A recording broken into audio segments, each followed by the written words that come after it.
فلټ وکټ ده خو لیګ نمی پکې ښکاري سټارټ کې به بیټسمینانو ته لږ ستونزه وي ځکه نمی دا ډبل پیس کې بال راځي بال به نښلي بال به پاتې کېږي خو اټکل کېږي چې په دې وکټ باندې که چېرته لاندې لوبه وسي ګراوند شاټونه ووهل سي نو اټکل کېږي چې 140 نه تر 150 پورې سکور په دې وکټو باندې وسي ځکه دا وکټ هم فرش ده ژمی تېر سوی ده بارانونه سیزن او په هغې کې کیورټرانو سره هم دونه ټایم نه و چې وکټ ډېر ښه وساتي وچ وساتي ځکه بارونه نه پرله پسې کېده او وکټ هم داسې ښکاري چې انشاءالله په دې باندې به هم له خیره امید شته چې ښه ټوټل رنز وشي او که چېرته موږ باونډري روپ ته وګورو میډ آن میډ آف چې دا 80 متره ده سکویر چې دا 2.5 نه تر 8.5 پورې باونډري روپ ده په دې هیله چې نن هم یو ښه لوبه وشي او بیټینګ سازگار شي.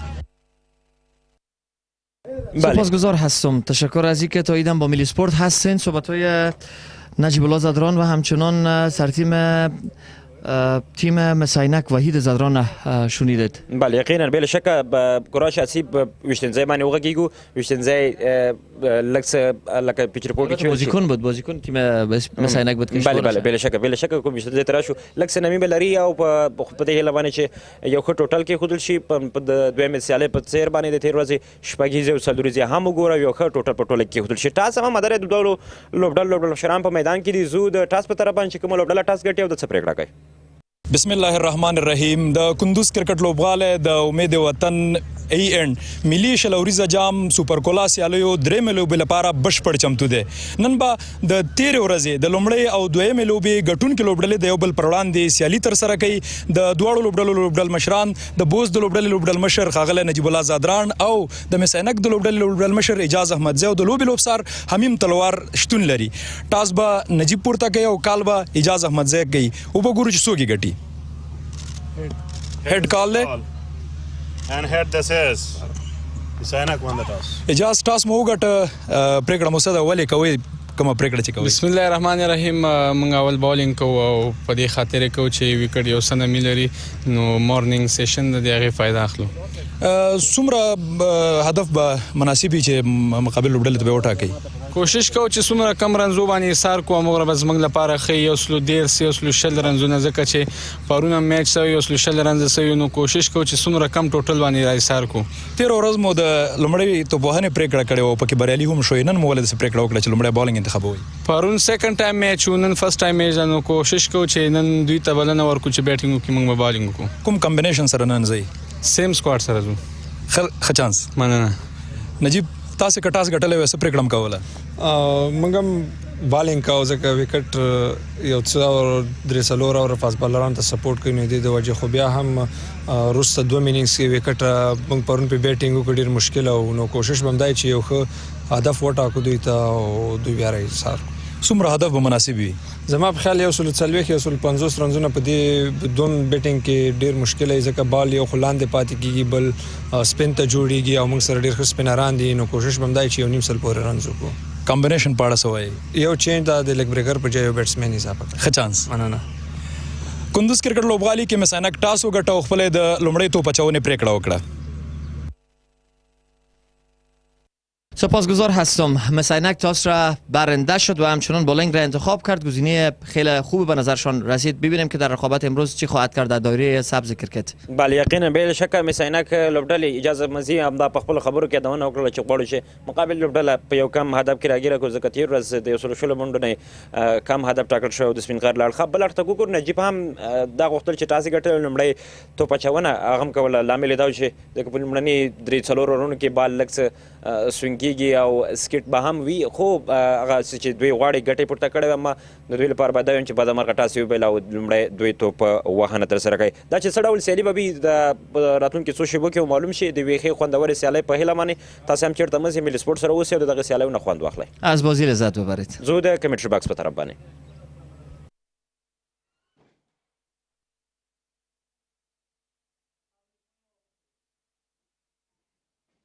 مس-e-Ainak ټاس ګټلی بال انتخاب کړی وکټ ته په کتو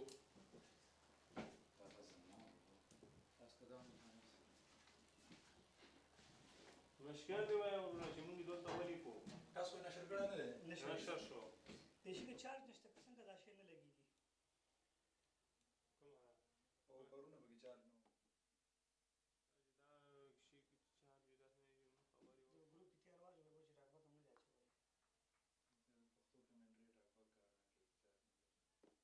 بسم الله الرحمن الرحیم. سلام په خیر راغلی کندوز کرکټ لوبغالي ته.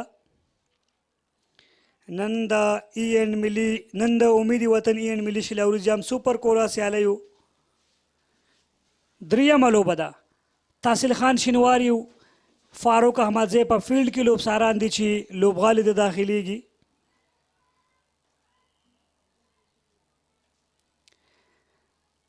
نجیب الله زدران د بوست لوبډلې لوبډل مشر، اجاز احمدزی د میس-e-Ainak لوبډلې لوبډل مشر.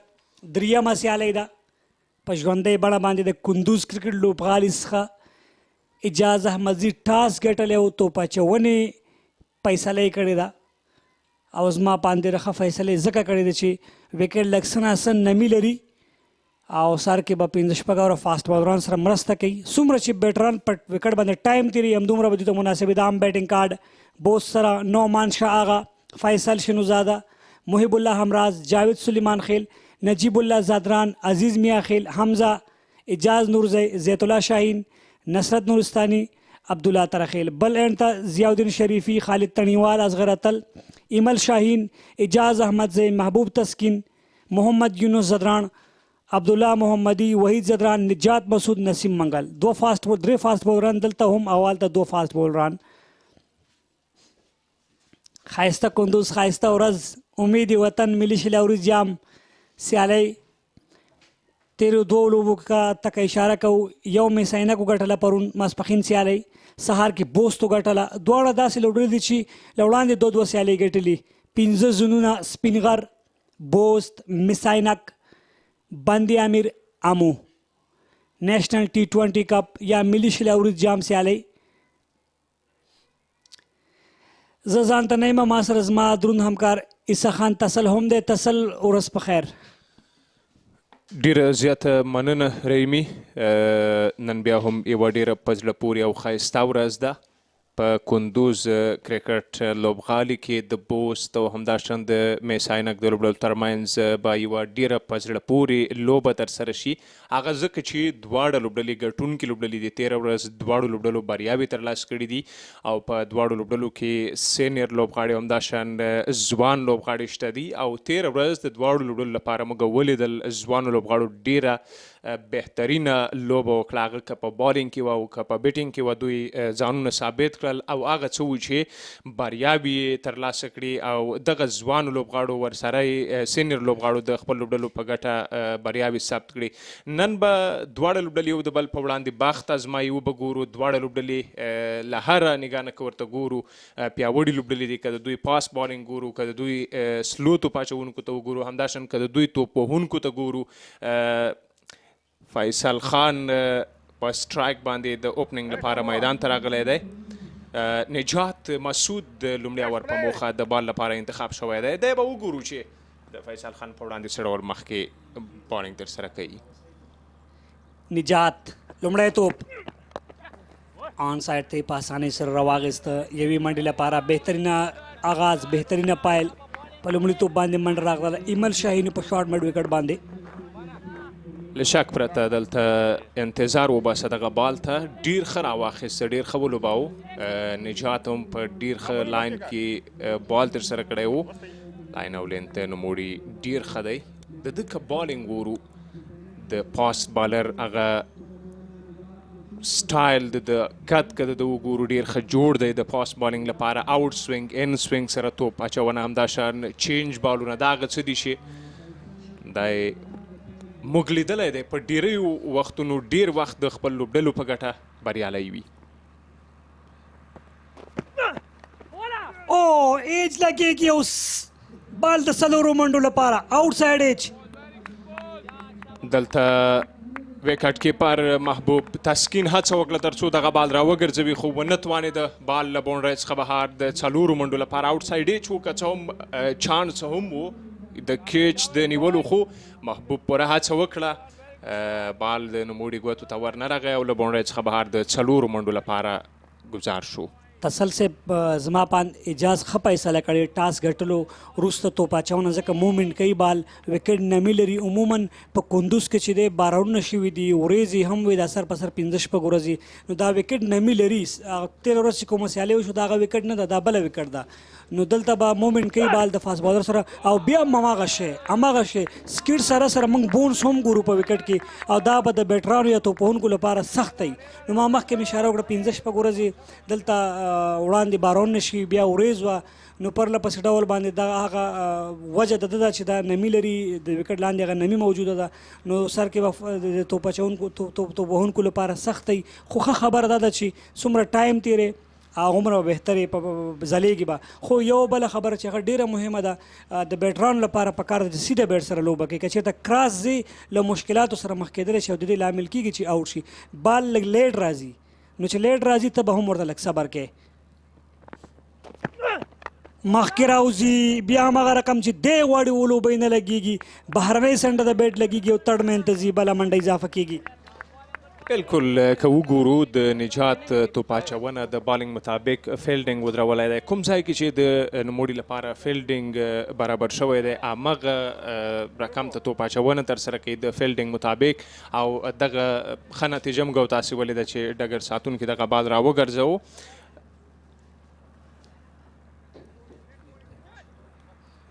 ټي وي امپایر احمد شاه دورانی څلور بالونه ترسره شوي دي تر دې وخته شپږ منډې ترلاسه کړي دي فیلډینګ باندې که غږیږو سکویر لیګ بهر دی تړ مین بهر ساتل شوی د نجات له لورې په اسانۍ سره یې آن سایډ ته راواغېسته په شارټ مډ وکټ باندې سټرایک روټیشن کېږي ښه لګی د توپوهونکي پوهېږي چې وخت باید واخلو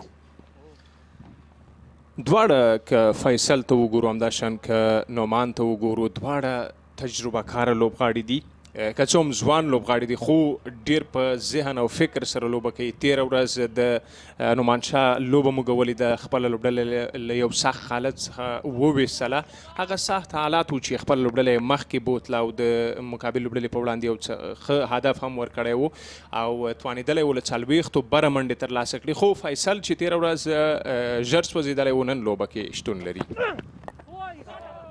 بیا هم بال لږ څه لاندې پاتې کېږي تړ مین ته لوبول کېږي توپ فیصل او نعمان دواړه هغه لوبغاړي دي چې افغانستان 19 کلنه ملي لوبډله کې پاتې شوي فیصل تازه له 19 کلنې لوبډلې راستون شوی لومړی اور پای ته رسېږي اته منډې دي بغیر له کوم تاوانه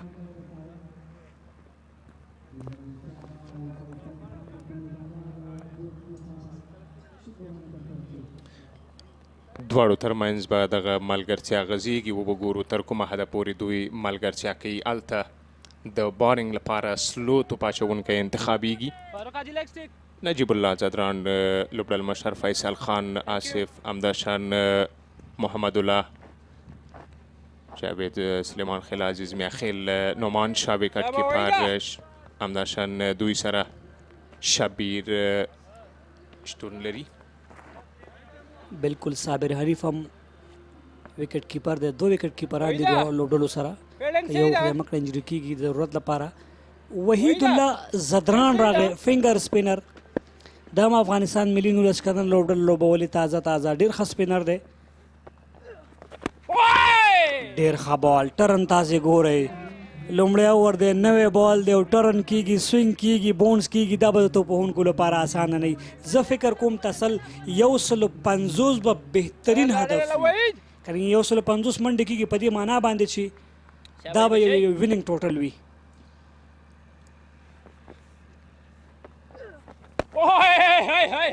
سیده پاتې شو لیفټ یې ډیره ښه توپ اچونه جاري ساتلې ده وحید زدران که دی وګورو مجیب ته ورته د بالینګ سټایل لري ډیره ښه توپ اچونه ترسره کوي په 19 کلنو لوبډله کې هم دی موږ ولیده ډیر ښه ثابت شو د خپلې لوبډلې په ګټه او نن هم په تېره سیالۍ کې هم د لومړنۍ وکټ د خپلې لوبډلې لپاره ترلاسه کړې وه توانېدلی و دلته بیا هم د کومې منډې چانس ورنه کړ ډیر ښه روان دی دا ځوان ارزښتناکه پانګه ده د افغانستان لپاره او انشاءالله راتلونکي کې به ځان ثابتوي او همداشان په ډیر کم وخت کې د تر دغه سټیج ځان راورسوو دا وړتیا خواري محنت غواړي او د خواري او محنت کړی دی او تر دې ځایه ځان رسولی دی آن سایډ ته وایډ شلانګان ته لوبول کیږي یوې بلې منډې لپاره. وحید زدران د لومړي پړاو ملي شلوري جام سیالیو هایست وکټ ټیکر و. په دوم پړاو کې یاما عرب و چې ډېر لوبغاړي سوځولي وو. نو وحید دغه نوم دی چې په لومړي پړاو کې تر ټولو ډېر لوبغاړي سوځوي. دی داسې توپ اچوونکی دی چې تا ته اف سپن کوي، کرمبال کوي، ګوګلي کوي، ټاپ سپن کوي، دوسرا کوي، مختلف رنګه توپ اچونه د ګوتو په کمال سره. تاسو ګورئ پیچنګ څومره عالي دی. دا ډېره مهمه ده چې مثلا که پوهېږي چې یو بیټر څنګه ته باید مطالعه کړي، هغه څه شته ولاړ دی، د هغه د سترګې ساتل ډېر مهم دي د بیټسمین لاسونو ته یا توپ وهونکی چې دی د توپ اچوونکي لاسونو ته ګوري چې دی څه کول غواړي. پیچنګ که د وحید زدران وګورو دا ډېر عالي دی. بیټر ته داسې موقع نه ورکړي چې هغه د کټ ته لاړ شي، هغه د بیک فوټ ته لاړ شي. دلته نږدې دی او چې نږدې ورغلی رزلټ شپږیزه ده. ښه شاټ و دا ځل انتظار وباسه دغه بال لپاره او بال یې له بونډ څخه بهر د شپږو منډو لپاره بهر ګزار کړ. څومره عالي لوبېدنه وه دا ځل د فیصل له لورې. دواړه یو بل سره تاسې وګورئ تکرار د صحنې نږدې وکړه وړاندې که 15 توپونه وګورو شاته پیچ شوي وو. دا ځل نږدې دی ورغی. د خپله کله کله توپ اچوونکی چانس اخلي، یو رسک اخلي، ځکه لانګان فیلډر بهر و. د داسې هدف و که چېرته دی شاټ وهي شاید لانګان فیلډر ته کیچ ورکړي. دا چې ډېر ښه میډل کړ هغه د فیصل شینوزاده کمال و. د دریم اور په موخه بیا هم نجات انتخابیږي. لومړی اور د خپل لوبډلې په ګټه اقتصادي اور ترسره کړی و. د په یو اور کې 8 منډې ورکړې وې. نجات سیم سره بالینګ کوي، کوشش کوي چې سوینګ نه ګټه واخلي. مخکې راوځي، دا نه دي پکار، وکټ دا شی نه ده، موقع ده د کیچ. او ډېره مننه اجاز احمد زی لوډل مشر کیچ اخلي. او دلته پاڼۍ پای ته رسیږي د نعمان شاه آغا چې 13 ورځې په زړه پورې توپوهنه ترسره کړې وه د خپلې لوبډلې لپاره. بالکل د نعمان شاه وکټ د مس-e-Ainak لپاره ډیره زیاته مهمه وه، اړینه وه، ضرور وه چې دغه وکټ ترلاسه کړي. او د اجاز پریکړه دلته بریالی موږ تاسې ګورو. عملا چې د بال انتخاب کړ پیچ ته په کتو، تاسې تکرار د صحنې وګورئ، بال هوا ته پورته شو، فیلډر اجاز په خپله دغه کیچ ترلاسه کړه او د نوموړي لوبه پای ته ورسېده. 13 ورځ د خپل لوبډلې لپاره په سخت حالت کې ډېره بهترینه لوبه کړې وه، خو نن د نوموړي لوبه هم دلته پای ته ورسېده. څومره په ښه فکر او سوچ سره توپ اچونه. همداشان ځوانه لوبډل مشري تاسې وګورئ، په 13 لوبه کې هم دغه ځوان لوبډل مشر په 9 بالونو 7 منډې ترلاسه کړې. دغه ځوان لوبډل مشر په لوبډل مشرۍ کې دغه ځوانو لوبغاړو بریا ترلاسه کړې وه. او نن هم تر دې وخته موږ چې ګورو لوبې ته په کتو، وکټ ته په کتو، ټاس ګټل هم ډېر زیات مهم دي، ځکه دوی چې ټاس وګټه بال انتخاب کړ او دا د لومړنۍ مهمه وکټ چې 13 ورځې ډېرې منډې ترلاسه کړې وې له میدانه رخصت کړ. نعمان شاه آغا باید په دې پوه شوی دی چې په دې باید پوه وی چې دا هغه وکټ نه ده چې ته په اسانۍ سره هیټ وکولی شي. نو په کار وه چې سټی کړی وی په وکټ. ما سر کې مې یاده وکړه که چېرته په وکټ باندې پاتې وی دا وکټ لږ څه ډفرنټ ده، سخته ده، بال نه خلي پکې. نو دلته به انتظار کې هماغه و چې د لږ پیچنګ شاته و، لږ څه شاته و، لاین که وګورو د نجات لین که وګورو چینل کې بالکل هغه لږ څه مخکې راغی، 2 قدمه وړاندې راغی.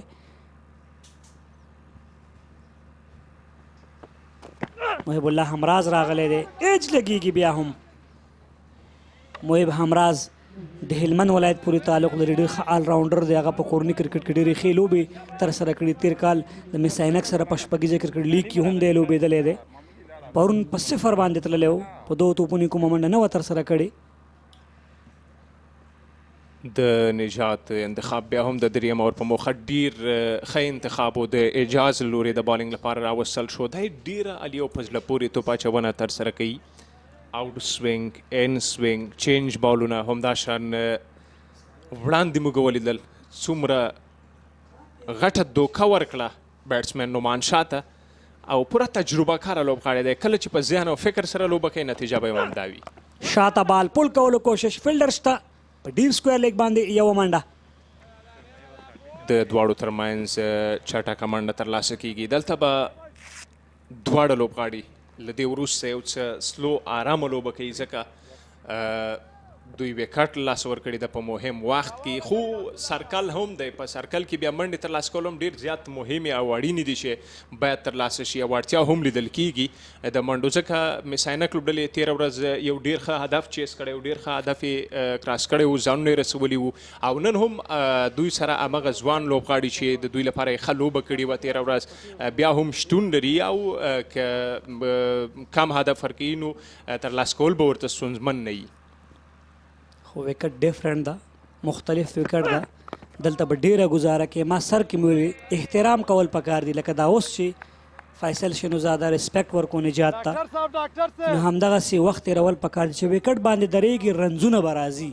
150 ما مخکې مې اشاره وکړه او بیا یې هم وایم 150 په دې معنا باندې چې یو داسې ټوټل وي چې ته کولی شي په سیکنډ اننګز کې ترېنه دفاع هم وکړي. وکټ ته که ګورو ګراس لري او عموما ګراسي وکټو باندې آوټ سوینګ ان سوینګ ډېر خطر سره کیږي او بیټسمین ته پې ستونزې جوړېدلی شي په لومړیو کې، خو که وګورو وکټ هم نوي دي نو دوی باید ډېره په لومړیو کې حوصله وکوي او په صبر سره لوبه وکوي، یو ځل بیا هم دغه بال دفاع کوي، د منډې چانس نشته. که ستاسې خیال سوینګ ته تاسې وګورئ، نجات پیچینګ وګورئ، شاته هم و بهر هم و، اما بال دننه راغی ان سوینګ شو. فیصل پوهیږي چې دا حالت باید زه مدیریت کما، او هماغه ده چې ښه هم لګیا دی.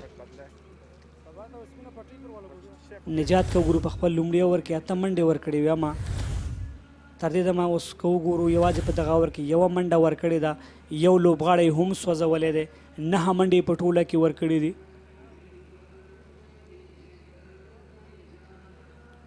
هماغه سیم فیلډینګ دی، سکویر لیګ بهر ساتل کیږي، د ترڅنګ تړمین بهر د نور که سرکل کې دننه وګورو په بیکورډ پوینټ باندې په کور باندې فاین لیګ فیلډر دننه مډ وکټ باندې میډان او میډ آف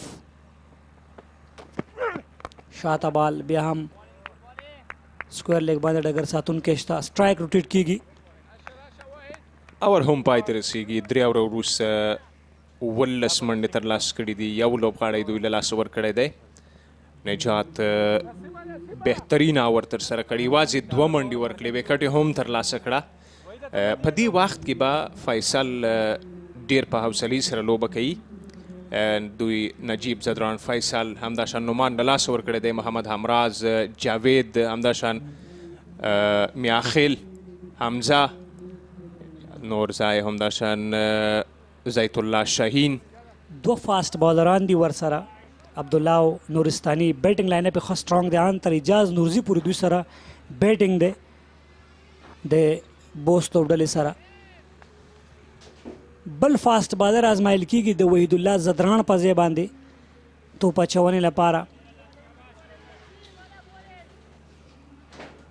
نسیم منګل یو ډېر بهترین نوم دی په کورني کرکټ کې. هغه کس هم ډېر پیس باندې تکیه نه کوي، خو د هغه سوینګونه د ستایلو دي. که هغه له سور بال ورکړي هغه به یې ډېر ښه وسرخوي، هغه به ډېر خوشحاله ځکه هغه ما په سور بال باندې لیدلی ډېر ښه کرکټ کوي. چون دلته سپین بال دی، ګورو څنګه وړاندې ځي، وکټ ورسره خامخا مرسته کوي. نن به ډېر څه دی شاید وکړي د خپلې لوبډلې لپاره. اول بال آف سټمپ لږ څه بهر ترسره کیږي، فیلډر شته. د نسیم منګل په اړه ووایو، دا یې ځوان لوبغاړی دی، ځوانه هستي ده. د توپ اچونه، د بالینګ هغه انداز، همداشان د سټایل که وګورو، همداشان د رناپ که د وګورو ډېر په زړه پورې دی. او د په اړه به دا هم وایو چې په ګریډ 1 سیالیو کې تر ټولو ډېرې وکټې په 6 اننګزونو کې د 12 وکټې ترلاسه کړي وې، 6.52 اکانومي سره بالینګ تر سره کړی و چې ټاپ وکټ ټیکر و، ډېرې وکټې ترلاسه کړي وې. نن بیا هم د خپل لوبډلې په ګټه باندې بالینګ تر سره کوي. یارکر لین کې دا ځل بیټر پوهیږي چې څه وکړمه، زما پان دا ښه ده، خو چېرته 1-2 باندې فوکس کوي، لاندې ګراونډ لوبه کوي، ګراونډ شاټونه وهي، نو بریالی به وي. نسیم منګل په اړه باندې به ووایم، هغه نه یوازې چې ښه توپ اچوونکی دی بلکې یو ډېر ښه توپ وهونکی هم دی. هغه په 2021 ګریډ 1 سیالیو کې هغه سلیزه هم ترسره کړې وه، او د ضرورت په وخت کې هغه کولی شي چې لوبډلې ته ښې منډې هم ترسره کړي. د ترڅنګ چې ډېر ښه توپ اچوونکی هم د افغانستان ملي الف لوبډله کې هم پاتې شوی دی. منډه نشته بیا هم. بالکل تر دې وخته د فیلډینګ مطابق توپ اچونه ترسره کړې ده او کله چې ته د فیلډینګ مطابق توپ اچونه ترسره کوې نو نتیجه به یې هم همدا وي چې منډې ترلاسه کول به ستونزمن وي د لوبغاړو لپاره او د دواړو لوبغاړو هڅه هم همدا ده چې په دې وخت کې ډبل او سنګل منډې ترلاسه کړي ځکه دوی وکټ له لاسه ورکړې ده، فشار دی تر دې وخته او دلته توپ اچوونکي هم ډیر ښه روان دي د دوی په وړاندې. او بل ټاس بایللی دی لومړی چې بالینګ انتخاب شوی دی هغه هم د وکټې په اساس. دا ځل پوینټ فیلډر ته ایمل شاهین ډیر خاور دی تر دې دمه که وګورو فیصل خان په دې نه دی بریالی شوی چې منډه ترلاسه کړي. پوهېږي چې وکټ په دغه وخت کې مثلا توپ اچوونکو سره مرسته کوي، بیټسمین ته هم پکار ده چې لږ څه مومنټ باید وکړي که چېرته ته ځای په ځای پاتې کېږي او سوینګونه هم کېږي له مشکلاتو سره دې مخ کولی شي. پوهېږي شاټونه نه راځي خو یو بل څه چې د هغه سټایل و د هغه د نسیم منګل د فیلډینګ مطابق هغه توپ اچونه ده چې چېرته یې فیلډر اغوستی هلته توپ اچونه کوي. دا هغه څه دي چې تر دې دمه نه دي بریالي شوي د بوست لوبغاړي چې ډېرې منډې وکړي. مخکې راځي دا شی ما یادوو، وړاندې مې هم ویل چې مومنټ پکار دی او دا ځل فیصل شنوزاده مخکې راځي او په کور ایریا باندې څلوریزه ترلاسه کوي. بالکل د کور فیلډر دننه او په سرکل کې او دغه بال د باونډرۍ څخه بهر د څلورو منډو لپاره ولېږه. انتظار وکړ نن تاسې تکرار د صحنې وګورئ، بال یې څلورو منډو ته بهر ولېږه. که وګورو تېره ورځ میس-ایانک هم په لومړیو کې چې ژر ژر وکټ یې له لاسه ورکړې هغې نه وروسته محبوب او کرامت ډېره ښه لوبه وکوله خو دوی هم چې نن وکټ له لاسه ورکړي د هغې نه وروسته دواړو ترمنځ ډېره ښه ملګرتیا ډبل او سنګل منډې خو دلته بال هوا ته پورته کېږي او کیچ آوټ. هېڅ ضرورت نه و، وړاندې بونډي ترلاسه شوې وه، د غټ شاټ ضرورت نه لیدل کېده. فیصل هم هغه څه وکړل کوم چې نعمان شاه ترسره کړي وو. هیټ وکټ نه ده چې په لومړیو کې د تا ته هیټ وشي په اسانۍ سره بال د صحیح بیټ ته راشي. دومره ټایم د تیر که تېروتنه یې وکړه زما په نظر باندې، دومره وخت یې تیر که پکار وه چې یو څه وخت یې نور هم اخیستی وی. تاسې وګورئ یو ډېر اسانه کې چې وحید الله زدران ته ورکړ، شاته بال لږ څه لیټ هم پاتې شو، د بیټ په پورتنۍ حصه باندې لګېږي او دې سره دوهمه وکټه دواړه ټاپ آرډر بیټران ډریسنګ روم ته ستنېږي په 14 د نسیم منګل توپ اچونه ډېر عالي وه، له څلوریزې وروسته ډېر ښه راستون شو، ډېر ښه بالینګ یې په ډېر ښه ځای کې ترسره کړ. هغه و چې بیټسمین یې د یو غلط شاټ لپاره تشویق کړ او د نوموړي وکټ یې هم ترلاسه کړه. نه و په کار نوموړي ته چې دغسې د شاټ هڅه یې کړې. او بله مهمه خبره دا ده چې نسیم منګل کوم څه چې اکاډمي کې ترسره کړي دي، کوم څه چې د ده څخه روزونکی غواړي، کوم څه چې لوبډله ورنه غواړي هغه یې وکړل. د لوبډلې په ګټه د روزونکي همداشان هغه تمرینات خواري چې د کړي د هغې نتیجه. او بله مهمه خبره دا ده چې په ذهن او فکر سره توپ اچونه ډېره زیاته مهمه ده ځکه وړاندې 4 منډې پرې راغلې، هېڅ فشار او وانخیسته نوموړي او دا ځل ډېر ښه راستون شو په مهارت سره او په ذهن او فکر سره بال ترسره کړ. هغه و چې بیټسمین یو غلط شاټ ته تشویق کړ او وکټ یې هم ترلاسه کړ. وحید زدران د بال لپاره انتخاب شوی. فیصل که لږ څه نور هم وخت اخیستی وی، زه مطمئن وم چې هغه به ډېره ښه پاڼۍ کړی وی، هغه هم لږ څه وارخطا شو. وحید زدران راغی، سپینر لګیا، د سکویر لیګ بهر ساتل کېږي او په لانګ آن کې بل فیلډر بهر ساتل کېږي. شاته بال د لیګ سټمپ نه بهر اضافي منډه راځي. دریم پړاو دی. په لومړي پړاو کې وحید زدران زیاتې وکټې ترلاسه کړي وې. د په هغه سیالیو کې د خپل لوبډلې په ګټه 14 وکټې تر ټولو زیاتې وکټې هم ترلاسه کړي وې. واو، پرفیکټ لاین ټرن کېږي، پچنګ شاته دننه راځي، هغه هم احترام وکړو توپ اچوونکي ته. دغسې لوبه کول هم پکار دي د بوست لوبډلې لپاره ځکه دوی دوه مهم لوبغاړي وړاندې له لاسه ورکړي دي. او دلته خپله کیچ ترلاسه کوي وحید زدران. څومره بهترینه بال، څومره ښه توپ اچونه، لاین او لینت، ذهن او فکر، سوچ او ځوانه هستي او ځوانه انرژي.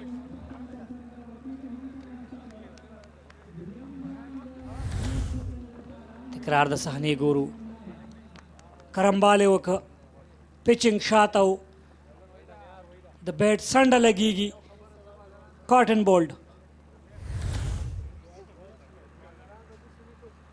محب همراز ښه ورځې نه دي، پرون په 0 باندې تللی او نن یوه منډه یې وکړله او بوست په مشکلاتو کې 22 کې 3 ټاپ آرډر بیټران په ډریسنګ روم کې دي. نوی توپ وهونکی میدان ته د بیټ لپاره داخل شو. دا هم ځوان لوبغاړی دی، تاسې وګورئ.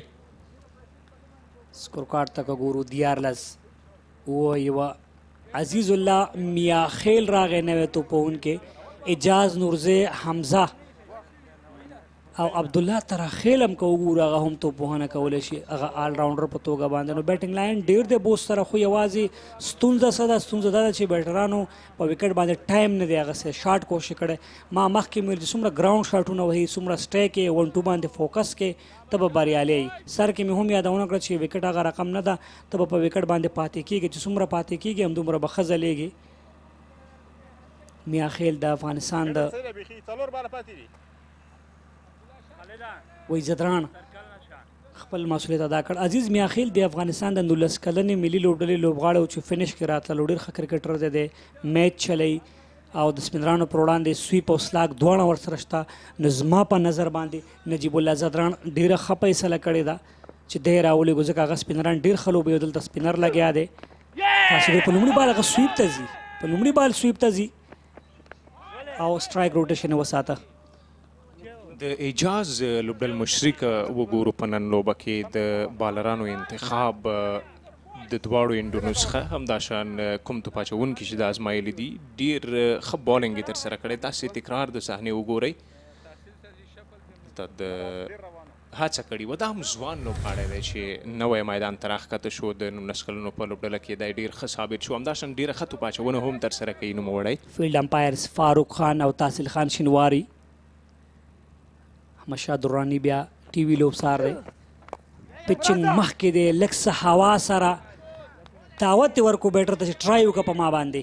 ډېر کله بیټر ته توپ اچوونکي خپله یو چانس ورکوي، داسې بال کوي، لوز بال کوي چې هغه دې ټرای وکړي. دلته دا هوښیارتیا ده، ځکه په 23 کې 3 آوټ دي، هغه وایي که چې ته ټرای وکړي دی چانس واخلمه نو شاید بله وکټ راشي. کټ ته ځي بیا هم کومه منډه نه راځي. هوښیاره دی وحید زدران. وروستی بال به ترسره کېږي. 23 منډې د 3 وکټو په تاوان ترلاسه کړي. جاوید هم تجربه کاره لوبغاړی دی، کورني کرکټ کې ډېر ښه ثابت شوی، ډېر ښه ځلېدلی دی. نن لوبه کې د تمه شته چې د خپل لوبډلې لپاره به مخکې ځي او میاخیل سره به ملګرتیا کوي. د دواړو ترمنځ ملګرتیا ډېره زیاته مهمه او ضرور ده. اصل که یو شبل وګورو په 13 توپونو کې 20 توپونه ډاټ راغلي دي، چې دا د پام وړ خبره. بیا په T20 کرکټ کې بیا په سرکل کې 15 اوره پای ته رسېږي، 23 منډې دي 3 لوبغاړو په ذهن. مشکلاتو کې دا د بوس زون لوبډله 15 اوره وروسته دلته په کمنټري باکس کې په غږونو کې هم تغییرات. جان وای فای کار دارم. چرا نه حتما.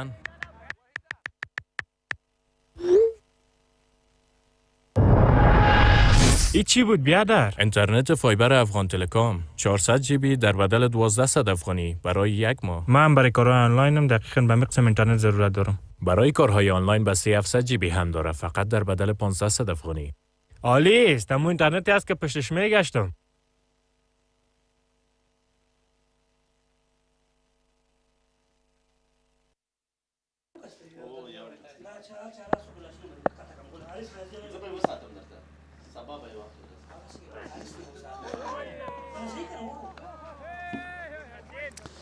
بسم الله الرحمن الرحیم. علاقمندان کرکت بینندگان عزیز و ارجمند تلویزیون ملی، شما را خوش آمدید میگم و همچنان تشکری خاص از جناب رحیمی صاحب و عیسی خان تسل صاحب که با زبان شیرین و زیبای پشتو تا به حالا با شما کامنتی داشت و حالا جا داره که خوش آمدید بگیم. همکار عزیز دیگر ما در زبان پشتو از آقای رحمان الله وزیری دعوت میکنیم تا ورای بعدی را در زبان زیبای پشتو در کامنتری باکس با شما داشته باشد. وزیری صاحب خوش آمدید.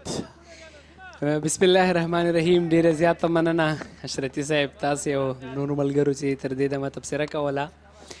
زبردسته سیالي ده، درېیمه سیالي ده دغه پړاو نېشنل T20 بوست لوبډله میس-e-Ainak پر وړاندې لوبیږي.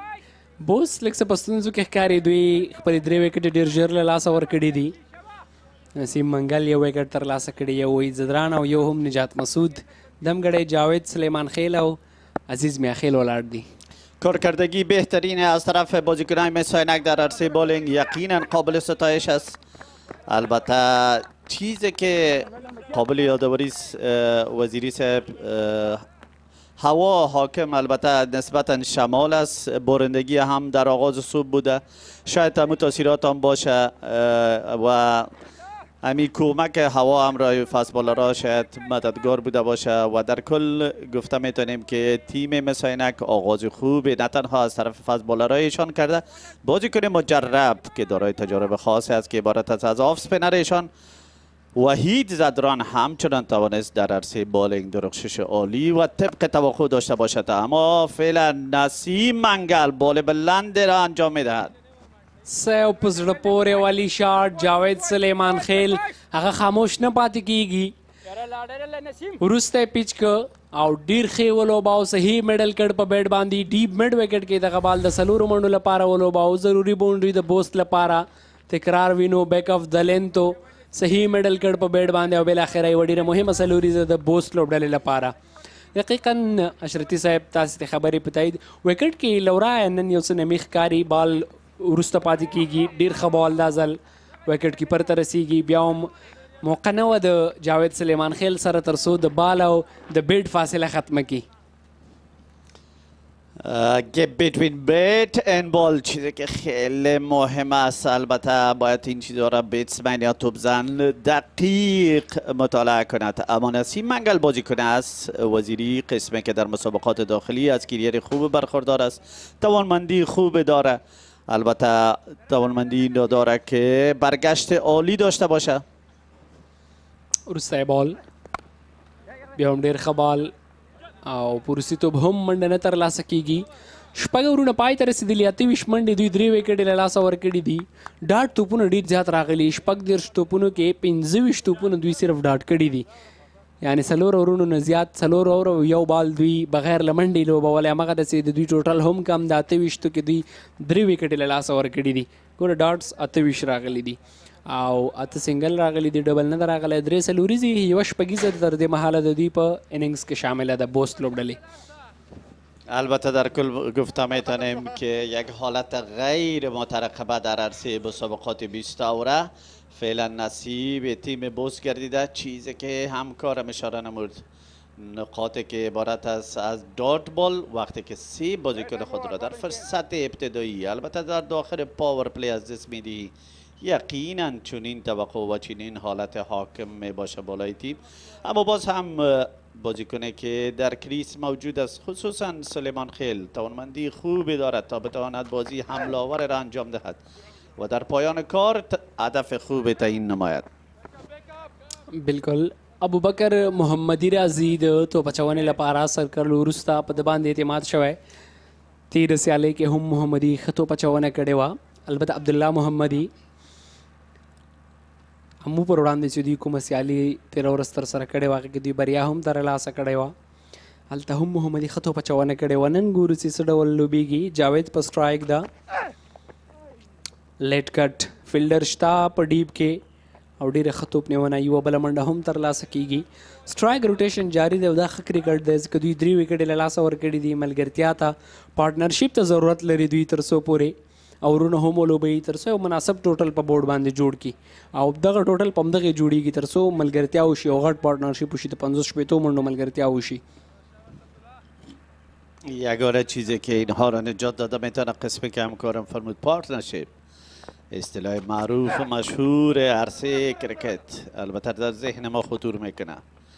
make a partnership to wins a championship، چیزی که خیلی مهم و ارزنده است خصوصا در عرصه بیتینگ به خاطر تیم و در چنین حالتی که 3 بازیکن خود را در اوورهای آغازین از دست داده باشی. ببینیم که این 2 بازیکن مفاهمت و هماهنگی خود را چقدر البته بیشتر ساخته میتواند. بیا هم دغه بال کور ته لوبېږي، هلته فیلډر شته، دویمه منډې غږ شوی دی خو نه غواړي جاوید سلیمان خیل او زما په فکر باندې ښه کال و ځکه که 2 منډې ته چېرته تللی ممکن دوی ته ستونزې جوړې شوی وای. ډېره ښه توپ نیونه وحید زدران بیا هم په ډیپ کې ترسره کړل، هغه لږ څه چټک راغی، همغه اوس هغه د 2مې منډې کوم امکان و هغه یې ختم که، یوه منډه ترلاسه شوه په دغې توپ باندې هم 31 منډې لري د بوست لوبډله، اووم اوور توپچونه جاری ساتي. وزیری صاحب چیزی که دیدم پیچ امروزی البته آهسته آهسته بعد از انجام دادن اوور ششم رو بیتینگ سازگار شده میره، چون که این دو بازیکنه که در کریس موجود است در مقابل این بالر و در مقابل بالر قبلی که عبارت است از نسیم منگل بود، خیلی با اعتماد خوب البته با فرانت فوت و بک فوتبال را بازی بنماید. بیا هم پان سایډ باندې لوبیږي، فیلډر شته په ډیپ کې، یو بله منډه هم ترلاسه کیږي. ډیر ښه اوور د محمدي له لوري، 4 منډې پکې ترلاسه شولې. دوی ته ضرورت هم دغه ده تر څو پورې دغه میډل کې 2-3 اورونه دوی نور هم په وکټ باندې سټیو کې ګزاره وکړي. لوز بال که دوی ته راځي هغه باندې به باونډري ترلاسه کړي، نور ښه بال که کېږي. ډاټ باید له دې وروسته دوی کم کړي، ځکه ډاټ توپونه دوی ډېر راوستلي دي. 1-2 باندې زیات فوکس دی، تر څنګ که یو نیم باونډري هم راځي. دا به هغه څه چې دوی کولی شي بوست لوبډله دغه اوس چې په کوم سخت وضعیت کې سخت حالت کې له دغه حالت څخه یو ښه حالت ته ویسي. یقینا نقطه خوب است، موجودیت ایشان خیلی قابل ارزش است. اما یک چیز را وزیری صاحب باید فراموش نکنیم، در عصر امروزی بازی کرکت خصوصا بازی 20 اوره خیلی با سرعت به پیش میره، یعنی بازی کرکت در کل خیلی تیز شده. باز خصوصا بازی 20 اوره که از نامش پیدا و اویدا است، ما هم باید از بازیکن‌های در عرصه مسابقات داخلی داشته باشیم که نه تنها منتظر بال لوز یا بال باشند که فرصت زیاد برایشان مساعد بسازد، چون که تقاضای عصر امروزی است که در مقابل بال خوب باید از دوش‌های بزرگ و دوش‌های زیاد را به دست بیاری که این ظرفیت در بین افغان‌ها در بین بازیکن‌ها دیده میشه. امین استیج است، امین موقع است که این استعداد و این ظرفیت پالش شوه و دیگر هم قسمی که میگن پرکتیس میکس من پرفکت، پرکتیس از چیزی که تو را تکمیل میسازد باید از قسم تکمیل شود که تقاضای عصر امروزی در عرصه کرکت است. دقیقا نشرتی صاحب ډېرو ښو ټکو ته د اشاره وکوله، بالکل موافق یم در سره.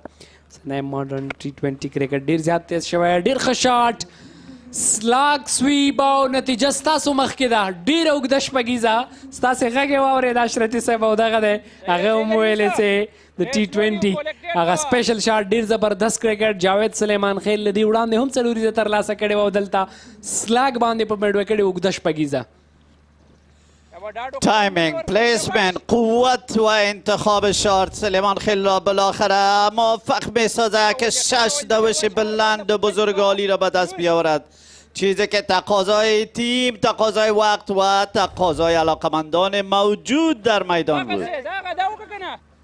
شپږیزې وروسته یوه منډه ترلاسه کوي جاوید سلیمان خیل. د کرکټ ډېر زیات د ستایلو ده، زبردسته توپوهنه. یونس زدران راغلی دی د توپ اچونې لپاره، یو ډېر ښه آلراونډر بیټینګ آلراونډر ده یونس، او فکر کوم دی د رحمان الله زدران کشر ورور هم ده. مخکې پیچ کېږي، بیا هم دغه بال کور ته لوبېږي، هلته فیلډر شته، یوه بله منډه هم ترلاسه کېږي. دغه اوور کې 10 منډې راغلي دي، نور ورونو په پرتله دغه اوور د بوست لپاره لږ څه ښه ده. بله چیزی که البته توقع داشتن و توقع بود یونس زدران را هدف قرار دادن و در قرار دادن این هدف تا حالا کامیاب. واو وروسته پیچ کېږي، خراب بال او صحیح سزا. بیا هم جاوید سلیمان خیل ده، هغه خاموش نه پاتې کېږي. منډې د دوی کمې وې په دغې اوور کې، 14 منډې ترلاسه کړې، ډېره ښه توپوهنه. ما وړاندې یادونه وکوله جاوید سلیمان خیل او عزیز میا خیل، دا هغه دوه نومونه دي چې کولی شي لوبډله له دغه سخت حالت څخه یو ښه حالت ته ورسوي. ډېره ښه توپوهنه. دغه اوور هم پای ته ورسېده د یونس زدران.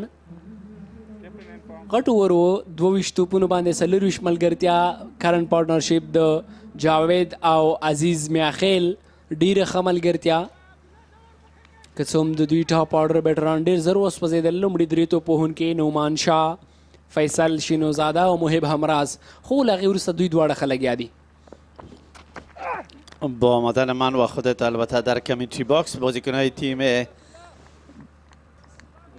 بوست خیلی در عرصه بیتینگ درخشش خوبی داره. طبق توقع علاقمندان کرکت مید روشن بازی را قسما عمل‌آور انجام میدهد و در این انجام دادن بازی عمل‌آور موفقیت خوبی در دور قبلی داشتن. خصوصا جاوید سلیمان خیلی بازیکن است که خیلی در تچ یا در فام دیده می شود. هر بال را تقریبا در حصه مابینی بیت بازی می نماید. باز هم با بال بلند امتحان میشه. پلیسمنت و تایمینگ فوق العاده عالی و خوب همکاری می داشته باشه امرای توپزن و بال از بوندری لاین عبور میکند به کامیابی. 4 دوش دیگر در مجموعه دوش های تیم بوست اضافه میشه.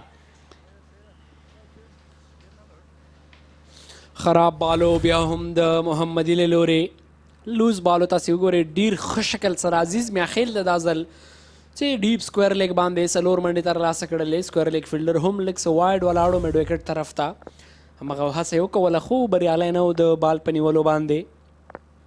بیا هم محمدي چټک بال اپر کټ اوهو دا لیدنه په زړه پورې ده. اپر کټ په نتیجه کې اوږده شپږیزه عزیز میاخیل له بیټ څخه.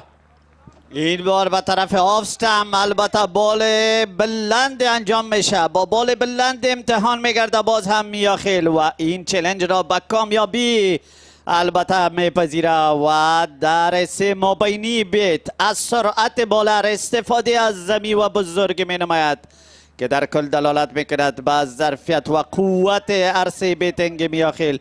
از تجارب خاص برخوردار است و با مهارت فوق العاده عالی به شکل زیبا 6 دوش را انجام میدهد. هغه چې په انګلیسي کې ورته وایي یوز د پیس. چټک بال او سرعت نه هم استفاده وکوله عزیز میاخیل او بالاخره په بیکورډ پوینټ کې شپږیزه ترلاسه کړه او ډېره مهمه شپږیزه. تیر ور او دغه ور د بوست لپاره ګټونکی ور د زیاتې منډې پکې ترلاسه شوي دي تر دې دمه. توپ وهنه ډېره زیاته د ستایلو د ملګرتیا د جاوید سلیمان خیل او عزیز میاخیل بالکل شپږیزه. موږ له پیل څخه شپږیزه ورکړې وه. امپایر فکر کوم دوی باونډري چیک کوله او تر څو سافټ ډیسیژن ترسره شي کومه غلطي ونه شي. بیا هم ګورو چې څلورم توپ څه ډول ترسره کوي محمدي آن سایډ باندې. بیا هم 2 منډو غږ شوی دی. توپ نیونکی ډېر چټک راځي. ډېره ښه توپ نیونه. یوه بله منډه هم ترلاسه شوله د بوست لوبډلې لپاره. که وګورو هغه کوم فرشر چې په دوی باندې و جاوید سلیمان خیل او عزیز میاخیل هغه فرشر ډېر ښه مهار که لوبډلې له هغه سخت حالت څخه بالکل ویستلې ده. بله یقینا موجودیت ایشان نه تنها که تیم را نجات دادن از حالت دشوار بلکه میتونن که خیلی با راحتی و با آسانی بین هر دو بازیکن مفاهمت برقرار بسازد و چیزی که خیلی قابل توجه است دوش ابتدایی را خیلی با سرعت زیاد البته انجام میدهد که در کل یک فشار خوبی است بالای فیلدر تا بتواند که موقعی به خاطر دوش دوم به دست بیارد و بعد از انجام دادن هر شارت بزرگ وزیری صاحب شما متوجه هستین که در بال خوب البته احترام قائل میشن و تنها اتکا میکنن به دست آوردن یک دوش چیزی که خیلی مهم و ارزنده و حیاتی است به خاطر بیتسمن. ډېره ښه توپ نیونه په ډیپ کې د نجات مسعود له لورې. بالکل همغږی یم در سره اشرتي صاحب همداسې دا ښه بال څه شوی دوی دواړو ته احترام یې کړی. لوز بال نه دوی سمه استفاده کړې ده او همغه داسې نتیجه هم دواړه ګوري. ټوټل هم په بورډ باندې مخ په بره روان ده او دوی هم د ځان لپاره ډېر ښه لوبېږي. وړاندې ډېر ښه شاټ او بیا هم خو نجات مسعود په ډیپ کې ډېره ښه توپ نیونه وکوله. هغه د لوبډلې لپاره بالکل څلوریزه وژغورله او دا هم هغه د پروجیکټډ سکور که چېرته همدغسې روان وي 133 پورې کولی شي. که 8 منډې په اور کې اخلي 148 که 10 اخلي 170 پورې هم کولی شي دوی دغه هدف لوړ کړي. بیا هم سوکت توپچونکی یونس زدران انتخابیږي توپچونې ته. چلنج بزرگ باز هم به خاطر یونس زدران. دو بازیکن نسبتا البته در فرم خوبه و وقت زیادی را سپری کردن. آمادگی خاصی به خاطر بازی نمودن بالرای سلو را دارن خصوصا جاوید سلیمان خیل بازیکنی که در اوور قبلی یونس زدران 6 دوش بزرگ را البته در مقابل ایشان انجام داد. سکویر کټ ته ځي. فیلډر شته دی بیا هم په ډیپ کور کې یو بله منډه هم ترلاسه کیږي د یونس زدران په دوهم توپ باندې ډېر ښه کرکټ ډېره ښه ملګرتیا د لوبډلې ضرورت چې و د بوست لپاره دریو وکټو وروسته دوی ته دغسې یوه ملګرتیا پکار وه جاوید سلیمان خیل او عزیز میاخیل هغه مسؤلیت تر دې دمه ډېر ښه ورته ادا کړی دی او له دوی وروسته به د دوی کوشش دی تر څو پورې له دې هم چټک ولوبېږي تر څو یو ښه ټوټل غټ ټوټل په بورډ باندې کېږدي لیټ کټ ته ځي فیلډر شته سلایډ سره ایمل شاهین په ګلي کې ډېره ښه توپ نیونه کوي بیا هم سټرایک روټیشن جاری دی یوه بله منډه هم ترلاسه شوه آغاز اوور دوم تا به حال البته به خاطر یونس زدران خیلی موفق است لاین و لنت خود را به شکل درستش برقرار ساخته چیزی که خیلی مهم و ارزنده است به خاطر نجات یافتن دوش‌های بزرگ در مقابلت خصوصا در بازی 20 اوره آن سایډ باندې یو بله منډه هم ترلاسه کېږي څومره ستاینه که کېږي د جاوید او د عزیز میاخیل د دغې ملګرتیا کمه به وي ډېره ښه ملګرتیا وروستي دوه توپونه یونس هم دغه ورکې ښه توپ اچونه کړې بونډي نه راغلې لاین نه بهر دا ځل لوز بال امپایر هم واید اعلانوي یوه بله اضافي منډه د بوست لوبډلې لپاره منډې هم شپږ شپېتو ته رسیږي البته 15 شپېتو ته دوه توپونه د لسم اوور لا هم شته دي صحیح ځای کې پکار ده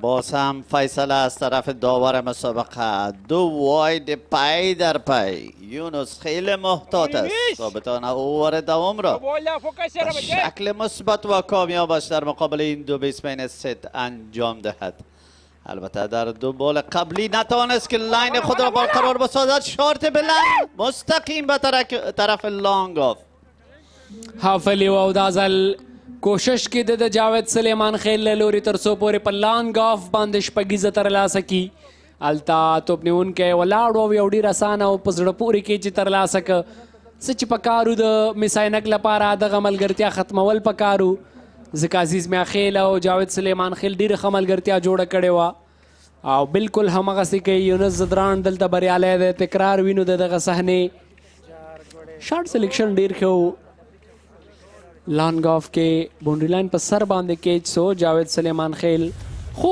نن سیالۍ کې جاوید هغه خپل مسؤلیت یو څه ادا کړ په 19 توپونو 21 منډې په سخت حالت کې جوړې کړلې بله در ابتدا مسئولیت خود را ادا نمود و در پایان البته با شارت غیر مسئولانه چون که قدرت بزرگ در این شارت موجود نبود فلایت دلیوری شد در کل جاوید را دعوت نمود به انجام دادن شارت بزرگ این دعوت را پذیرفت اما قسمی که لازم و ضرور بود قوت و تایمینگ در شارت البته به شکل درست و خوبش موجود نبود تا بتواند که به شکل 6 دوش این شارت انجام شود اما در کل اگر چیز را ما و شما متوجه شویم دو بال به طرف لگ ساید از طرف وحید زدران انجام شد این هم تکرار صحنه اوورهای قبلی و این هم تکرار صحنه های شارت های بزرگ در مقابل نجات مسعود از طرف بازیکن‌های بوست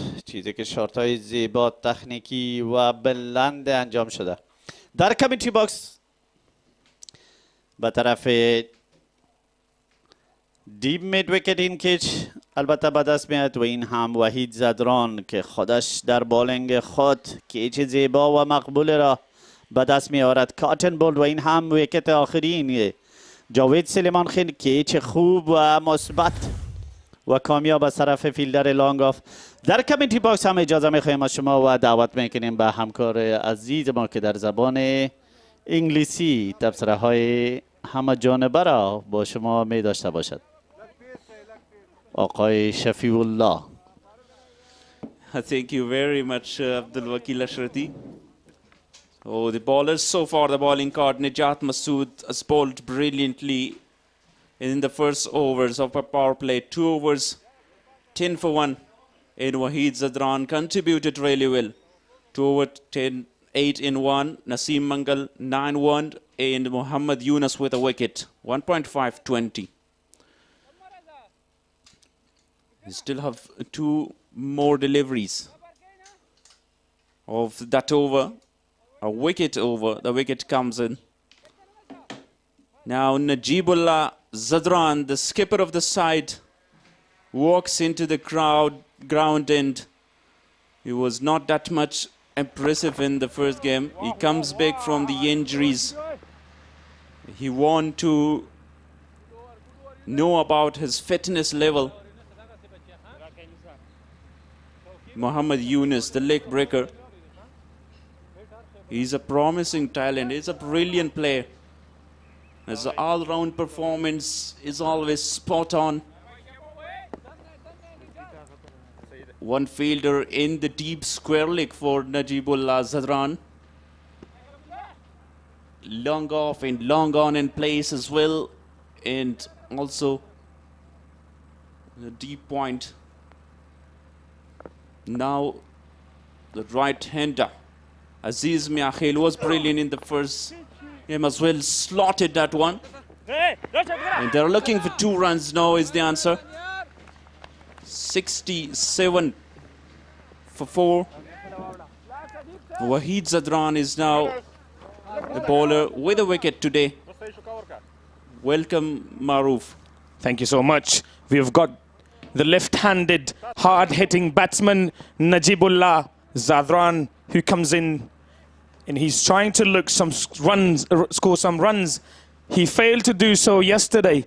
Can we see him play some big shots for the team? Yeah, a hard hitter, as you said. His favorite side of the ground is mid-wicket in long on. And this is a very good opportunity, but not an easy one. Wahid Zadran is bowling at him. Nicely played, covered to the point, just a single. Well fielded too. Najibullah, the hard-hitting Zadran. A very big name in international cricket. He has been absent for a while now from international cricket. Will we see him come back? Will we see him again in the blue colours of Afghanistan? Yeah, definitely comes from injuries. He spent the rehab for a lot of time. Cut it down, but straight to the skipper.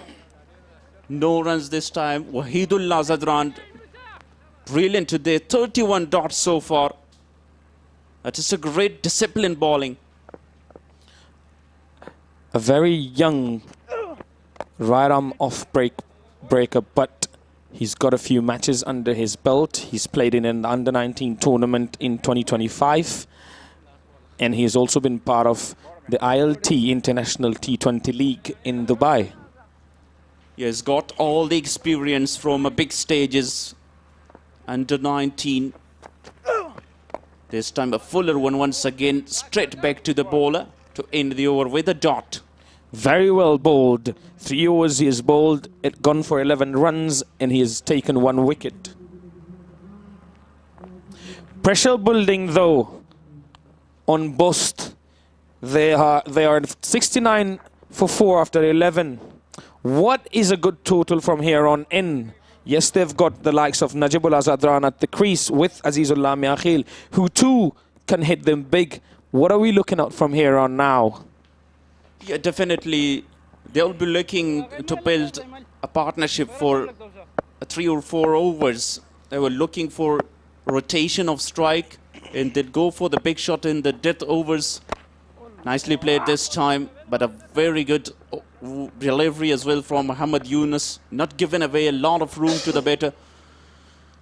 And started the over with a single to get Najibullah Zadran back on strike, who scored just a single from 4 deliveries.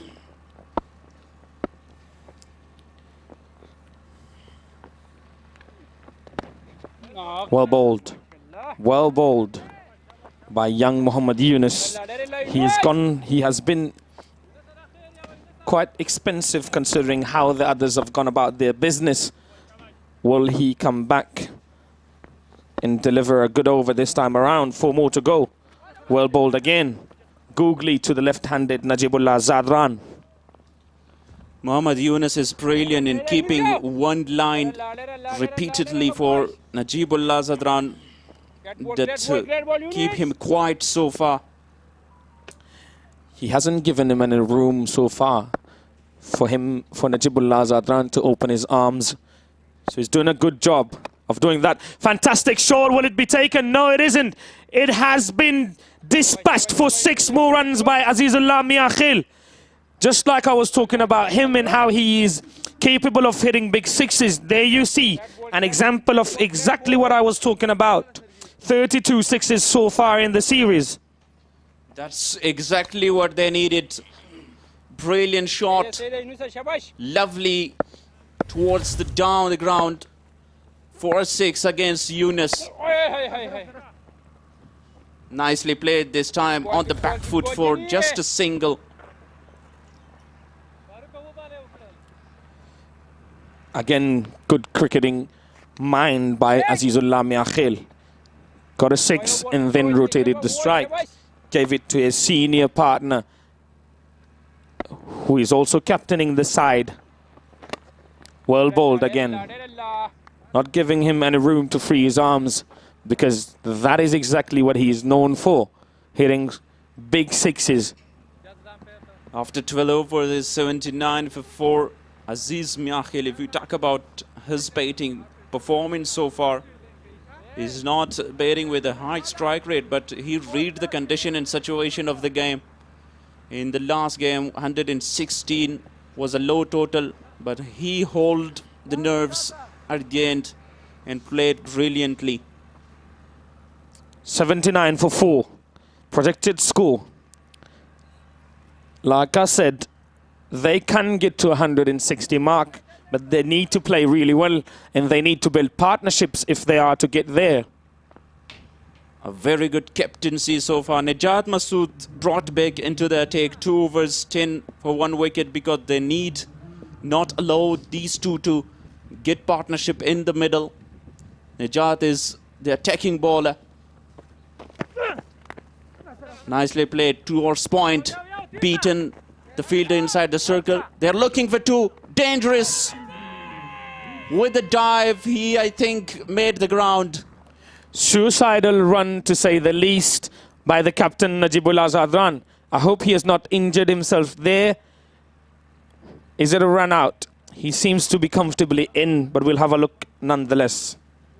You're talking about his injury, and he's giving his 100% here. Afghanistan still need Najibullah Zadran, kind of a batter in the middle, in the blue colors, as you said. Can he make a comeback? This is the opportunity. This is the phase for Najib to come back to his original form. You can see the batsman is safely in. Good dive. Still athletic is Najibullah Zadran. He shows that intent. That is exactly what we'd like to see more from the other players too. So a good example in how he leads, by showing what he does and what he can do. Yeah, definitely, because the youngster should learn from Najibullah Zadran, because he's a kind of a example for the youngster how to manage and how to keep your efforts in the game. 5 runs from Najib, 8 deliveries he has faced so far. You can see the replay once again. The bat is grounded on time. The wicketkeeper dislodged the bills, but he's safe. TV umpire Ahmad Shah Durrani will decide the final decision. The green light will be switched on.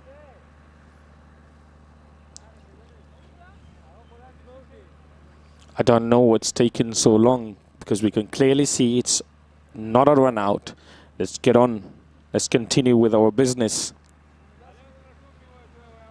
Yeah, definitely not out would be the decision of Ahmad Shah Durrani as well, because Najib is now ready to face the second delivery of Najat.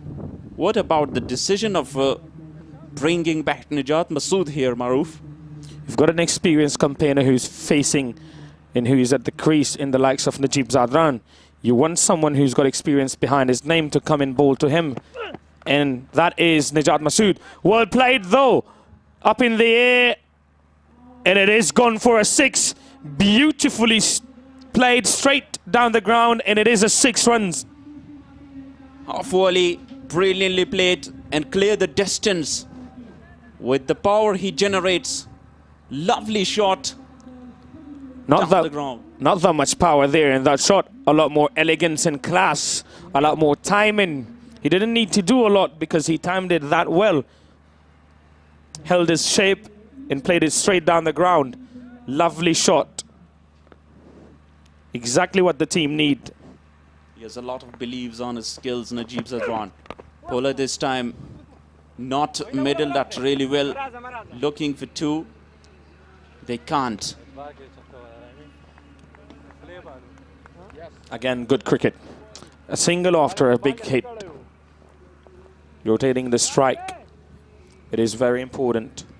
22 balls faced by Azizullah Miakhel, and he has scored 30 runs with the help of 1 4 and 2 6s, 2 towering 6s. He is not that tall of structure, but he's muscly built, and he is built really well. He can hit them big. 14 runs from boundaries for Aziz Miakhel. 16 from 1 in 2s. A control innings so far. Brilliant shot. Oh, over the top. Yes, it is. Big 6 runs. Lovely pickup. Freebie delivery. And he dispatches it. Just like I was talking about his hitting ability.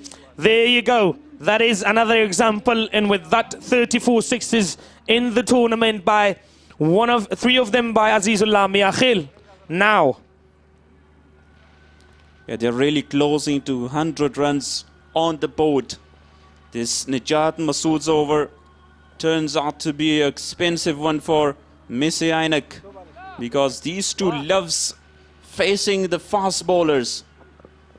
Najib Zadran in Miakhel. That was a beautiful shot. Slow and this time.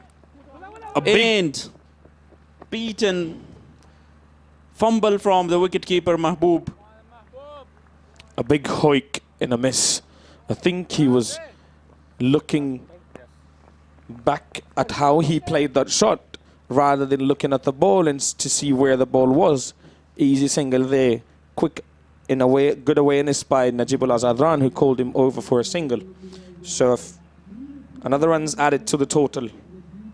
Miakhel expecting a fast delivery, a quicker one once again.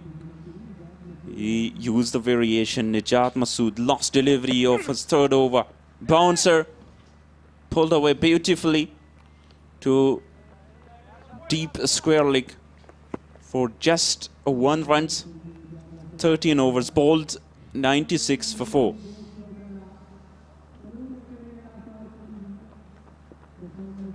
They've got a great platform now. 96 for 4 after 13 overs, with 7 overs in hand, and the likes of Najib Zadran and Azizullah Miakhel are at the crease. What can they get to now? They are in a lot better position than what they were earlier. You're talking about the baiting line of Bost 30 partnership from 19 is a very quick partnership in this kind of situation. Exactly what I was talking about. This is what they need, partnership. And we saw the lack of partnerships in 2 of the innings yesterday in both matches. Only team that built 2 partnerships, 2 good partnerships, that was Mis-e-Ainak. And they were the ones who came out victorious and chased down a big total of 172. Abdullah Muhammadi was brilliant in the first game for Mis-e-Ainak. Oh, this time it's a no ball. It dispatched for a huge one. Easy pickings for someone like Najibullah Zadran in a no ball called 2.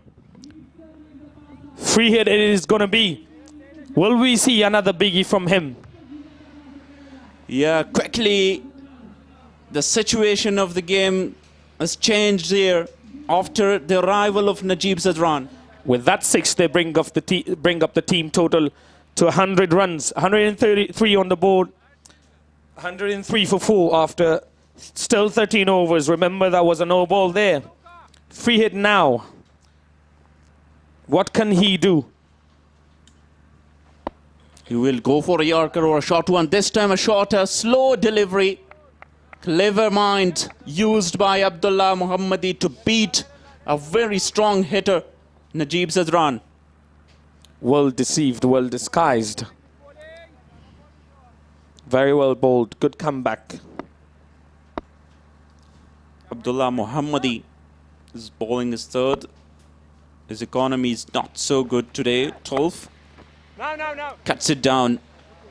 And another misfield from the inside fielder at point. Poor fielding, to say the least. Not what you would expect at this level, and especially when you've got the likes of Najib Zadran, who is at the crease. You don't want to give him chances, and you don't want to give them extra runs now that they're building a good partnership. You want to restrict them to a low total so that then you can taste it down easily. And that is not what you need in doing what you require. If you talk about the baiting lineup, they have deep baiting lineup because every bowler of Bost can bat as well. Nuristani, Hamza, even at the last wicket they can bat.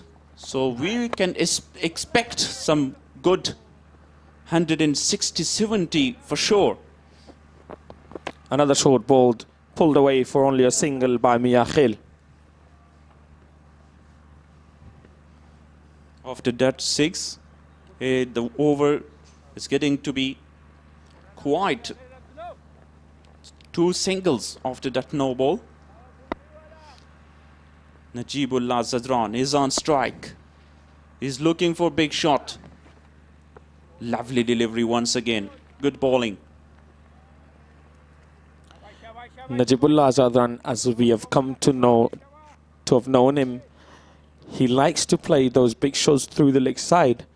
So you would rather want to bowl to him on the offside so that he can't really hit you for those big sixes. Not that he cannot play good shots through the offside too, but I would say he's rather strong on the leg side. Well played again, nudged away for a single only to the gully fielder.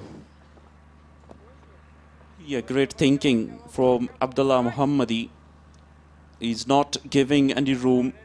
He's bowling in good lane area with different variation. And that is the key of success so far for Muhammadi. 28 already from his bowling. But in this over, he conceded 10 runs. Last delivery still remain. Lovely, beautiful. Will it be taken? Yes, it is. I thought that was flying over the rope. It sounded so good off the bat. But a great jump and good fielding awareness from the boundary fielder turns it into a wicket. Azizullah Miakhil looks disappointed. He thought he had hit it for a towering 6, just like I was doing so. Not to be. It is a wicket now. Yeah, good wicket. Break the partnership. Fantastic breakthrough for Abdullah Muhammadi at the end of the over. Straight, great catch from the fielder. 37 of 26. A good innings comes to an end. 106 for 5. Exactly what the bowling team needed and exactly what the batting team did not. The batting team were looking to extend that partnership. Mis-e-Ainak have broken it. And so good to see. And what a comeback that was by Muhammadi. Going for a 6 off a no ball of the first delivery of the over, and then to come back and not give that many runs away and take a wicket off the last ball too. Takes some mind and some composure. Great comeback. The impact sub introduced here. And they will have an extra better Bost. That's why they were hitting every delivery. And they were after it. But finally a well-judged catch. Game awareness. He has taken that easily. And keeps very simple for us. But it was not that much simple. Najib is on strike. Waheed is the bowler.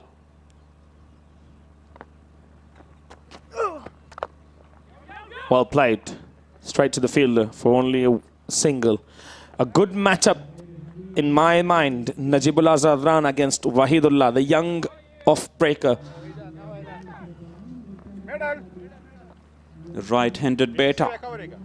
It looks like Juma Khan.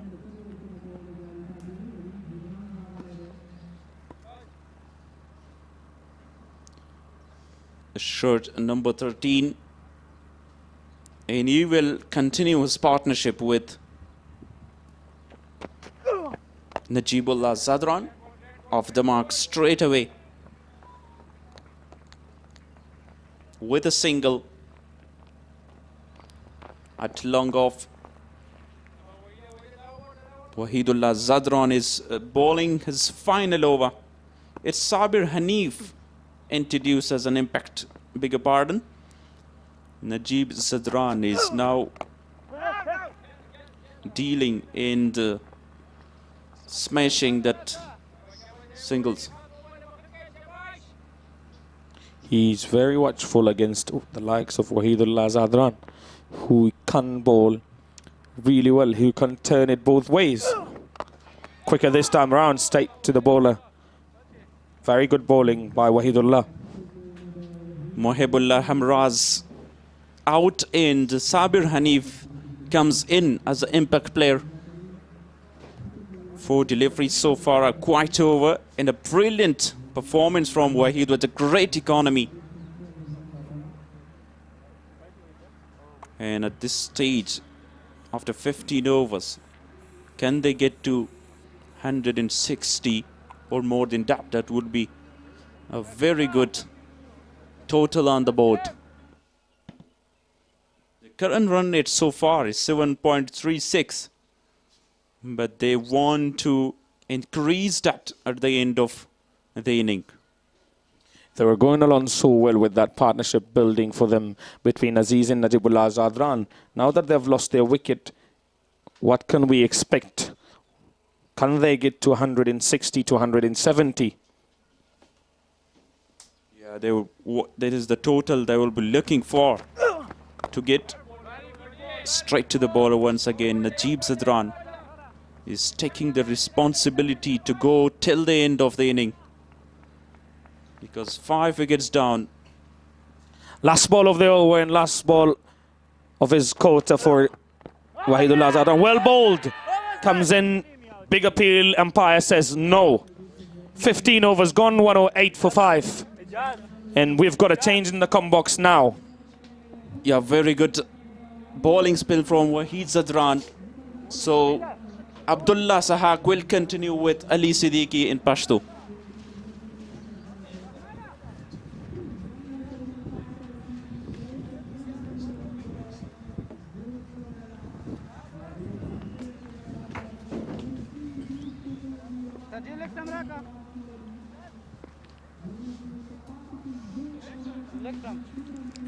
ډیره زیاته مننه کوو د خپلو ملګرو انګلیسي ژبې کمنټرانو صادق معروف او شفیع څخه د وحید زادران وروستی توپ چې نجیب زادران ته یې وکړ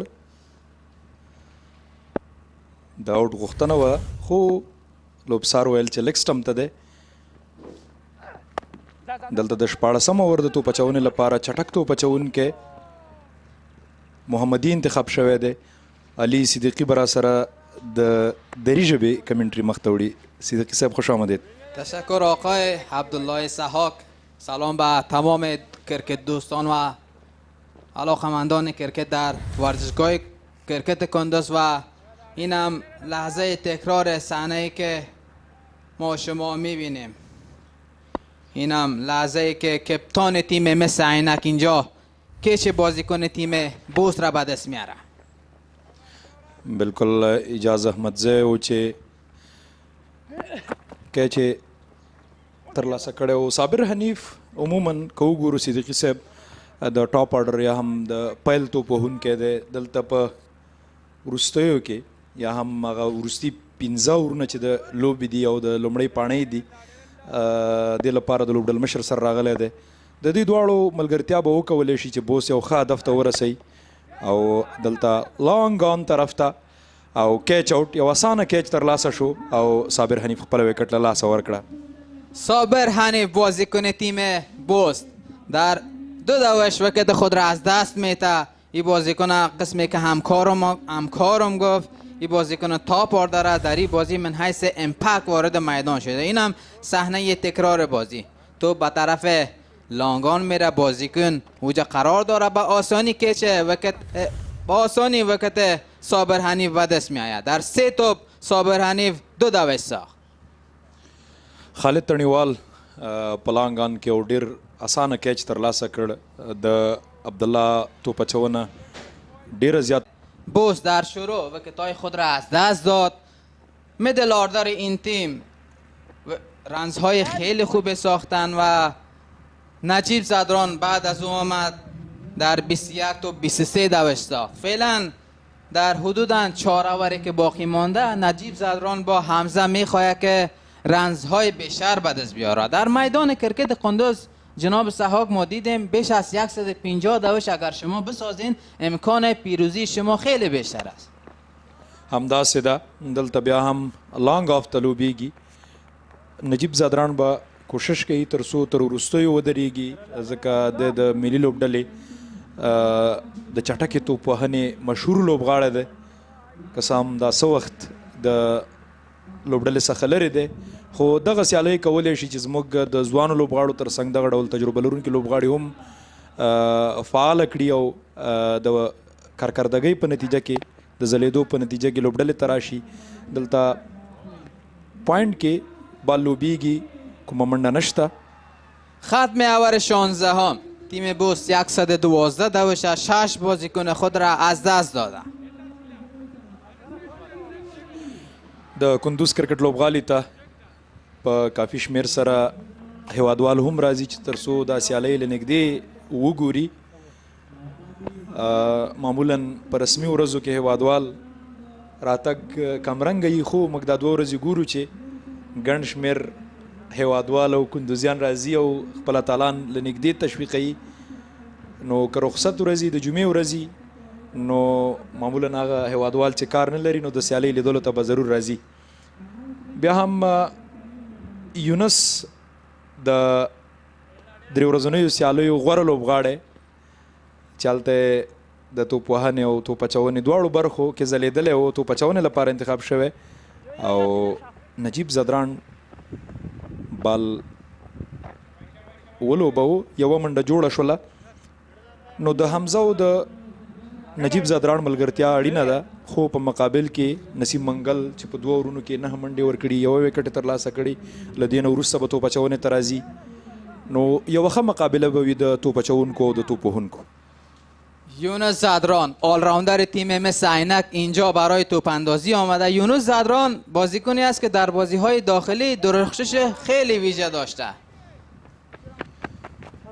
اینجا 2 دوش دیگر هم به دوش‌های تیم بوست اضافه میشه. درباره یونس زادران میگفتیم این بازیکن در بازی‌های داخلی، بازی‌های یک روزه که در جنوب افغانستان ولایت هلمند برگزار گردیده بود، در یک بازی هم 100 دوش ساخته بود و هم 5 ویکت به دست آورده بود. یعنی یک آلراوندر فوق‌العاده است این بازیکن. همداسې د دلته شاټ ترسره کیږي په ډیپ میډ ویکټ باندې غټه شپږیزه. یک 6 دوش زیبا و قشنگ توسط حمزه. این بازیکن هم بازیکن جوان، بازیکن زحمتکش، بازیکنی است که تیم بوست اعتماد کرده و او را در شماره 8 وارد میدان کرده. بودن بازیکنان جوان در کنار بازیکنان مثل نجیب زادران سبب میشه که این بازیکنان در بازی‌های بیشتر درخشش بیشتر داشته باشند. و اگر درباره نجیب زادران بگوییم، این بازیکن حدود آخرین بازی بین المللی خود در سال 2024 برای تیم ملی کرکت افغانستان انجام داده. این بازیکن مصدوم بود، حالا الحمدلله برگشته و به زودی میخواهد دوباره وارد تیم ملی کرکت افغانستان شود. پرله پسې د غټو شاټونو هڅه او بریالی کیږي، خو دلته ډګر ساتونکی بریالی کیږي او امل شاهین دی چې د حمزه پاڼۍ ته د پای ټکی ږدي. یونس چې څه ډول د توپوهنې په برخه کې ځلیږي، دلته د توپ اچونې په برخه کې هم بریالی دی. بیا ځلې ګورو.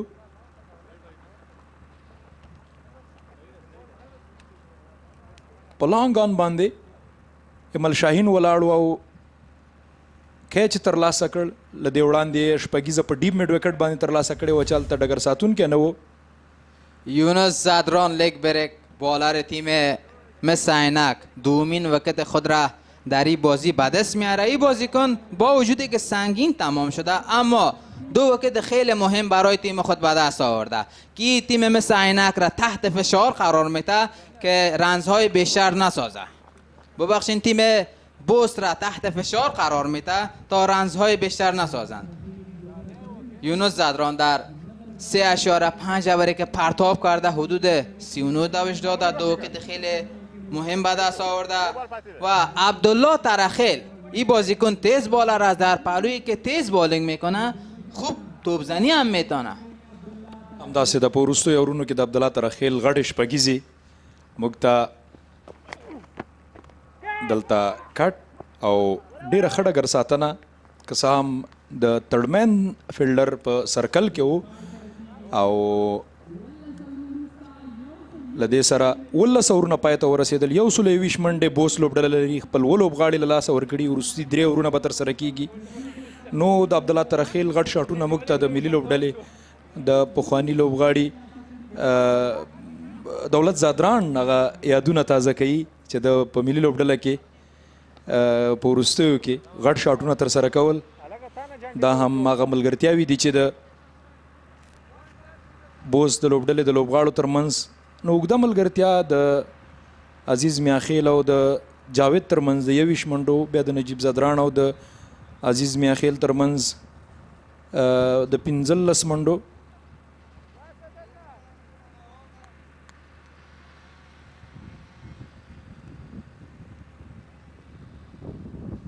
نسیم منگل تیز بالر تیم مس-e-Ainak دوباره برای توپ اندازی دعوت شده.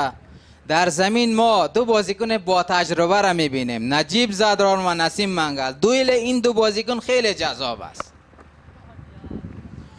او دلته په ډیپ میډ وکټ باندې نجیب زادران شپږیزه ترلاسه کوي او نجیب الله زادران هغه مومنټم چې نسیم منگل په دغه سیالۍ کې له ځان سره لري. په 12 توپونو 9 منډې یو وکټ دلته په یو توپ باندې په لومړي توپ باندې شپږیزه ورکوي. اعجاز احمدزی بازیکن با تجربه خود را دعوت کرده که بیا نجیب زادران آوت کن. اینجا نجیب زادران میگه من از تو کده تجربه بیشتر دارم، بگی 6 دوش. همداسې دا خو او په ګورو چې بیرته راتګ نسیم منگل کولی شي که نه، خو د نجیب زادران پر وړاندې او دلته بال مخامخ لوبیږي. پرله پسې 2 شپږیزې د لانګ آن او لانګ آف ډګر ساتونکي یوازې د بال ننداره کوي او بال د شپږو منډو لپاره له بونډرۍ نه د باندې. 2 شش پای در پای توسط نجیب زادران. هواداران و علاقمندان کرکت از درخشش نجیب زادران خیلی خوشحال است. این بازیکن در 25 توپ 37 دوش ساخته. در یک وقتی که تیم بوست تحت فشار بود، کپتان و رهبر این تیم وارد میدان میشه و 37 دوش مهم را در اورهای وسط بازی به دست میاره که خیلی برای تیم بوست حیاتی است. همداسې د هغه څه چې د افغان کرکټ مینوالې غواړي، د نجیب زادران مینوالې غواړي، نجیب یې ترسره کوي. ګورو چې بیا هم بال مخامخ لوبیږي، لانګ آف ته یوه منډه راځي.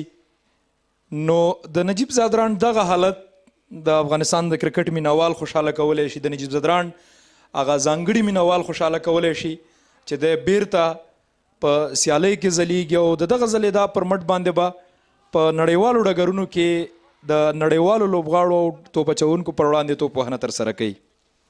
دقیقاً هواداران کرکت کشور خیلی خوشحال هستند که نجیب زادران بازیکنی که با دست چپ توپ اندازی میکنه خیلی خوشحال هستند. اینجا ما عبدالله ترخیل را میبینیم که یک دوش از طریق لانگان به دست میاره. اینجا بازیکن تیم مس-e-Ainak است.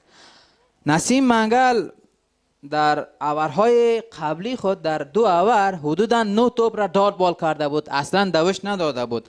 با وجودی که 2 شش پای در این اور از طرف نجیب زادران به دست آورد، هنوز هم توپ اندازی خیلی خوب انجام داده. در 2.4 اوری که پرتاب کرده یک وکت مهم و 23 دوش داده.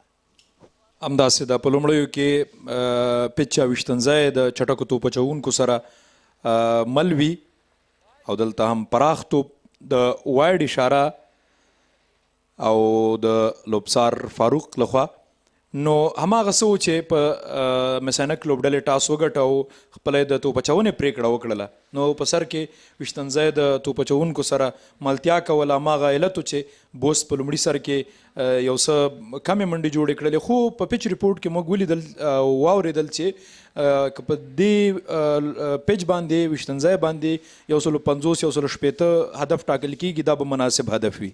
نگاه ها به نجیب زدران است. هواداران کرکت دوست دارند که از طریق این بازیکن شش های بیشتر ببینند. این هم یک واید بال دیگر. نسیم منگل اینجا تحت فشار است و دو واید پای در پای اینجا پرتاب کرده. قبل از او در توپ اول خود از طریق نجیب زدران دو شش بلند خورد و حالا این بازیکن با تجربه تحت فشار است و نجیب زدران وارد میدان است.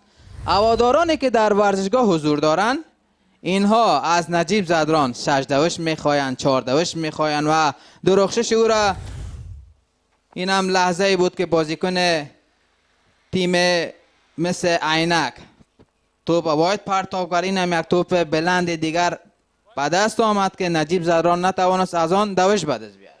همداسې د که په ډګر ساتنه باندې غږیږو ډیپ پوینټ ډیپ فاین لیګ او میډ وکټ لانګان او لانګ آف 15 فیلډران بهر دي او د نجیب زدران پر وړاندې وروستی توپ د 18 اوور نسیم منګل تر سره کوي.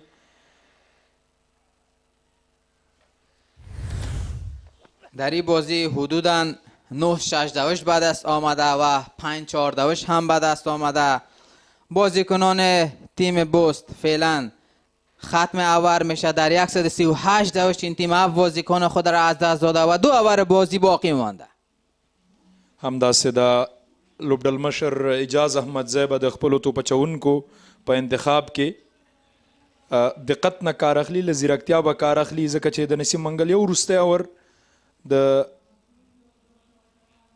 نجات مسعود یو اور پاتې دی چې د توپ اچونې لپاره انتخاب شو. نجات هم 3 اورونو کې 26 منډې ورکړي دي یو وکټ ترلاسه کړي.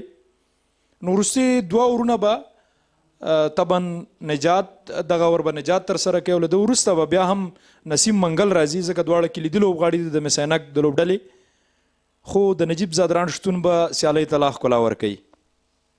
نجات مسعود برای توپ اندازی وارد میدان شده و به طرف اسکویر لگ نجیب زدران 1 دوش به دست میاره. نجات مسعود هم از جمله بازیکنان خیلی با تجربه تیم mis-e-Ainak است که در بازی های داخلی افغانستان، بازی های 4 روزه، بازی های تیم ملی الف و بازی های تیم ملی افغانستان اشتراک داشته. این بازیکن در تیم ملی افغانستان در توپ سرخ در بازی های تست درخشش ویژه داشته و در رقابت های جام ملی بستوره EN سوپرکولا باز هم دعوت شده و برای تیم mis-e-Ainak بازی میکنه. او برای عبدالله ترخیل که یک تیز بالر است توپ پرتاب میکنه که ببینیم در این توپ چی نتیجه به دست میآید. بهترین شاٹ اکسترا کور د پاسه بال د سلورو منډو لپاره لوبیږي او هغه څه چې د دغه ډول توپ وهونکو لپاره اسانه نه وي چې د یوې لوبډلې په کلیدي او تجربه لرونکي چټک توپ اچوونکي دغه ډول شاټ تر سره کوي. خو عبدالله ترخیل دا لومړی ځل نه دی. په تیرو سیالیو کې موږ لیدلی دی چې په لسټۍ سیالیو کې هم په وروستیو کې غوره توپ وهنه تر سره کوي. عبدالله ترخیل در بازی های داخلی بارها نشان داده که یک هیتر خطرناک است. او میتونه که رنزهای بیشتر در اورهای آخر برای تیم خود به دست بیاره. دا ځل یو څو قدمه مخکې راغی خو نجات سلو بال وکړ او میډ وکټ کې یوه منډه جوړه شوه. دغه توپونه به ډېر زیات د نندارې وړي ځکه چې دواړه تجربه لرونکي لوبغاړي کاغه نجیب الله زادران دی په وروستیو کې د غټو شاټونو وړتیا لري. چټکه توپ وهنه 10 منډو ته اړتیا لري چې نیمه سلیزه بشپړه کړي. د نجات مسعود تجربې ته په کتو باندې نو یوه غوره ننداره به وي. این سومین بازی جام ملی بیسور افغانستان امید وطن است. در این 3 بازی عبدالله ترخیل در همین هور 52مین 4 این بازی را به ثمر رساند و نجیب زدران یک شش دیگر به ثمر میرساند. بهترینه شاټ د نجیب الله زادران له لوري بالکل د خپلو لوبغاړو ډریسنګ روم طرف ته شپږیزه ترلاسه کړه او د ای انجام امید وطن ملي شلوریزو سوپر کولا سیالیو 38مه شپږیزه او له دې سره 1.5 سل یا هم 150 منډې بوس لوبډلې بشپړې کړې. بیا ځلې تکرار دوش‌های نجیب زدران در 30 توپ به 46 میرسه. این بازیکن با 4 دوش یا 6 دوشی که اگر به ثمر برسانه به 50 خود میرسه. توپ به دستان کیپر، یک توپ خیلی خوب دیگر است. نجات مسعود خبر تراتګ ویلی شو د نجات له لوري تیز بالو چټک بالو او یوازې د محبوب تسکین منګلو ته بال ورسید. وروستی توپ به ترسره کوي. وروستي 7 توپونه د دغه پاڼۍ پاتې دي او تېره ورځ مس-e-Ainak 102 منډې جوړې کړې وې.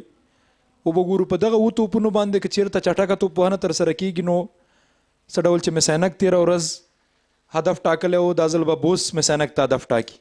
در 30 توپ اخیر این دیدار حدوداً 40 دوش به دست می آید و یک دوش دیگر هم اینجا ما می بینیم و رنزهای تیم بوست به 151 دوش می رسه. این تیم بازیکن خود را از دست داده و 6 توپ بازی باقی مانده.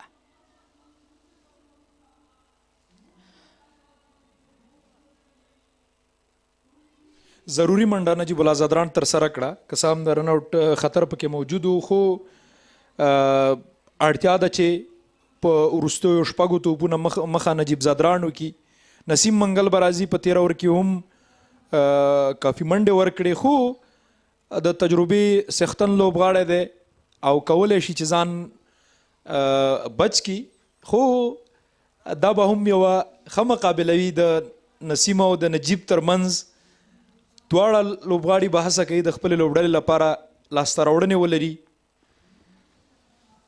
آخرین اوور بازی نسیم منگل برای نجیب زدران پرتاب میکنه و توپ به صورت مستقیم یک 4 دوش دیگر توسط نجیب زدران به دست میآید و این بازیکن به 50 خود میرسه در 33 تا 51 دوش. له دې سره نیمه سلیزه بشپړه کیږي او نجیب الله زادران بیرته راګرځي او دا د خطر زنګ هم کېدلی شي د راتلونکو لوبو او د نورو لوبډلو د توپ اچوونکو لپاره چې نجیب زادران راوګرځېده. ماسپښین ته به حضرت الله زازی لوبه کوي نو وروستي 15 توپونه او یوه ښه ننداره. بازی خیلی جذاب و زیبا جریان داره. نجیب زدران در میدان است. در توپ اول 4 دوش به دست آمد و یک برگشت خیلی خوب توسط نسیم منگلی توپ را بالای نجیب زدران مس میکنه. نجیب زدران در این رقابت ها در دومین بازی خود 50 به ثمر میرساند. در بازی قبلی در 5 توپ 2 دوش ساخته بود. قسمی که هواداران است نجیب زدران توقع داشتند در این دیدار درخشیده. در این دیدار نجیب زدران تا حال 4-6 دوش خیلی عالی به ثمر رسانده. همداسې د بوس د لوبډلې د شپږیزو شمیر هم 10 ته ورسید او دلته به په ډګر ساتنه کې نسیم او لوبډل مشر اجاز احمدزی خپلو کې خبرې اترې لري او د وروستیو دغو څلورو توپونو لپاره یوه ښه ستراتیژي کولی شي چې مس-e-Ainak لوبډله به د بوس لوبډله کنټرول کې تر څو د 180 هدف څخه دوی کم هدف ته مجبور کړي خو د نجیب زادران شتون دا هر څه ممکن کولی شي. از میدل آردر این تیم باید تمجید کرد. یک دوش دیگر اینجا 2 دوش دیگر به دست میآید. باز هم استرایک در دست نجیب زدران خواهد بود. با وجودی که این تیم در شروع بازی 3 ویکت مهم خود را از دست داد و در این دیدار حدوداً 49 دات بال شده. با وجودی که 49 دات بال شده 157 دوش اینجا به دست آمده که میدل آردر تیم بوست تاتون که بسیار زحمت کشیده که این 157 دوش به دست آمده. 3 توپ باقی مانده و نجیب زدران مقابل نسیم منگل او دلته بال لوبیږي د شپږ منډو لپاره. نجیب زادران هغه څه چې بوست ورته اړتیا لري ترسره کوي یې. یوه لوړه شپږیزه د لانګ آف باونډرۍ د پاسه او له دې سره 9 شپږیزې یوازې په یوه نیمه ورځ به ورته ووایو صدیقي صاحب، ځکه چې درېیمه لوبه ده، څلورمه لوبه به نن ترسره کیږي او یوازې په 5 پاڼیو کې د 9 شپږیزو ترسره کول نو دا د چټکې توپوهنې او د توپوهونکو په وړتیا باندې دلالت کوي. در این بازی هم ما حدوداً 11 شش دیدیم که 5 ششی را نجیب زادران به دست آورده و اینجا یک 2 دوش دیگر هم به طرف آن ساید به دست می آید. اور آخر توسط نجیب زادران تقریبا مکمل بازی میشه. 5 توپ بازی کرده، 1 توپ دیگر هم بازی میکنه. دوش های تیم بوست خیلی عالی در این میدان. شما اگر از 150 دوش بیشتر بسازید سبب پیروزی تیمتان میشین. اینجا نسیم منگل که یک بازیکن بسیار با تجربه سنگین تمام شده، در 3.5 اوری که بازیکن پرتاب کرده 40 دوش داده، 1 وکت به دست آورده و تقابل توپ اخیر میان نسیم منگل و نجیب زادران ما شما میبینیم. وروستی توپ او دلته ډیره ښه توپ اچونه ښه بیرته راګرځېدنه د نسیم منګل لوري له شپږیزې وروسته 2 توپونه ښه ترسره شول، یوازې 3 منډې پکې رالې. په دې سره 20 اورونه پای ته ورسېدل. بوست لوبډلې 116 منډې ترسره کړي. 116 منډې هدف دی د مس عینک لوبډلې لپاره. دوی اووه لوبغاړي له لاسه ورکړل او دغه پاڼۍ 50 ډاټ توپونه، یعنې تقریبا شاوخوا 9 اورونه دوی پرته له کومې منډې لوبولي دي، خو په پاتې 11 اورونو شاوخوا کې دوی 116 منډې جوړې کړې. اسکورکارد بازی را میبینیم. فیصل خان 13 دوش ساخت، نومانشاه 7 دوش ساخت، محب الله امراض در 4 توپ 1 دوش ساخت، جاوید سلیمان خیل در 17 توپ 21 دوش ساخت، عزیز میاخیل در وسط بازی 37 توپ در 26 توپ 37 مهم دیگر ساخت. بزرگترین بازی را در این بازی نجیبالله زادران به دست آورد که در 38 توپ 61 دوش خیلی مهم ساخت. صابر حنیف هم 2 دوش ساخت، حمزه در 6 توپ 9 دوش ساخت و عبدالله ترخیل در اخیر بازی آمد در 4 توپ 6 دوش خیلی خوب ساخت. همداسې د ډیره ډیسپلین توپ اچونه د مس عینک لوبډلې توپ اچوونکو ترسره کړې ده، ځکه چې یوازې 9 ډاټ توپونه ترسره کړي. نجات په 4 کې 9 منډې 1 وکټ، وحید زادران ډیره ښه توپ اچونه په 4 اورونو کې 14 منډې 1 وکټ. یوازینی توپ اچوونکی وحید زادران دی چې په ښې اکانومۍ سره توپ اچونه ترسره کړې ده. عبدالله محمدي په 4 کې 2 وکټې، نسیم منګل په 4 اورونو کې 40 منډې 1 وکټ او محمد یونس بیا په 4 اورونو کې 2 وکټ ترلاسه کړې او 9 منډې ورکړلې. نو په ټوله کې ښه توپ اچونه ترسره کړې وه مس عینک لوبډلې، خو د نجیب زادران دغه چټکې منډې د دې باعث شوې چې بوست لوبډله یو ښه هدف ته ورسوي. دا هم وروستۍ ملګرتیا ډیره د ستاینې وړ ده چې په 19 توپونو باندې 45 منډې د نجیب زادران او د عبدالله ترخیل ترمنځ له دې وړاندې د جاوید او د عزیز میاخیل ترمنځ د 44 منډو ملګرتیا ترسره شوې وه. مخکې ما د پارټنرشپ او د ملګرتیا په هغه کې د جاوید منډې حساب کړې وې چې 21 منډې ملګرتیا، خو نه 44 منډې ملګرتیا ترسره کړې وه. نو دغه ډول په 20 اوریزه فارمیټ کې لنډې ملګرتیاوې د دې هدف د دې باعث ګرځي چې وروستیو کې یو ښه هدف د مقابل لوبډلې لپاره وټاکل شي. سحاق زمانی که نجیب زادران وارد میدان شد خیلی آهسته توپزنی کرد، صبر کرد و در اخیر هیتینگ خیلی خوب انجام داد که این تیم در 3 اور اخیر حدوداً 45 دوش به دست آورده بود. همداسې د یو سینیر او تجربه لرونکي لوبغاړي ځانګړنه همدایي چې باید او بیا په مشرۍ او په لیډرشپ کې چې خپله مخکې شي، پریشر هینډل کی تر څو هغه تجربه لرونکي توپ اچوونکي چې د مقابلې لوبډلې دي. دا د لومړۍ پاڼۍ هغه ځلېدلي لوبغاړي دي چې نجیب زادران په 18 توپونو 21 منډې ناسوځېدلی پاتې شو. عزیز میاخیل په 26 توپونو 19 یوه ښه ملګرتیا یې لرله. عبدالله محمدي په 4 اورونو کې 22 منډې ورکړې، 2 وکټې ترلاسه کړې. یونس هم په 4 کې 9 2 وکټې ترلاسه کړلې. دلته 11 شپږیزې ترلاسه شوې د بوست لوبډلې له لوري. در 20 اوور 167 دوش در ورزشگاه کرکت قندوز که در فصل گذشته در جام واخواندری ورزشگاه بیشترین دوش حدوداً 176 دوش بود. یعنی تیم بوست برای تیم mis-e-Ainak یک دوش خیلی مناسب اینجا هدف داده. اگر تیم mis-e-Ainak میخواهد که بازی را پیروز شود باید در شروع وکت های خود را از دست نده و در روز قبل برای تیم mis-e-Ainak که هر دو تیم در بازی گذشته تیم های اسپینغر و تیم آمو را شکست دادن، در او بازی محبوب دستگین ویکت کیپر تیم mis-e-Ainak سبب پیروزی تیم شده بود. ایمل شاهین هم در او بازی خیلی خوب درخشیده بود. در این بازی اما نگاه ها به اجازه احمدزی محبوب تسکین و احمل شاهین خواهد بود که این بازیکنان در بیتینگ بدرخشند و تیم mis-e-Ainak را پیروز بسازند. همداسې د خالد تڼیوال هم د هېرېدو نه دی د mis-e-Ainak په لوبډله کې. دوی هم پیاوړي توپوهونکي له ځان سره لري.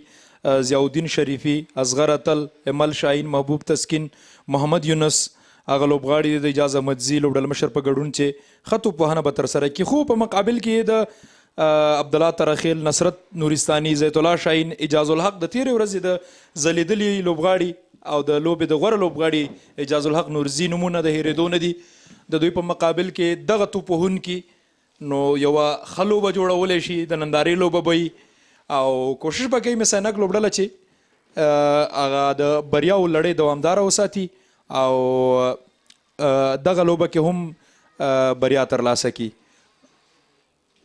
نو نادرزی صاحب په ګراوند کې دی، هغه به فلش انټرویو لري، له لوبغاړو سره ورګرځو. نادرزي صاحب ته او بیا د دویمې پاڼۍ کمنټرۍ ته راګرځو. ډیره زیاته مننه ساحق صاحب چې لیدونکو سمه په لوبه تبصره کوله. واقعا چې ډیره په زړه پورې خوندوره سیالي ترسره شوله چې تاسو وکړه ټاس په نن سیالۍ کې د mis-e-Ainak لوبډلې وګټه، خپله یې د بالینګ پرېکړه وکړله. واقعا په زړه پورې توپوهنه د نجیب لړخه ورسره په څنګ کې عزیز میاخیل لړخه ترسره شو چې ټوټل 160 منډو هدف یې وټاکه. عزیز ستړي مشه په خیره، هرکلی درته په خپرونه کې راتګ سره مو ماشاءالله یو ځل بیا خپل ځان ښه ثابت کړ، ښه لوبه مو ترسره کړله، د نجیب سره ملګرتیا وکړله، ستاسو څو وکټې په لومړیو کې د لاسه ورکړې وې. میدان ته چې راښکته شوې کوم پلان ستراتیژۍ سره راغلی چې نن مو بیا هم په زړه پورې توپوهنه ترسره کړه؟ بسم الله الرحمن الرحیم او سلامونه نیکې هیلې. ډېره زیاته مننه. که څه هم په لومړیو کې زمونږ وکټې ډېرې زر زر لاړې، نو هماغه ماته د کیپټن او د کوچز لخوا دا پلان راکول څه چې ته په وکټ لږ سټی وکړه انشاءالله رنز راځي، نو هماغه اوس ما په وکټ سټی وکړه، الله پاک رنز راوړ. واقعا ډېر ښه شاټونه یې ترسره کړل. فکر کوم چې وکټ کې د توپ اچوونکو سره هغومره مدد منئ، بیټرانو سره پکې څه ښکارېده مدد و؟ او که څه هم وکټ لږ بیټینګ تم سپورټ او بالینګ تم وه، خو هماغه چې ما لږ سټی وکړه نو وکټه مې لږ ریډ کړه، هماغه چې رنز راغله. د افغانستان په انډر 19 19 کلن لوبډله کې مو کتلې ډېر ښه ولوبېدلې، هغه ځای کې د تجربه هم لږ ترلاسه کړله. بیا چې کله دغسې انټرنیشنل لیول باندې ته د یو هېواد نمایندګي کوې او بېرته راځې خپل هېواد داخلي کرکټ ته، د هغه لیول کرکټ او دغسې لیول کرکټ چې داخلي کرکټ کې ته په نیشنل شل اوريزو سیالیو کې لوبېږي، څه توپیر فرق لري؟ که څه هم فرق لري، خو موږ سره انډر 19 کې ښه کوچز وو، رئیس حاجي نورعلي حاجي صاحب، نو هماغه دا کرکټ په دې فرق ده چې هغه بالران لږ ښه دي، دا بالران هم ښه دي خو په نسبت دا هغسې نه دي لکه څنګه اکسپیرینس لري هغه بالران. یعنې ستاسې په نظر باندې چې هلته د یو هېواد په سطحه باندې توپ اچوونکي نمایندګي کوي او دلته د یو ریجن یو د زون نمایندګي کوي، څه ډول په ټوله کې که وګورو سیالۍ ډېرې خوندورې دي؟ شخصا ستاسې لپاره، ستاسې په څېر د ځوان لوبغاړو لپاره دغسې سیالۍ چې دغسې لوبې برابرېږي څومره ګټورې تمامېږي، ستاسې په د کرکټ په لوبه باندې، ستاسې په لوبېدنه باندې څومره مثبت تاثیر کولی شي؟ واقعا چې ډېر ښه تاثیر کوي، نو ما دې ته ډېره خواري کړې ده، نو زمونږ تر څو پورې چې راسم شپږیزې ته انشاءالله، نو د نوي ځوانانو دپاره ډېر ښه فرصت ده تر څو دې کې رنز وکړي او مخکې راسي. نجیب سره د په وکټ باندې سټی وکړه او دا لومړی ځل به فکر کوم چې ته د یو نیشنل ټیم پلیئر سره په ویشتنځای باندې درېږي او د هغه ایکسپیرینس تجربه تا سره شریکېږي. کله چې دواړه سره ملګري شي توپوهنه کې، د نجیب مشوره او لارښوونه تا ته څه وه؟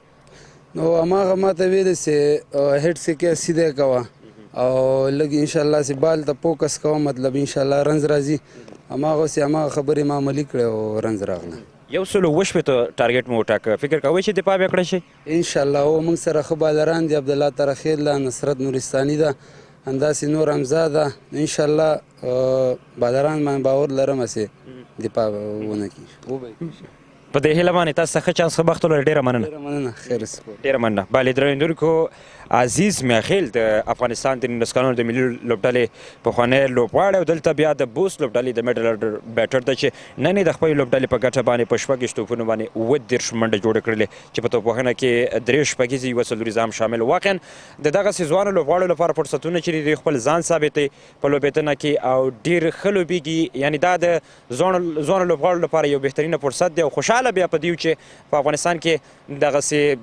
ښکته لیول څخه لوبغاړي راځي او په همغه شان سره ډېر ښه لوبېږي فرهاد اریان زما ګران همکار بیا هم راسره په خپرونه کې یو ځای شو اریان صاحب ستړي مه شئ په خیر راغلی خپرونې ته هرکلی درته وایي ډیره مننه نادر صاحب تاسو ته هم ستړي مه شئ ما درنو هیوادوالو تاسو هم ستړي مه شئ نن د کندوز کرکټ نېشنل شل اوریزو سیالیو کې درېیمه لوبه وه چې د بوست لوبډلې لومړی توپوهنه ترسره کړه او ترڅنګ یې میس-ایانک بیا بالینګ کو لومړي معلومات خو تا ټول ورکړي دي چې څه تېر شوي په لومړي انینګز کې نه لومړي معلومات مې نه دي ورکړي فقط دومره مې ویل چې عزیز میاخیل څومره رنز ورکړه څنګه وه لوبه خوند یې ترې واخیسته رښتیا هم چې د بوست لوبډلې لوبډلمشر سینیر لوبغاړی د افغانستان د ملي ټیم چې اوس مهال د لوبډلې سره نه دی نن ډېرې ښه توپوهنه ترسره کړه ترڅنګ یې ورسره بیا ځوان لوبغاړی میاخیل هم ښه ولوبېده او ډېره ښه لوبه یې ترسره کړه واقعا بې له شکه په زړه پورې لوبېدنه و نجیب لاړخه شپږیزې ترسره کړې یوه څلوریزه او که ټوله کې موږ ګورو اریان صاحب ویشتن ځای باندې که خبرې کوو د بیټینګ سره لږ څه سپورټ او مدد پکې ښکاري او دغه څه کېدلی شي یو ښه هدف او ټارګېټ ټاکي او دلته بیا ښه لوبېدنه ترسره کوي بالکل د میس-ایانک لوبډلې لوبغاړي اوپنر خالد تړیوال او ترڅنګ یې اصغر اتل هم میدان ته داخل شوي ورزو د کمنټري باکس په لور زموږ ګران همکاران هم په کمنټري باکس کې دي بله د سیالۍ نه خوند واخلي ځو میدان ته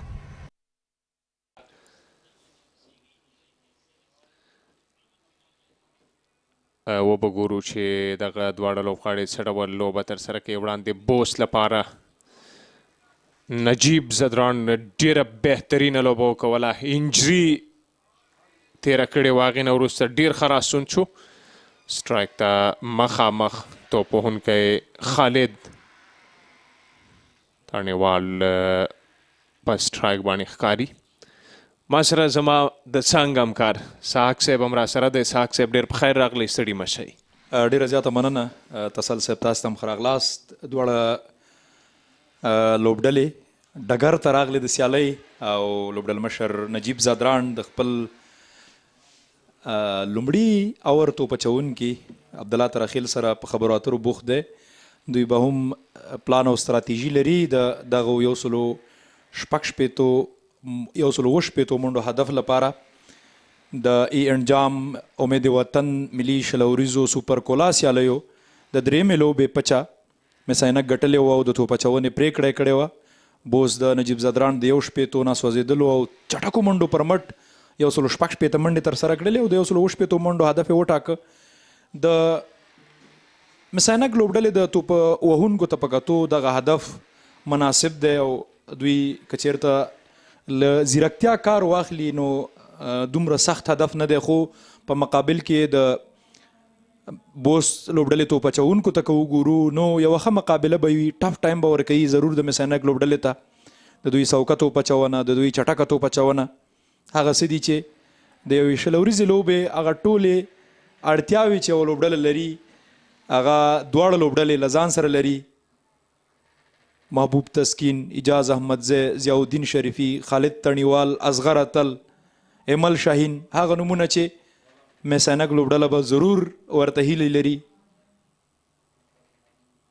بل لور ته اجاز الحق نورزی د تیرې ورځې د بوست لپاره د سیالۍ غوره لوبغاړی او همدا ډول عبدالله ترخیل او نورستاني چې بوست به ورته هیلې لري له شک پرته تېره ورځ هم نن که لومړی انینګز ته وګورو په لومړي انینګز کې د بوست لوبډلې لومړیو توپوونکو ښه لوبه ونه کوله ژر ژر یې وکټ یې له لاسه ورکړې هغې نه وروسته کله چې ډېره ښه همغږي وه ډېره ښه ملګرتیا وه دلته لوبه هم پلی شوه دلته لومړی بال سیده د وکټ کیپر تر ګوتو رسیږي.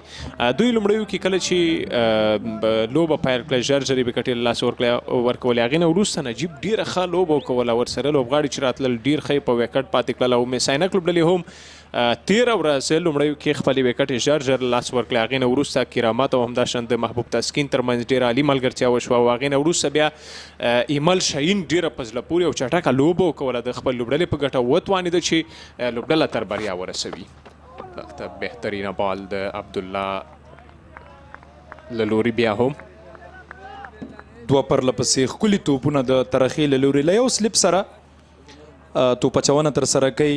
ډیپ سکویر لیک او تړمن دوه فیلډران له سرکله د باندې دي او شارټ فاین لیک میډان او میډاف کور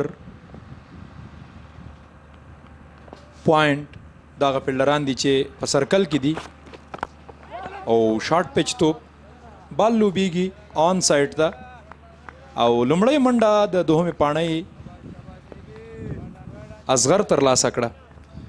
له شک پرته که وګورو په ټاپ آرډر کې دوی لپاره ضیاءالدین، همداشان خالد تڼیوال، اصغر اتل، همداشان ایمل که وګورو ډېر عالي لوبغاړي دوی سره شته. الراونډرانو کې اعجاز احمد، احمدزی، همداشان محبوب وکټ کیپر بیټسمین دوی سره، یونوس زدران دوی سره شته د الراونډر په توګه باندې. ډېر ښه لوبغاړي او ډېر ښه بیټینګ لاین لري. د مس-e-Ainak لوبډله هم د دوی لوبه که وګورو او 13 ورځې هم ډېره ښه لوبه ترسره کړه. او دلته مهمه خبره دا ده چې دواړه بریالۍ لوبډلې دي. 13 ورځ دواړو لوبډلو بریاوې ترلاسه کړي دي. نو نن ورځ هم یو د بل په وړاندې لوبیږي. عبدالله بیا هم ډېر بهترینه بال ترسره کړ، چټکه منډه غواړي ترلاسه کیږي. که د عبدالله تراخیل په بالینګ باندې وغږیږو، د بالینګ ډېر ښه سټایل لري. د رناپ که تاسې وګورئ، آوټ سوینګ ان سوینګ بالونه وګورئ، لاسیت ملنګه پاتیرانه هغې ته ورته د بالینګ سټایل لري او توپ اچونه یې ډېره په زړه پورې ده. همداسې ده کله چې په اکشن باندې خبره کیږي او شل اوریزه فارمیټ وي نو هندی جسپرټ بمرا به هم میډان ډګر ساتونکی او میډاف ترخیل بیا هم د اصغر اتل پر وړاندې او لین و لین سره هغه څه چې باید په لومړۍ سره کې چټک توپ اچوونکی چې کومې ځانګړنې باید ولري، نو دغه 15 لوبډلې چې د انجام امید وطن ملي شل اوریزو سوپر ګولا سیالیو کې ټولې ګډونوالې لوبډلې د دغه ډول توپ اچوونکو او توپ وهونکو څخه برخمنې لوبډلې دي او دا هغه څه دي چې سیالیو ته ښکلا ورکولی شي. عبدالله لوري به وروستی بال ترسره کیږي. عبدالله تراخیل یو ځل بیا هم دغه بال لوبیږي. په شارټ میډ وکټ کې فیلډر شتون لري، د منډې چانس نه ورکوي. لومړی اور د لوبې پای ته رسیږي. 2 منډې ترلاسه کړي دي د مس-e-Ainak لوبډلې. عبدالله تراخیل ډېره په زړه پورې توپ اچونه ترسره کړه. که وګورو په دغه سیالیو کې ځوان لوبغاړي 13 ورځ سیالیو کې هم که موږ ولیدل او نن لوبه کې هم ډېر ښه ثابت شول. او تر ټولو ښه خبر د نجیب ښه راستنېدنه ده، ښه راتګ دی. اعجاز احمدزی لوبډل مشر، ضیاءالدین، همداشان خالد تڼیوال، اصغر اتل، ایمل شاهین، همداشان کرامت الله، محبوب تسکین وکټ کیپر، همداشان د دوی سره نور لوبغاړي محمد یونوس زدران، همداشان عبدالله وحید زدران شتون لري. همداشان وبګورو چې دغه دواړه لوبغاړي تر کومه حده ملګرتیا کولی شي او راتلونکي توپ وهونکي په منځنۍ برخه کې همداشان وروستیو کې څه ډول لوبه ترسره کوي. خو مس-e-Ainak لوبډله بیا هم یادونه کوو پوره د بیټینګ لاین لري. نورستانی د بالینګ په موخه راغی، 2 اورونه 13 ورځ ترسره کړي، وکټ یې هم ترلاسه کړې وه. نصرت نورستانی د خالد پر وړاندې، خالد څومره بهترینه شاټ ترسره کوي. بالکل د کور فیلډر هڅه وکړه چې بال رامنه کړي، خو بال د 4 منډو لپاره لوبیږي. ډېر ښه ټایمنګ، ډېر ښه پلیسمنټ. ویلي ده چې فیلډر نشته دی په ډیپ کې او د سرکل فیلډر هڅه وکړه خو پاتې راغی. کله چې په ذهن او فکر سره لوبه کیږي نو بیا د میدان هر اړخ کتل کیږي او ځان لپاره خالیګاه ګوري بیټسمن چې څه ډول کوم ځای کې خالیګاه ده او هغې نه استفاده کوي. خو دا ځل ډېر بهترینه بال نورستاني په اړه به ووایو دی د 19 کلونو په لوبډله کې هم ډېر ښه ثابت شو، ډېره ښه توپ اچونه یې ترسره کړه. خو خالد تڼیوال په اړه به هم ووایو چې دی هم په کورني کرکټ کې ډېر ښه ځلېدلی، د سلیزې د 50 مو لیدلي دي، د پارټنرشپ ملګرتیا مو لیدلې ده، د هغه رننګ بټوین د وکټ موږ لیدلی ډېر عالي دی. او په شپږیزه کې که یادونه وکړو دته په همدې غوره توپوهنه باندې بیټونه هم ډالۍ شوي وو د رحمان الله ګربز او محمد نبي ساحل له لورې. او نن تمه کیږي له دغه څخه چې د خپل لوبډلې په ګټه ښه لوبه وکوي، ځکه تېره ورځ ښه ثابت نه شو، خو نن تمه شته. نصرت ډېر ښه بیرته راګرځېدلی له څلوریزې وروسته او تغییراتو سره بېلابېل ویریشن سره توپ اچونه ترسره کوي او دواړو لورو ته داسې توپ وهونکي او توپ اچوونکي شته. دواړه لوبډلې د امپاکټ هغه کوم رولز چې دي په هغې کې هم کور ګرافیک کې تاسې هغه فیلډران لیدلی شئ چې په بېلابېلو پوزیشنونو باندې دي او دلته ډېره غوره توپ اچونه ده. نصرت له لوري کوشش کوي چې شارټ لاین کې توپونه ترسره کړي، بیکورډ پوینټ کور هغه ډګر ساتونکي دي چې د نجیب زادران لوري سیټ اپ شوی دی. بیا هم ډېره ښه توپ اچونه جریان لري د نورستاني له لوري. د ده په اړه هم که وغږیږو د بالینګ هغه کد که د وګورو د پاس بالر لپاره چې کوم کد په کار دی اړتیاوې هغه کد د نوموړي سره دی. همداشان د ده که رناپ وګورو ډېر ښکلی رناپ هم لري. همداشان آوټ سوینګ ان سوینګ بالونه که د وګورو چینج بالونه مختلف بالونه د سره شته دي او تر دې وخته په ډېر ښه فکر سره د لوبه کړې ده. که څه هم ځوان دی ځوان حسی ده خو فکر او ذهن یې ډېر ښه جوړ دی. بیا هم دغه بال لوبیږي د منډې چانس نشته. د لوبې لپاره هم فټنس هم ذهنا جوړېدل دا ډېر زیات مهم او اړین دي او دغه ځوان لوبغاړي چې تر دې ځایه رسېدلي دي خواري یې کړې ده، محنت یې ویستلی دی او لا به هم مخکې ځي، تمه شته، هیله شته. او بله مهمه خبره دا ده چې له دې ځایه کوم لوبغاړي چې پرفارمنس کوي هغه به شپږیزې ته ځي، نو د هغې لپاره به هم دوی کوشش کوي چې د نورو نیشنل ټیم لوبغاړو سره په خوا کې ولوبېږي او نورې هم تجربې زیات شي. بیا هم دغه بال لوبیږي د منډې چانس نشته. پوینټ کې فیلډر دی او ډېر په دقت سره ځیرکتیا سره توپ اچونه نصرت ترسره کوي. 2 اورونه پای ته ورسېدل. مس-e-Ainak 6 منډې لري. څه ډول چې بوست لوبډلې پیل کړی او دغه ډول د دوی پیل هم سلو دی، خو وروستیو کې نجیب زدران ښه توپوهنه ترسره کړه. او به ګورو دوی د امپاکټ اپشن هم له ځان سره لري. ممکن زما له نظره کرامت دوی په امپاکټ کې وکاروي چې تېره ورځ هم یو څو ډېر ښه شاټونه نندارې ته وړاندې کړل. دا هم هغه 11 کسیز نوملړ دی چې اجاز احمدزی، اصغر اتل، خالد تڼیوال، ضیاءالدین شریفي، امل شاهین، محبوب تسکین، محمد یونس، عبدالله محمدي، وحید زادران، نجات مسعود، نسیم منګل. وحید زادران هغه څېره چې نن سیالۍ کې ډېره ښه توپ اچونه ترسره کړه. عبدالله تراخیل یو ځل بیا هم د بال لپاره انتخاب شوی، خو دا ځل د شاټ هڅه کیږي. فیلډر شتون لري او په سرکل کې دننه دغه وکټ ترلاسه کړه عبدالله تراخیل. پرله پسې اصغر اتل پاتې راځي. دوهمه سیالۍ ده او تېره سیالۍ کې هم دغسې په ټاپ پیچ کې خپله وکټ له لاسه ورکړی او دلته هم په میډ آن کې یو اسانه کیچ ډګر ساتونکي ونیو او په دې سره اصغر اتل د 6 توپونو وروسته یوه منډه ترسره کړه او خپله وکټ یې له لاسه ورکړه. او فیصل شینوزاده هغه لوبغاړی چې دغه کیچ یې ترلاسه کړ، یو ښه پیل د بوست د لوبډلې له لوري د مس-e-Ainak پر وړاندې.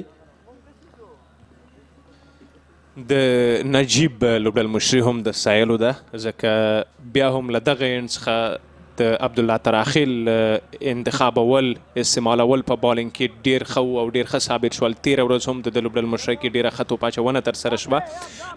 څه چې لوبډل مشر له عبدالله تراخیل غواړي، څه چې روزونکی له ده غواړي، او څه چې لوبډله له ده غواړي، او څه چې هغه کوم څه چې د په اکاډمۍ کې ترلاسه کړي دي، روزنه یې ترلاسه کړې ده، کوم څه چې له ده غوښتل کېږي هغه یې نن بیا هم ترلاسه کړل.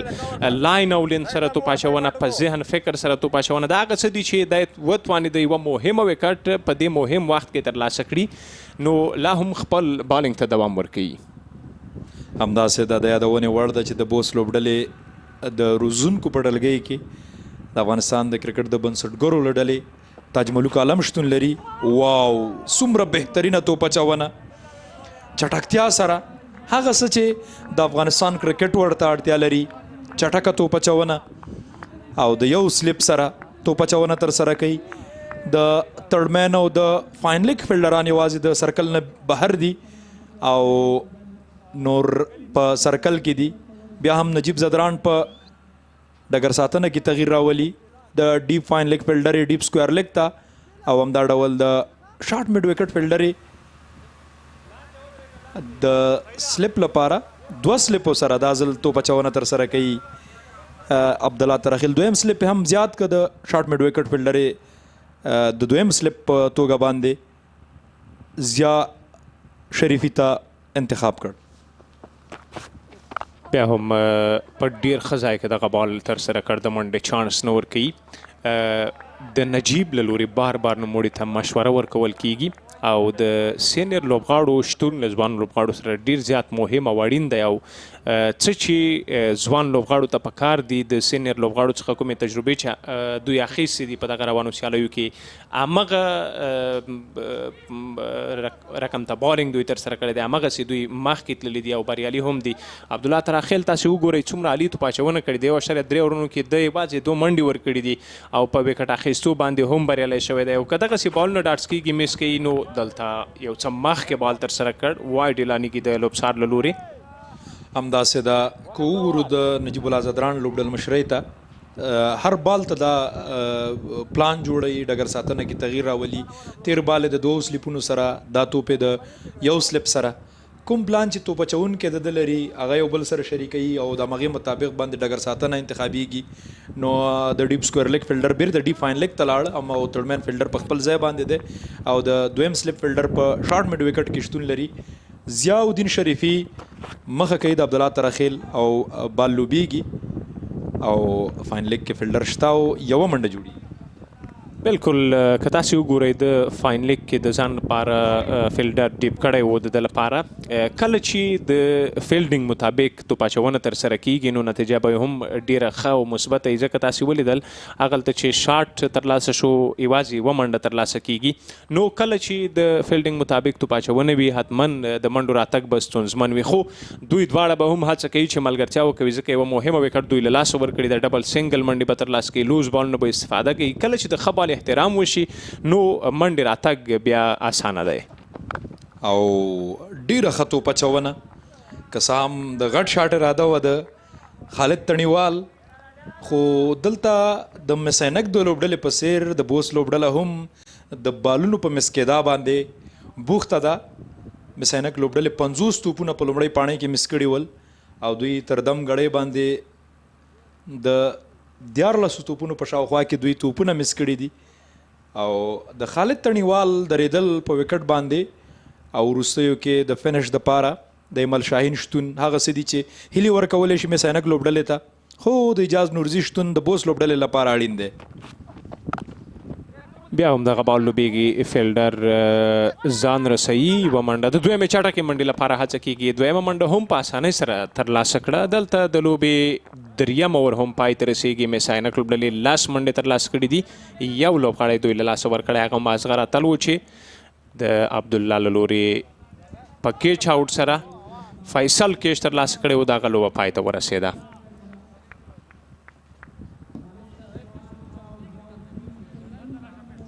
تر دم غړۍ یوازې یوه څلوریزه ترلاسه شوې ده، هغه هم د خالد له لوري نصرت نورستاني په توپ باندې خو بیرته راتګ کړی و. نصرت او وروستي توپونه ډیر خطر سره کړی. یو ځل بیا د دریم اور د توپ اچونې لپاره نصرت نورستاني انتخاب شوی دی. تېره ورځ موږ په دواړو سیالیو کې ولیدل چې لوبډل مشرانو د لومړي اور نه وروسته به سوکه توپ اچوونکی راوسته، که روح الله عرب او که ترڅنګ وحید زادران تېره ورځ اجاز احمدزي په دوهم اور توپ اچونې لپاره انتخاب کړ. خو نجیب زادران یوازې همغه خپل چټک توپ اچوونکي دوامداره ساتي تر څو توپ اچونه ترسره کړي. دلته د شاړ هڅه کیږي، فیلډر هڅه کوي خو ناکامه هڅه او نتیجه کې هم 4 منډې ترلاسه کیږي. خالیګاه پیدا کړه د ځان لپاره او دغه بال یې له باونډرۍ څخه بهر د 4 منډو لپاره ولېږه. بهترینه بال شارټ سلیکشن و د ضیاءالدین شریفي له لوري نه. ولیدل چې فیلډر ډیپ سکویر لیګ کې ولاړ دی او ډیپ میډ وکټ خالی دی او د ټایمینګ او پلیسمنټ په نتیجه کې سلوریزه راغله او دومره سلوریزه و د مس-e-Ainak د لوبډلې له لوري. وروسته به نور شاټونه هم لګیږي خو نصرت په لومړي توپ باندې 4 منډې ورکړي. یو ځل بیا هم دلته د شاټ هڅه کیږي خو دا ځل دوکه ورکړه او اسانه کیش ترلاسه کیږي. مهمه وکټ ضیاءالدین شریفي هم رخصتیږي د نصرت نورستاني له لورې. څومره ښه بال، څومره ښه راتګ، ذهن، فکر، سوچ سره تاسې وګورئ. تکرار د صحنې چې دغه بال څومره په ښه ځای کې ترسره کړ. 15 بالونو 15 منډې ترلاسه کړي. وګورئ یو څه مخکې پیش کړ دغه بال، هوا ته پورته شو، سرکل کې دننه فیلډر اسانه کیش ترلاسه کړ. حمزه و چې کیچ ترلاسه کړ د بیټ په وروستنۍ حصه باندې دغه بال ولګېد، صحیح میډل نه شو. که چېرته صحیح میډل شوی وی او د بیټ په منځنۍ ځای باندې بال لګېدلی وی، خو هغه څه چې د تجربو لرونکی دی نورستاني ترسره کړ او وکټ یې ترلاسه کړه. مس-e-Ainak په ستونزو کې خو د دوی بیټینګ ته په کتو باندې هر توپ وهونکی چې راځي نو هغه لیدونکي چې لوبه په تلویزیون باندې ګوري د انجام امید وطن ملي شلوریزو سپر کولا سیالیو لیدونکي دي، هغوی به ضرور هیلې ژوندۍ ساتي. خو بل لور ته لا هم د بوست لوبډلې د چټکو توپ اچوونکو هغه حمله جاري ده د مس-e-Ainak په توپ وهونکو باندې. د دوی سوکه توپ اچوونکي لا هم شته. د 19 کلونو ملي لوبډلې لوبډل مشر محبوب تسکین د توپ وهنې لپاره راغی. محبوب تسکین هم تېره ورځ سیالۍ کې د خپل لوبډلې په ګټه ډېر ښه بیټینګ ترسره کړ. فشار یې لوبډلې ایسته کړ خو دا ځل په لیګ سټمپ باندې بال ترسره کېږي، وایډ اعلانېږي د لوبڅار له لوري. د تېره ورځ هم د خپل لوبډلې لپاره ډېره ښه توپ وهنه ترسره کړه. کوم څه ته چې د دوی د لوبډلې اړتیا وه هغسې مخکې ولاړ، په ډبل او سنګل منډو سره د مخکې تګ وکړ. هغې نه وروسته لوزو بالونو استفاده کوله، 4 او 6 منډې راوسي. بیا کله چې دی په میدان پاتې شو ایمل شاهین د سره راغی، د سلو آرامه لوبه کوله. ایمل شاهین هیټینګ پیل کړه او په نتیجه کې د مس-e-Ainak لوبډلې بریا ترلاسه کړې وه. خو نن به وګورو دی هم ځوان لوبغاړی دی. وړاندې هم یادونه وشوه په روانو دغه سیالیو کې د ملي ټیم همداشان د بېلابېلو کټګوریو A ټیم 19 همداشان ډومېسټیک او کلب لیول هغه لوبغاړي دلته شتون لري، یو بل سره مشورې شریکوي او ډېری لوبغاړي موږ ولیدل په ډېر کم وخت کې دوی تر دې سټیجه ځانونه راورسول. کلب لیول نه ګریډ 2 ته، هغې نه ګریډ 1 ته او دغلته یې ځانونه رسول دي. او دا ځل په 2 فرمټونو کې ګریډ 1 ترسره شو، هم په شلوریز هم په 50 اوریز کې. 50 اوریز څخه به لیسټې ته او همداشان له دغه شلوریز څخه به دوی لار پیدا کوي د شپږیزې لپاره. نو دوی پوره هڅه کوشش به دا وي چې د شپږیزې لیګ لپاره دوی لار پیدا کړي، هغې دپاره به هم ډېره خواري کوي.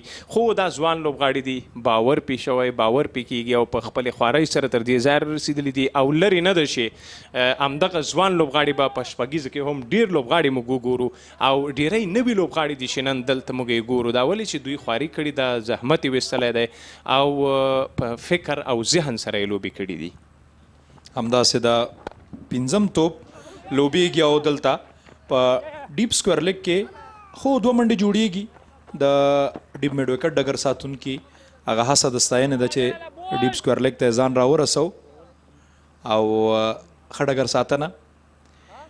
نو په ټوله کې د مس-e-Ainak لوبډلې لپاره پارټنرشپ پکار دی، ملګرتیا پکار ده تر څو هدف ته ځان ورسوي 160 منډې هدف د دوی بیټینګ ته په کتو باندې اسانه دی خو د بوست توپ اچونکو ته په کتو باندې یو څه ورته سختېدلی شي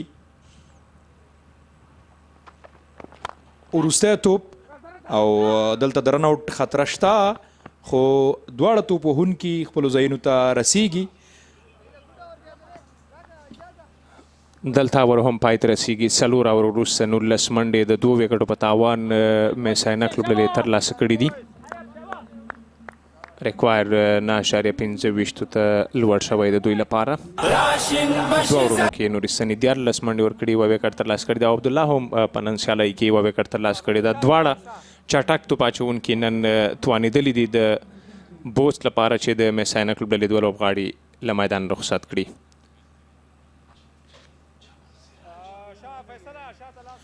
همداسې دا زموږ د وطن ډیره ښایسته سیمه جبل سراج ګورئ د جبل سراج د سمنټو فابریکا د سمنټو تولید له لارې د هیواد د ساختماني اړتیاو په پوره کولو کې مهم رول لري نو بېشکه هغه ودانۍ چې جوړیږي او غواړئ مستحکمې جوړې کړئ ځواکمنې جوړې کړئ نو له دغه سمنټو څخه استفاده وکړئ امید وطن ملي شلوریزه سوپر کولا سیالۍ اینډ جام او حمزه د توپ اچونې لپاره انتخاب شو 15 اور به دغه توپ اچونکی ترسره کوي بالنګ کې تغییر هم راغی حمزه سټارټ اخیستی دی دلته بال لوبیږي خالګه پیدا کوي او نتیجه کې هم څومره ښکلې څلوریزه کوم شاټ چې د ترلاسه کولو کې ستونزه نه لري خالد تڼیوال هغه شاټ ترلاسه کوي او نتیجه کې هم 4 منډې ترلاسه کیږي بالکل کټ شاټو وی لیدل چې تړمن فیلډر په سرکل کې دی او د بال له چټکتیا څخه استفاده وکړه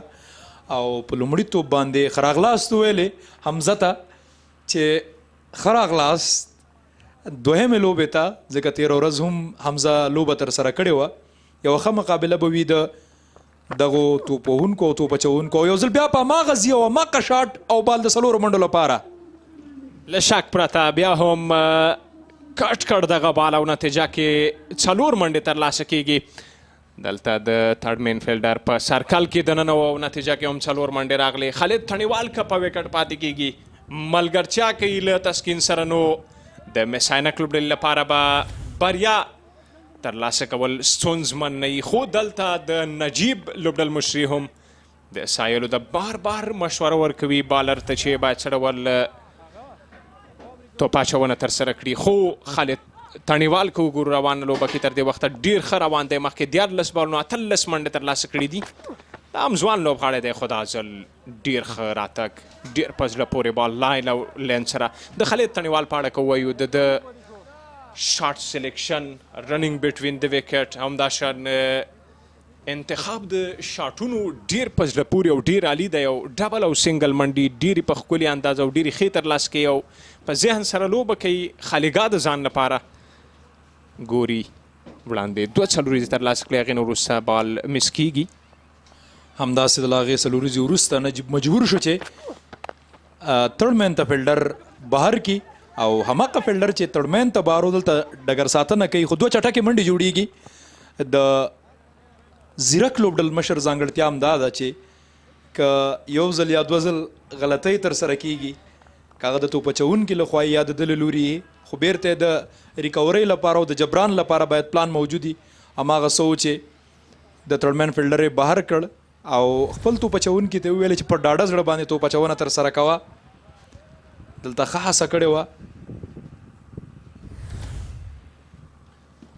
پنځم بال ترسره کیږي بیا هم دلته د شاټ هڅه کیږي او نتیجه کې ګورو 4 منډې بیا هم ترلاسه کیږي د خالد تڼیوال له لورې بله څلوریزه 3 څلوریزې یو څه قیمتي تمام شوی دغه اور د بوست لپاره او په ګټه دی د مس-e-Ainak لوبډلې تر دې وخته که څه هم له 2 څلوریزو وروسته حمزه ډېره ښه توپ اچونه ترسره کړې وه 2 توپونو باندې یوازې 2 منډې رالې دغلته فیلډر هڅه کړې وه خو د بال چټکتیا ډیره تیزه وه هغه د بال لوبونه د خالد تڼیوال د دې باعث شو چې ډګر ساتونکی نه توانیږي او بال د 4 منډو لپاره لوبیږي وروستي 2 توپونه به د دایرې هم سرکل ترسره کیږي دغه سرکل څخه په استفادې له 2 وکټو وروسته خالد او محبوب ښه توپ وهنه روانه کړې ده ښه بال و بیا هم بال سیده د وکټ کیپر تر ګوتو رسیږي د لوبې پنځم اور هم پای ته رسیږي 33 منډې ترلاسه کړي مس عینک لوبډلې 2 لوبغاړي دوی له لاسه ورکړي دي په کمنټري باکس کې غږونو کې هم بدلون دی زموږ د انګلیسي د برخې دوه همکاران ګل حارث او همداشان معروف تاسو ته کمنټري کوي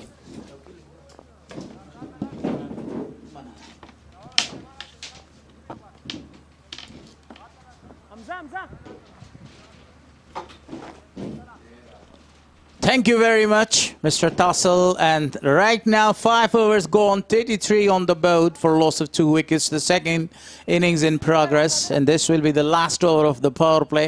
I say a very warm welcome. Along with me is Sadiq Maroof there. Maroof, what do you make of this right now?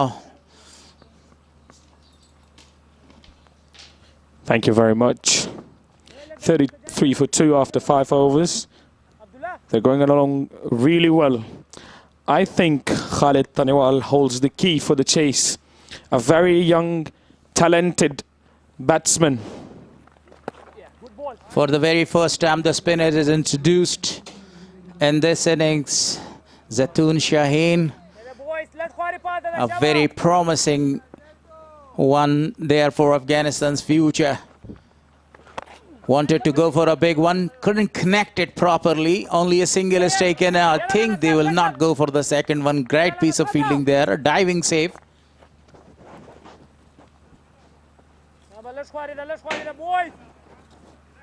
The way actually Taniwal is going, it will be very easy for them to chase down this target of 167. Taskeen did a very marvelous job yesterday to chase down 172 yesterday. He's so calm and composed, Khalid Taniwal. At a very young age, it's a rare sight for any batsman so early on. Very well played. Cut away and found the gap. 4 more. Exactly what I was talking about. He's so calm. Picked it up very early and cut it away for 4 runs. Waited for the ball to come and then he cuts that down and scored a boundary. The perfect time to scoring the boundaries there, because this is the last over of the power play and they want to take the most advantage of this one. Another delivery this time. That's a lovely shot. Great use of his feet, coming down off the crease and scored a biggie. Absolutely a marvelous hit for 6 runs. A 4 followed by a 6, a straight hit for 6. Fantastic shot by Khalid Taniwal. In the awareness that this is the last over of the power play, let's accelerate a little bit so that we can make it easier for ourselves. Good comeback. Chance of a run out there for the bowler. But when he was collecting the ball and turning back, we took a time and missed an opportunity there. The required run rate is now 8.61. Very easy for the batting side to chase it down.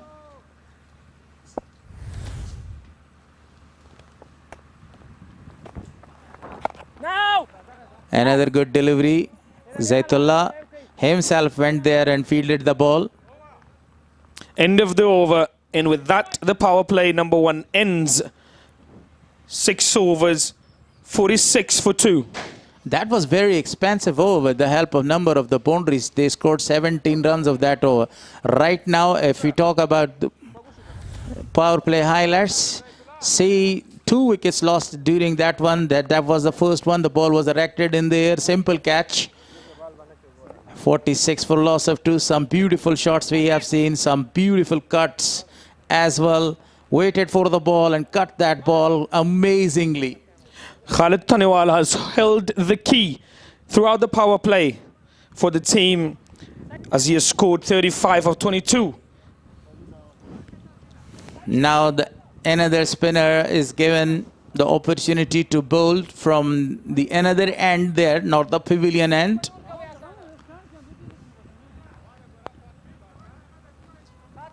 Right now, if we talk, these 2 players, 2 batters has established themselves quite well. And now there is no need to take any risk or any kind of, risky shots. You don't need to play that one. Very good delivery, good start. Ijaz Nuzai into the attack. Spin being introduced right after power play. Ijaz again, down the track. A very good shot. The fielder was there, just a bounce right in front of him. Otherwise, the intention was quite clear. He wanted to go for a big one, didn't connect it properly. They need Khalid Taniwal to go all the way through the innings, if possible. Yesterday we saw Mahbub Khan play the anchor role. With him today is batting Khalid Taniwal, who is looking to score and play a few big shots, while Taskeen plays the anchor role and just rotates the strike at the moment. Actually, I have seen one very big positive point about the batting of Khalid Taniwal. He never and ever allows the bowler actually to dominate at him. He always tries to dominate the bowler, and that was the reason that he wanted to use his feet and wanted to go for a big shot. That was another good delivery, not allowing the batter to go for a big one. The initial movement or the trigger movement was really excellent by the batter, but the bowler saw him early and he bowled a very perfect delivery, not going to allow him to go for a big one. This time, a good shot, beating the fielder. Nobody is over there. One of the fielder actually ran quickly from the long off region to cut out that boundary. He looks so confident, does Khalid Taniwal, and that is what I like about him. The calmness, the composure, and the confidence at this young age. Very attacking and very aggressive player. I do remember the innings in Shpagiza when he scored 100, a marvelous 100, and became the 7th player to score 100 in Shpagiza. So with that dead ball, there's 50 on the board for loss of 2 after 7.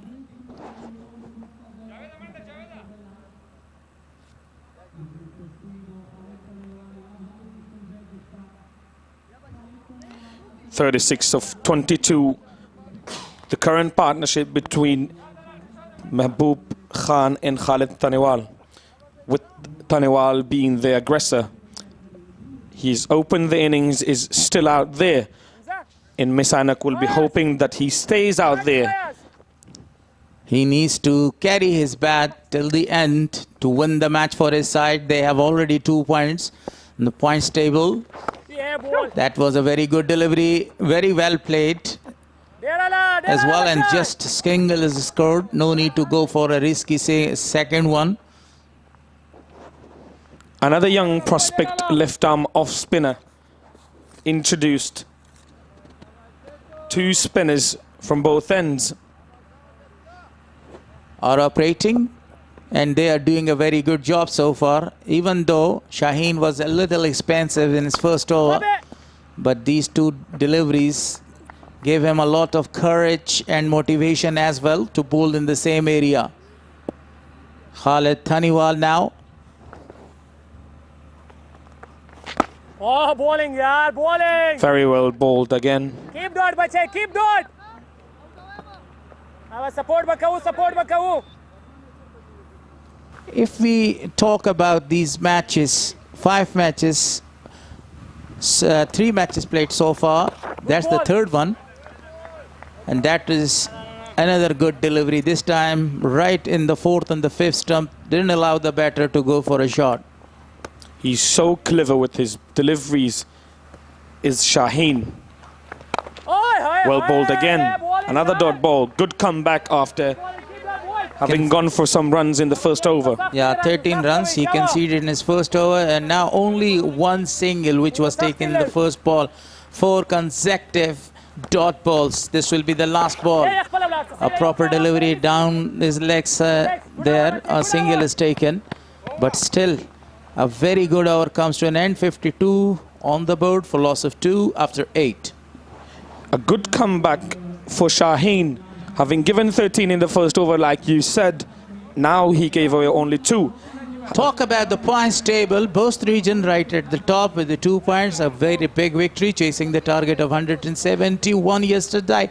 Mis-e-Ainak region, 2 points as well. And then Bandi Amir region don't have any point. And the rest of the Team Amur region as well as Spingar region scoring 115 runs yesterday. They are at the bottom. The two teams standing first and second will qualify for the finals. This is really a good partnership. Khalid Tanewal batting on 39 of 32. Deliveries with 5 4s and 1 6. One very big one and a towering one. Good rotation of the strike. Tanewal needs to score a 50 here and needs to carry till the end. He has the ability to score the runs. A master class, a blaster kind of a player. Rotating his bat quite amazingly towards the leg side and score a run there. Required run rate is creeping up and it's catching up to that 10 over run on over mark. That's what they need to look at and try and do something about it early on rather than later on. Spot on, man, spot on. But nowadays in modern cricket, even 80 runs in the last 6 overs possible. If you have seen a number of the players, they try at level bust to score a lot of the runs at the end of the game. But you mentioned one very crucial and vital point, that there is no need to take the pressure at the end. If you can do something right in the start, you try to demolish the opposition there. That's what the spinners are doing a very great job. They are not allowing the batters to go or extend their shoulders for the big shots. The ball is in the air this time. The fielder was having a very good chance, but a great effort to save the boundary. Not the connection he would have wanted, but good fielding there to prevent it from going for the boundary.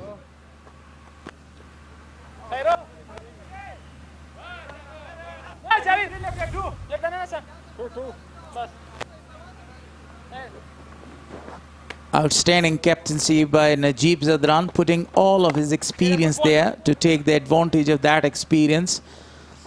Shuffling the bowlers in a very proper time, using the power play confidently, just giving only 46 runs but got 2 wickets there. This is the 9th over in progress. It will be the last delivery. The spinners are doing an amazing job here. Another good delivery was right in the spot, in the money to finish the 9th over. 9 gone, 60 on the board for loss of 2.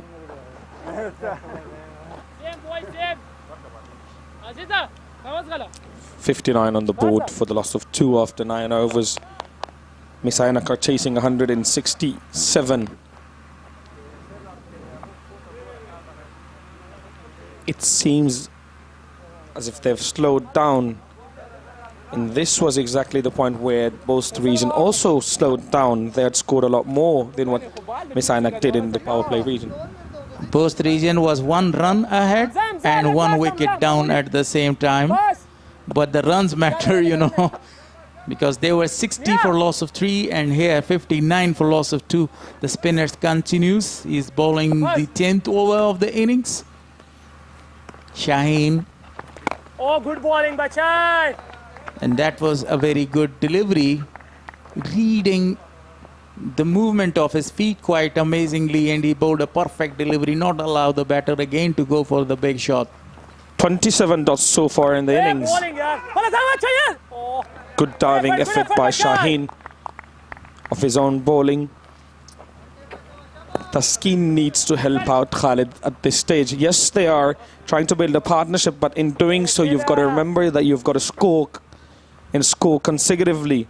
You've got to make sure that those runs are coming.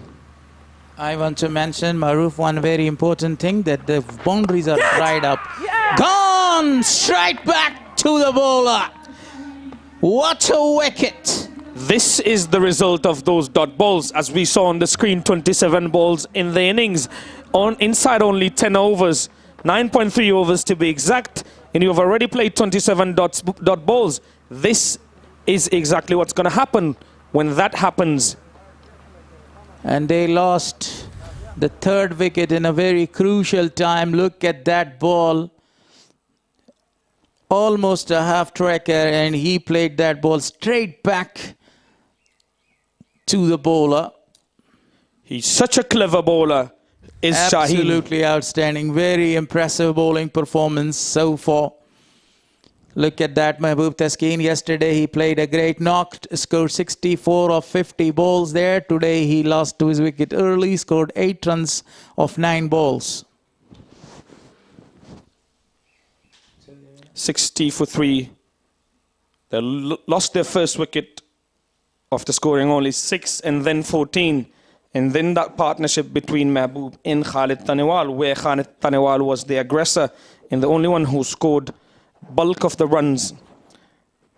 We saw in the first innings where Najibullah Zadran took the responsibility upon himself and scored 61 of 38 delivery, helping them to 166 for 7. With Aziz Miakhel helping out 2, Javed with 21, Faisal scoring 13 only. We expected more from Faisal after seeing how he has played recently, especially in the Under-19 World Cup. And that was the fall of wickets. This was the first wicket. The ball was erected in there and taken a comfortable catch. Look at that shot. Deliberately he played that shot into the gap for a boundary. Another square cut. 2 boundaries in a row, and this time the diving fielder was actually beaten for a boundary. The boundaries were coming during that magnificent partnership between these two gentlemen, Khalid Tanewal and Mahbub Taskeen. But this was a very fantastic shot. Crossed the ropes for the maximum result, using his feet quite comfortably. But at the end, when they lost 2 wickets, they had a very good partnership, and that was the final wicket. Great catch was taken.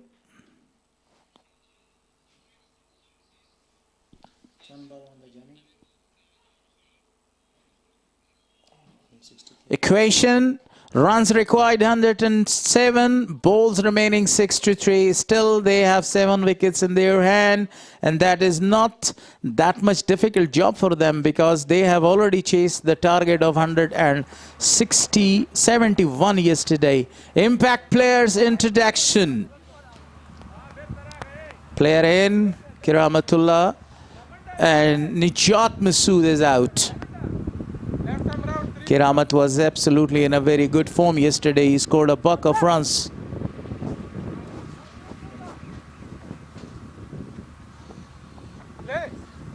Bost will be looking to put on even more pressure after getting that wicket of Mahbub Khan, with Shaheen bowling really well after conceding 13 in the first over.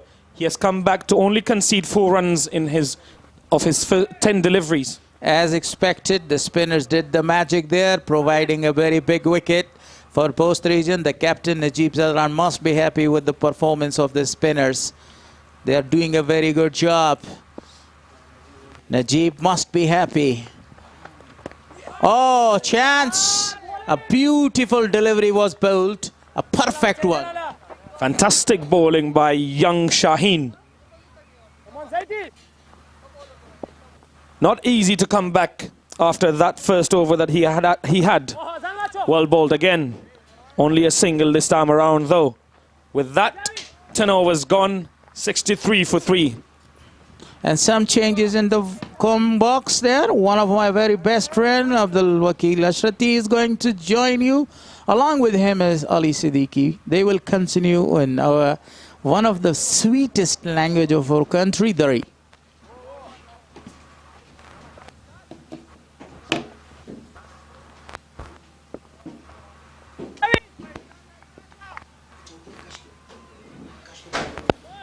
بسم الله الرحمن الرحیم. تشکری میکنیم از همکارای ما که به زبان انگلیسی بازی را برای شما عزیزان گزارش کردند.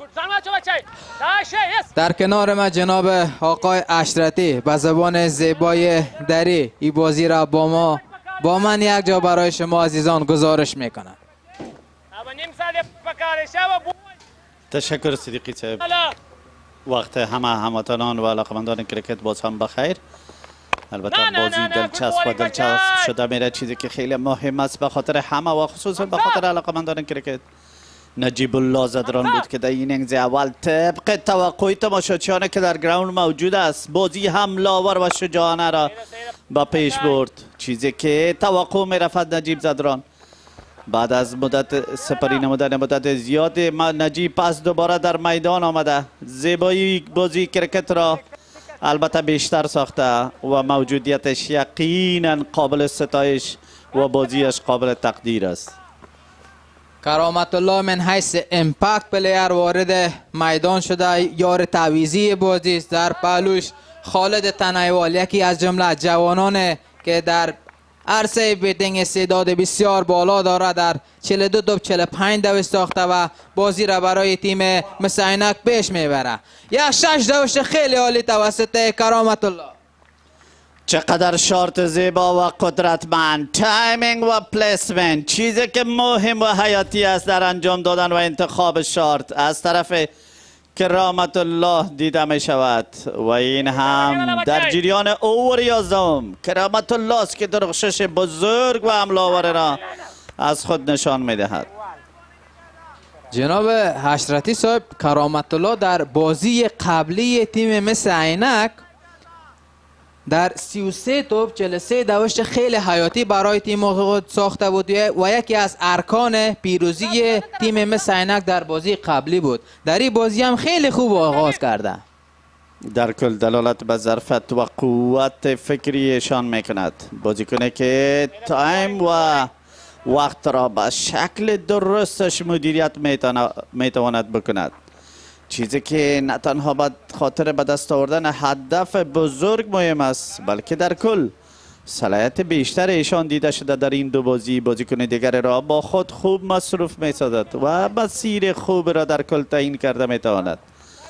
این استعداد و لیاقت بازیکن‌های افغان است که در مسابقات داخلی از خود نشان می دهد و مسیر خوبی را کرکت بورد افغانستان برای جوانان موقع‌های زیاد را فراهم ساخته که ما دین روز همچنان بحث کردیم که این موقع بزرگ است به خاطر جوانان و نوجوانان که در ساختار کرکت بورد افغانستان در مسابقات داخلی البته گنجانیده شده. یقینا قسمی که صدیقی صاحب دیروز همکارای عزیز ما اشاره نمودن از 5 فرمت این بازیکن‌ها گرفته شده که از تمام فراتها بهترین ها انتخاب شده و موقعی برایشان مساعد شده دار بهترین پرفارمنس یا کارکردگی را انجام بدهد تا بتواند در لیگ بزرگ شپگیزه همچنان بازیکنایی که کارکردگی خوب کرده آنها را پیدا کند. دو دوش دیگر هم به دوش های تیم مس-e-Ainak اضافه شد. حمزه برای توپ اندازی وارد میدان شده. این بازیکن میدیم فاست بالر است. در این دیدار در 30 توپ اخیر حدوداً 25 دوش به دست آمده. باید از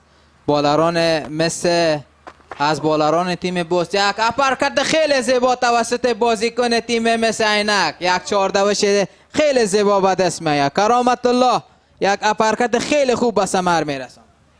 کرامت الله از سرعت بال این بالر پر سرعت استفاده از زمین بزرگ و زیبا می نماید. البته روح بیت را نشان می دهد و بال را راهنمایی می کند به طرف باوندری لاین. سرعت بال همکاری بهتر می داشته باشه با بیتسمن و کرامت الله است که این مهارت ویژه خود را البته به تماشا پیش می نماید.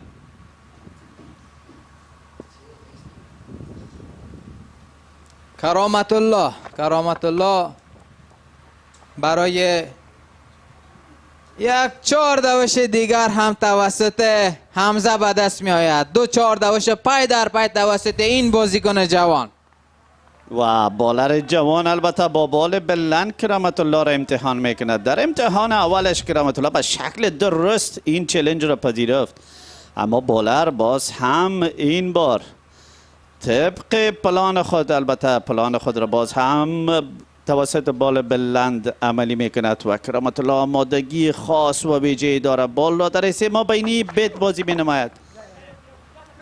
به طرف لیگ ساید یک دوش دیگر هم به دست میآید.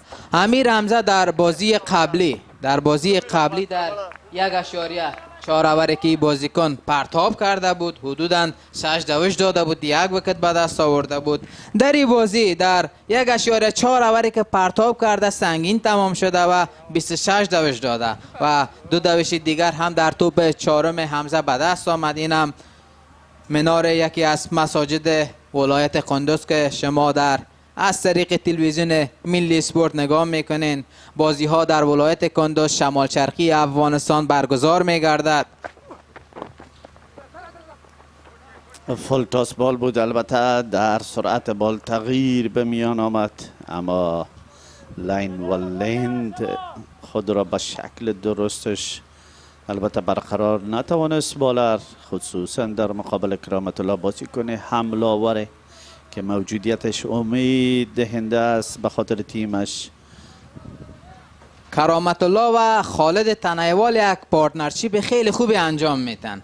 از زمانی که کرامت الله آمده، خالد تنیوال با وجودی که در میدان ست است، 1-4 دوش دیگر هم اینجا به دست آمد.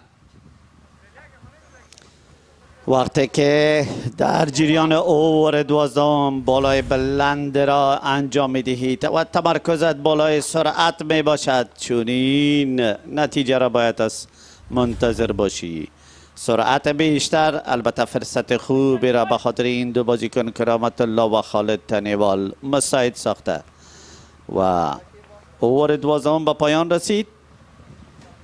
در اوری که امیر حمزه انجام داد 4 دوش هم به دست آمد، 6 دوش هم به دست آمد. اینم پارتنرشیپ این دو بازیکن در 15 توپ خالد تنیوال و کرامت الله حدوداً 27 دوش ساختند که در وسط بازی یک پارتنرشیپ خیلی عالی است.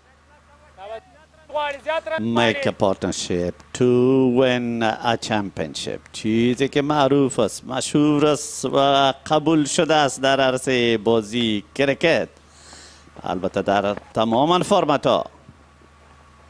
به طرف کاور یک دوش دیگر هم توسط کرامت الله به دست میآید. خالد تنیوال در یک صحنه خیلی مهم است. همه نگاه ها به اوست که او بازی را برای تیم مس-e-Ainak پیروز شود. در 43 توپ 49 دوش ساخته. زیایت الله شاهین هم در یک وکت در این بازی به دست آورده. این هم 50 دوش خالد تنیوال بازیکن جوان تیم مس-e-Ainak تکمیل میشه و 50 خود را به ثمر میرسانه. بازیکنی که در مسابقات سال قبلی، در مسابقات بزرگ داخلی کشور که عبارت است از شپگیز درخشش عالی و بزرگ داشت، توجه همه را جلب کرد. این بار در سال 2026 در مسابقات ملی 20 اوره ای اند امید وطن درخشش عالی و بزرگ دارد. در روز دوم و در مسابقه دوم می تواند که 50 دوش انفرادی را به شکل درست و عالی به دست بیاورد. یک دوش دیگر به طرف لانگان از طرف بازیکنان تیم مس-e-Ainak. خالد تنیوال قسمی که جناب آقای حشرتیسان فرمودن در لیگ اشپگیز سال گذشته این بازیکن برای تیم مس-e-Ainak در او بازی سنچری به ثمر رساند. بعد از این چیز البته در ذهن شما حتما موجود است کی برشان یک بیت تحفه داد؟ محمد نبی و رحمان الله گربز برای این بازیکن یک بیت هم تحفه داد و از این بازیکن خیلی استقبال خوب صورت گرفت. البته کدام بازیکن دیگر هم بود که صاحب بیت شد در مسابقاتش بگیزه، اگر در ذهن شما باشه؟ در ذهن من خود جناب اشترتی صاحب نیست. اگر شما به ما و بیننده ها بگین خیلی خوشحال میشم. Good bowling, بچه. Good bowling. دایو بال باشکه. یکی از بازیکن‌های دیگه هم بود راز باشه، باز پسان براتون میگم کوشش کنین اگر در ذهنتون خطور کرد. باز هم با بک فوت البته خیلی شارت مقبول، تایمینگ آف د شارت و پلیسمنت فوق‌العاده عالی. بال به طرف آفسم انجام شد. بیسمن چون که وقت خوبی را سپری کرده در کریز و توانمندی خوبی دارد و توانست که از این بال استفاده از زمین نماید. با ختم اوور تیم مس-e-Ainak در 95 دوش 3 بازیکن خود را از دست داده. اور 14 مال آغاز میشه. مثل عینک در این دیدار اگر میخواهد که پیروز دیدار شود در 42 تا به 72 دوش نیاز داره.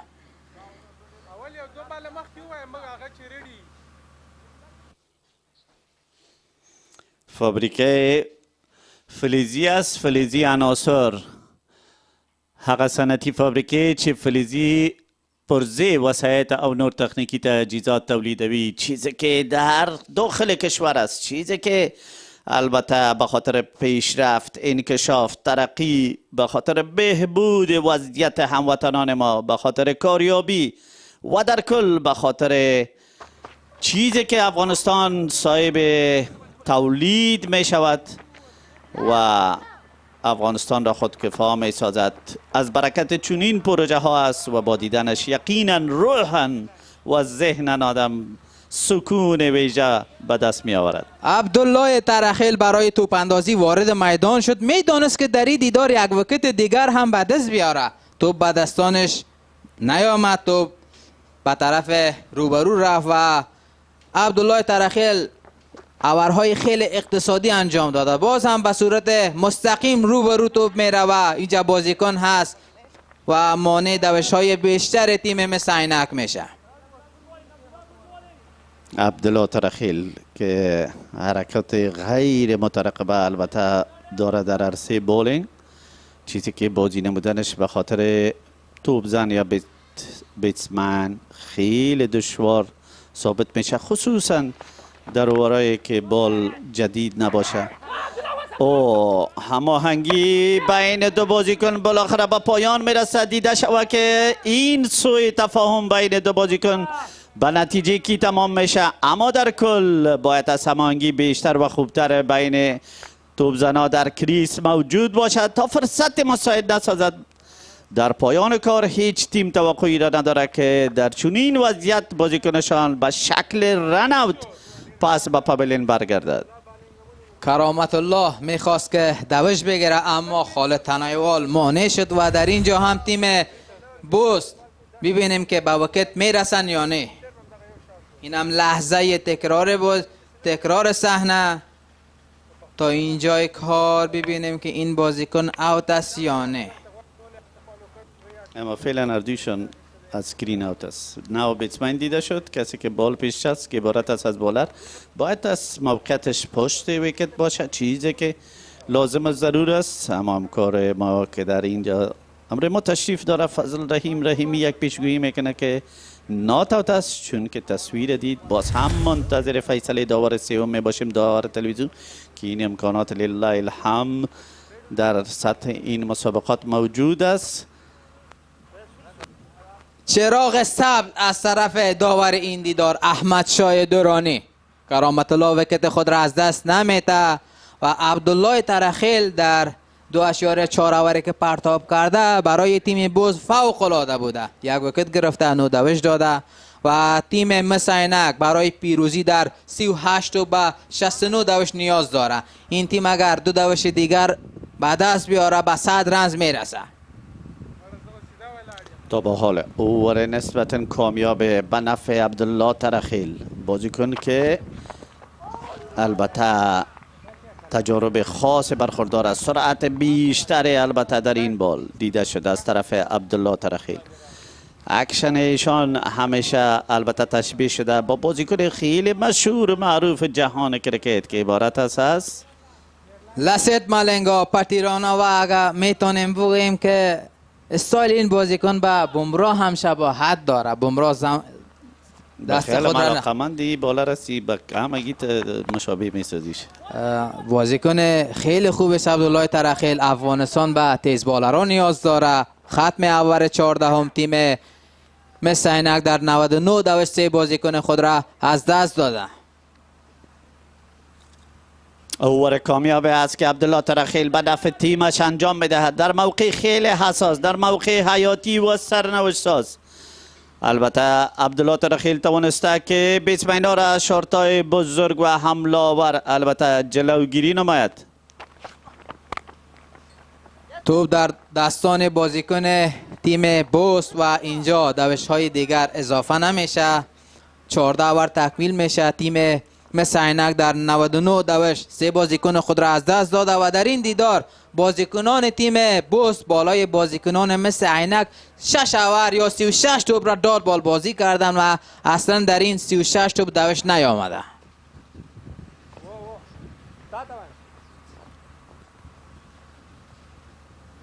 اوور خیلی خوب توسط عبدالله ترخیل به دست آمد. فشار بالای بازیکنان مس-e-Ainak بیشتر میشه و این تیم در 6 اوور آخر، اینم پارتنرشیپ این دو بازیکن کرامت الله و خالد تنیوال در 27 توپ اخیر 39 دوش ساختند که برای پیروزی مس-e-Ainak اینها باید با استرایک ریت بسیار بالا توپ اندازی کنند تا سبب پیروزی برای تیم خود شوند. خالد تنیوال و کرامت الله امید و همه نگاه ها به این دو بازیکن است. به خاطر انجام دادن اوور 15 البته بالر سلو انتخاب شده از طرف سیتی اند یا از طرف که شار است و این هم آغاز اولین بال اوور 15 توسط خالد تنیوال.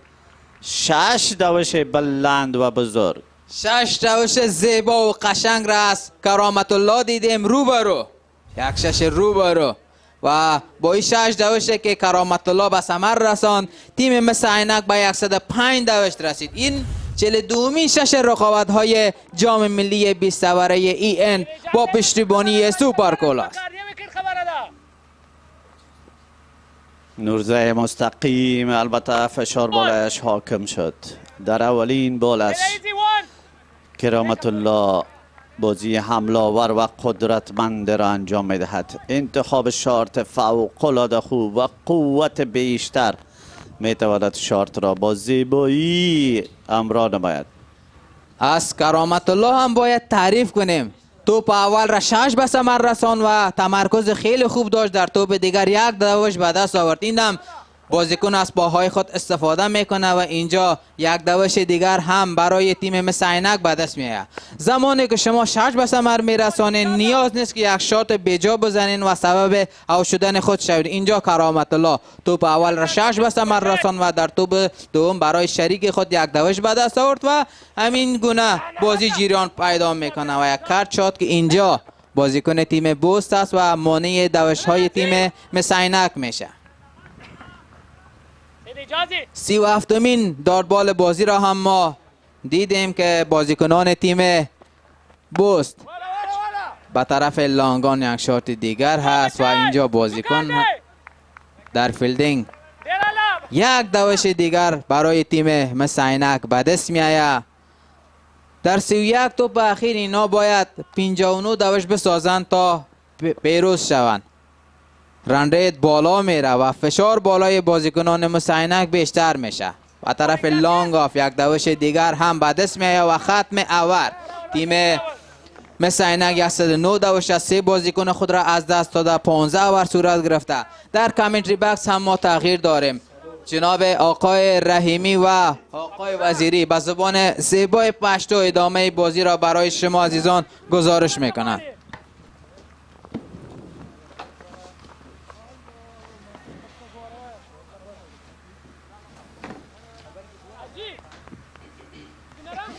بسم الله الرحمن الرحیم. ډیره مننه. وخت را رسیدلی دی چې باید لږ سلوړ سټرایک ریټ سره توپونه وکړي د مس-e-Ainak لوبډلې لوبغاړي. 15 وروسته 109 او نسبت تیرې ورځې په پرتله باندې لوبغالي کې هیوادوال هم ډېر ښکاري. زه فضل رحیمي او ما سره رحمان الله دی. رحمان الله په خیر راغلی. ډیره زیاته مننه رحیمي. سیالي لا پسې جالب پړاو ته روانه ده. وروستي اورونه دي. لومړی بال لو بول ټاس او ډیره ښه استفاده. شپږیزې ننداره ده په لوبغالي کې. ډېر ښه استفاده وکړه. رښتیا هم توپوونکي خالد تڼیوال داسې یو کرکټر دی چې داسې کرکټر موندل کلونه غواړي. ته د که سر کې د دغه پاور پلی کې شاټونه وګورو، د چې کوم ډرایبونه ووهل، کوم کټ شاټونه یې ووهل، دلته تاسې وګورئ ښه ګټه یې واخیسته په لیګ سټمپ باندې. په پاور پلی کې ښې منډې ترلاسه کړې، شپږ څلوېښت منډې د پښتون کې لوبډلې ترلاسه کړې وې. که څه هم درې لوبغاړي دوی د لاسه ورکړي وو، له هغې وخته ولاړ دی، ذمهواري یې اخیستې ده د خپلې لوبډلې لپاره. ورسره که بل بیټر ولاړ وی خامخا به د لوبې نقشه بدله وی. دقیقا همداسې ده.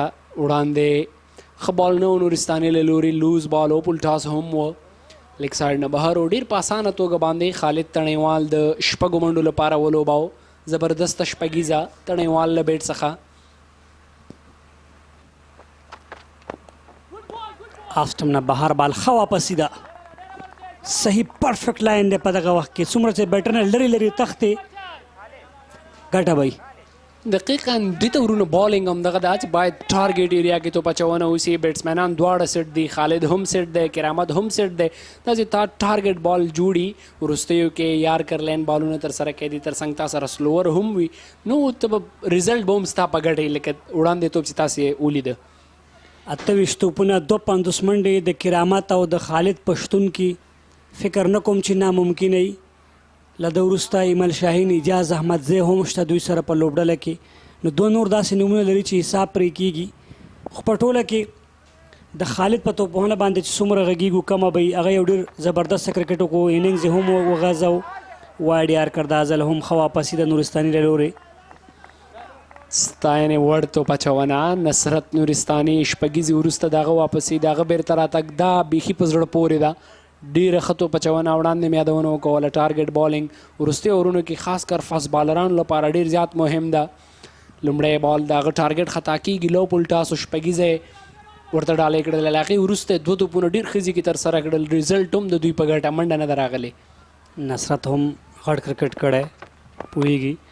او دلته موقع وه د خالد لپاره، خو ډېره ښه ډګر ساتنه ویلو شو. 3 منډې بچت کړي. وزیر یو څه ته اشاره کوو، د افغانستان ډومestic کرکټ ډېر سخت دی.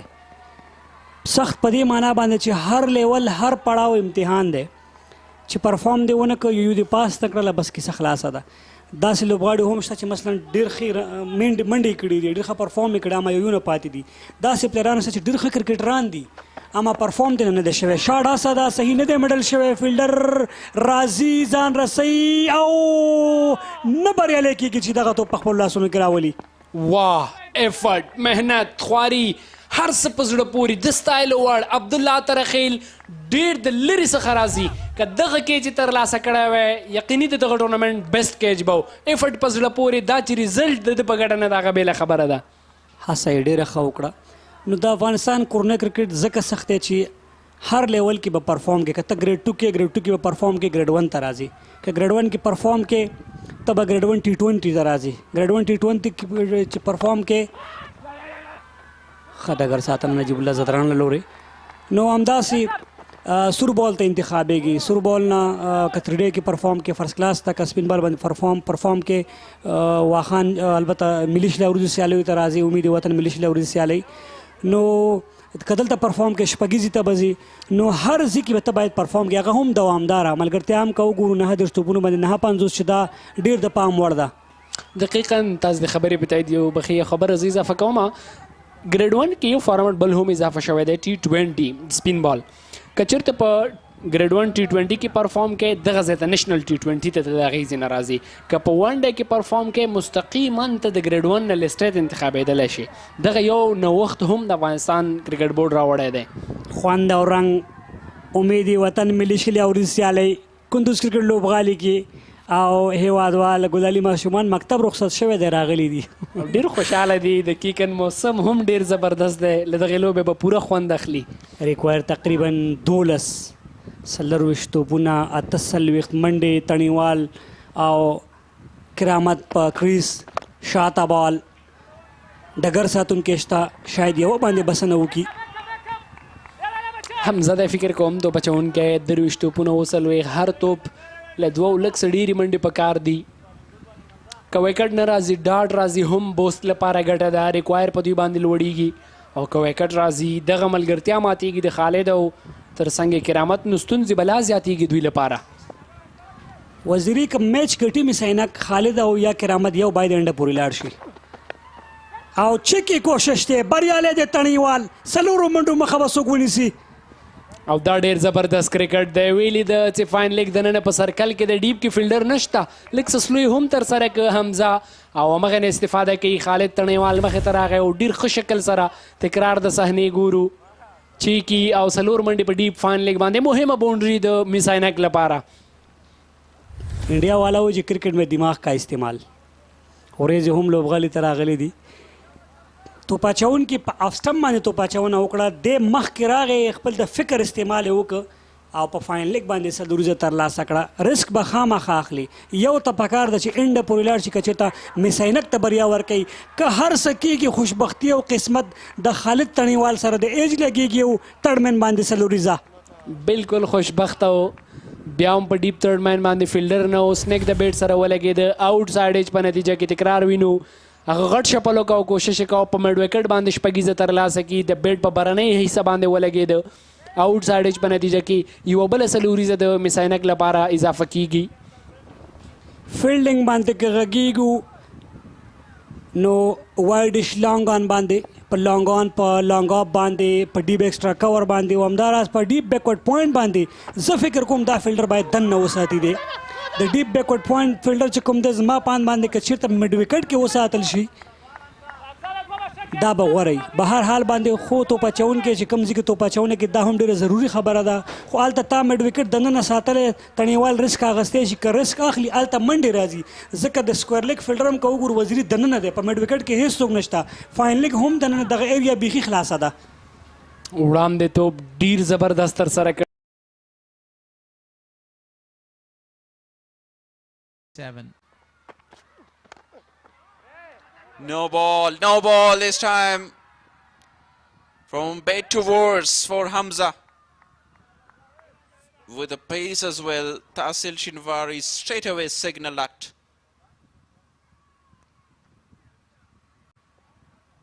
They will get a free hit as well. So runs are coming now for the team Mis-e-Ainak in this crucial time. Yes, you're right, and that was really a big no ball. So, a free hit. Now the license is again given to go for a very big shot. The license of 007 is given to him. Improvisation at his best, another boundary. The same shots repeated. That he played that shot a few deliveries ago. Cheeky once again played it beautifully, and he's playing that shot excellently well. Look at that once again in the replay. A delight to watch. Excellent shot by this young man there. This over has completely changed the complexion of the game.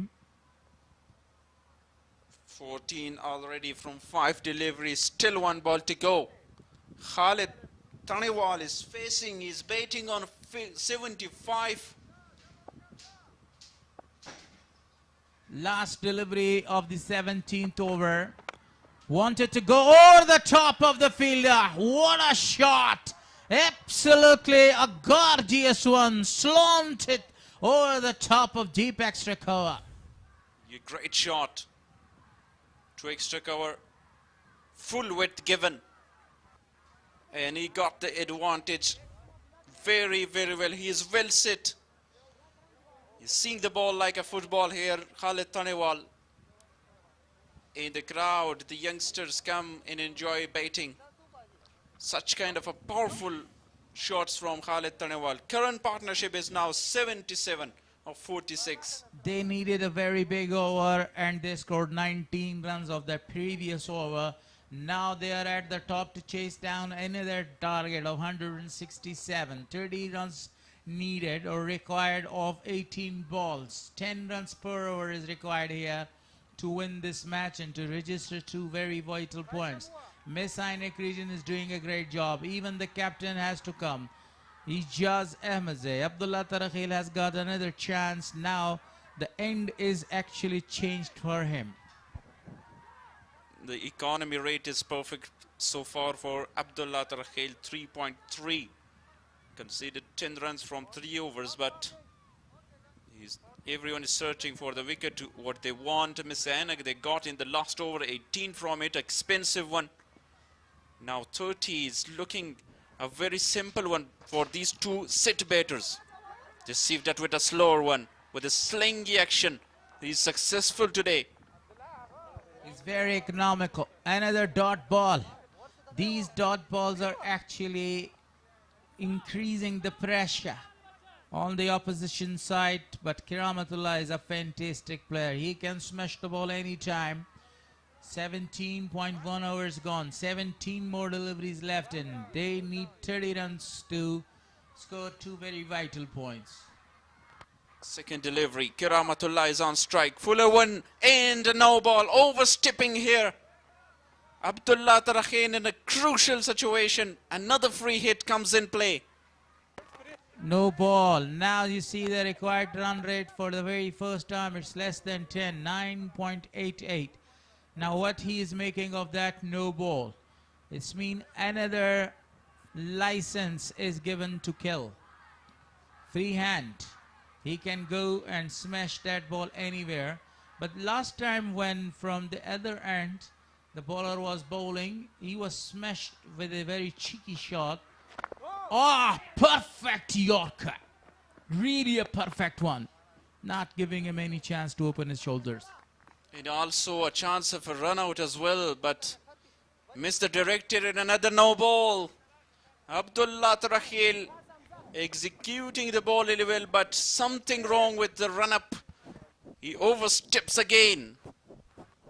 Another free hit. 2 in a row right now. The free hit stays. No changes in the field. I think again he is looking for a Yorker one. Counted his steps. Run up is changed. Abdullah Tarakhil. Short pitch delivery, very well played. The fielder is coming around. He's grabbing the ball and throwing back to the wicket keeper. Great running, outstanding fielding by the fielder at this immense pressure time.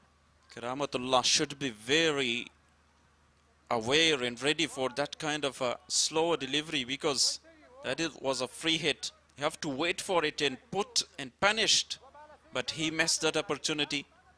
The required is 9.38. Both the teams are still in the game. And they are looking for the penultimate over, because that is a very pivotal one at this stage of the time, because the required run rate is 9.38. He goes for a big one. It's over the top of the fielder for a maximum. Half a dozen right now. This shot has completely changed the complexion of the game.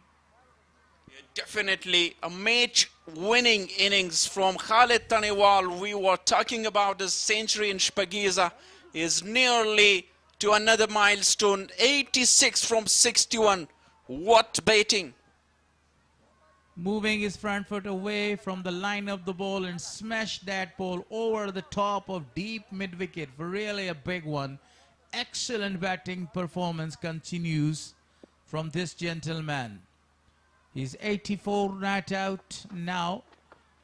A very perfect delivery. Really a perfect delivery. He wanted to cut it down again, but missed the opportunity. 42 dot balls. Look at the delivery once again. Nicely ball. Outside off.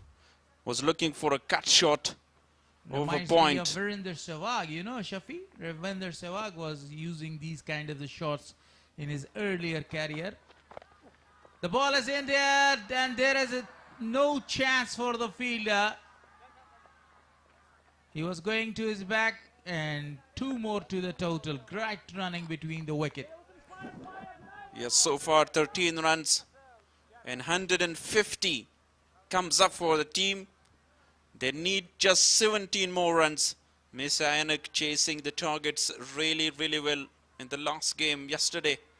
They chased down 171, now chasing 67. a dot, a rare dot ball in this over to end the over. 13 coming from it. 153, 50 for 3. 17 runs to get off the last 12 balls. This is the very pivotal over. The question is this one, that the captain is going to give the ball to whom? They have the option of Nuristani, but after that we will have a very good contest between Spingar, who's playing their second match against Bandi Amir. For the first time they'll play in this EN National T20 Cup.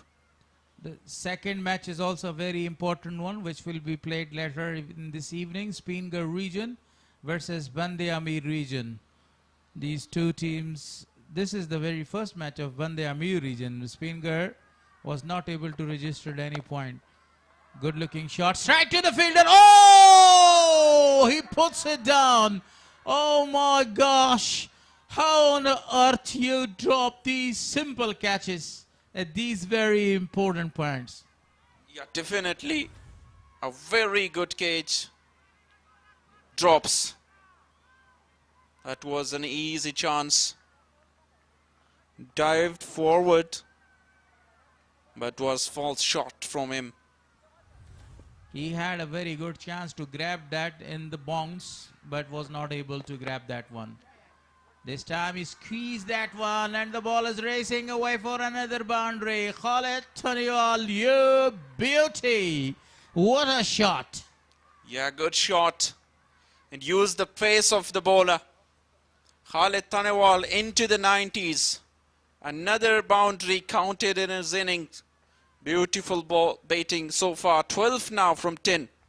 Now this is the game of the nerves, and Khalid Taniwal is controlling his nerves and playing his shots around. And that was a very fantastic way to squeeze the ball and score a boundary. Khalid Taniwal again. A full toss, smashes the ball, the fielder is there. Maybe he's not going for the second one. 93.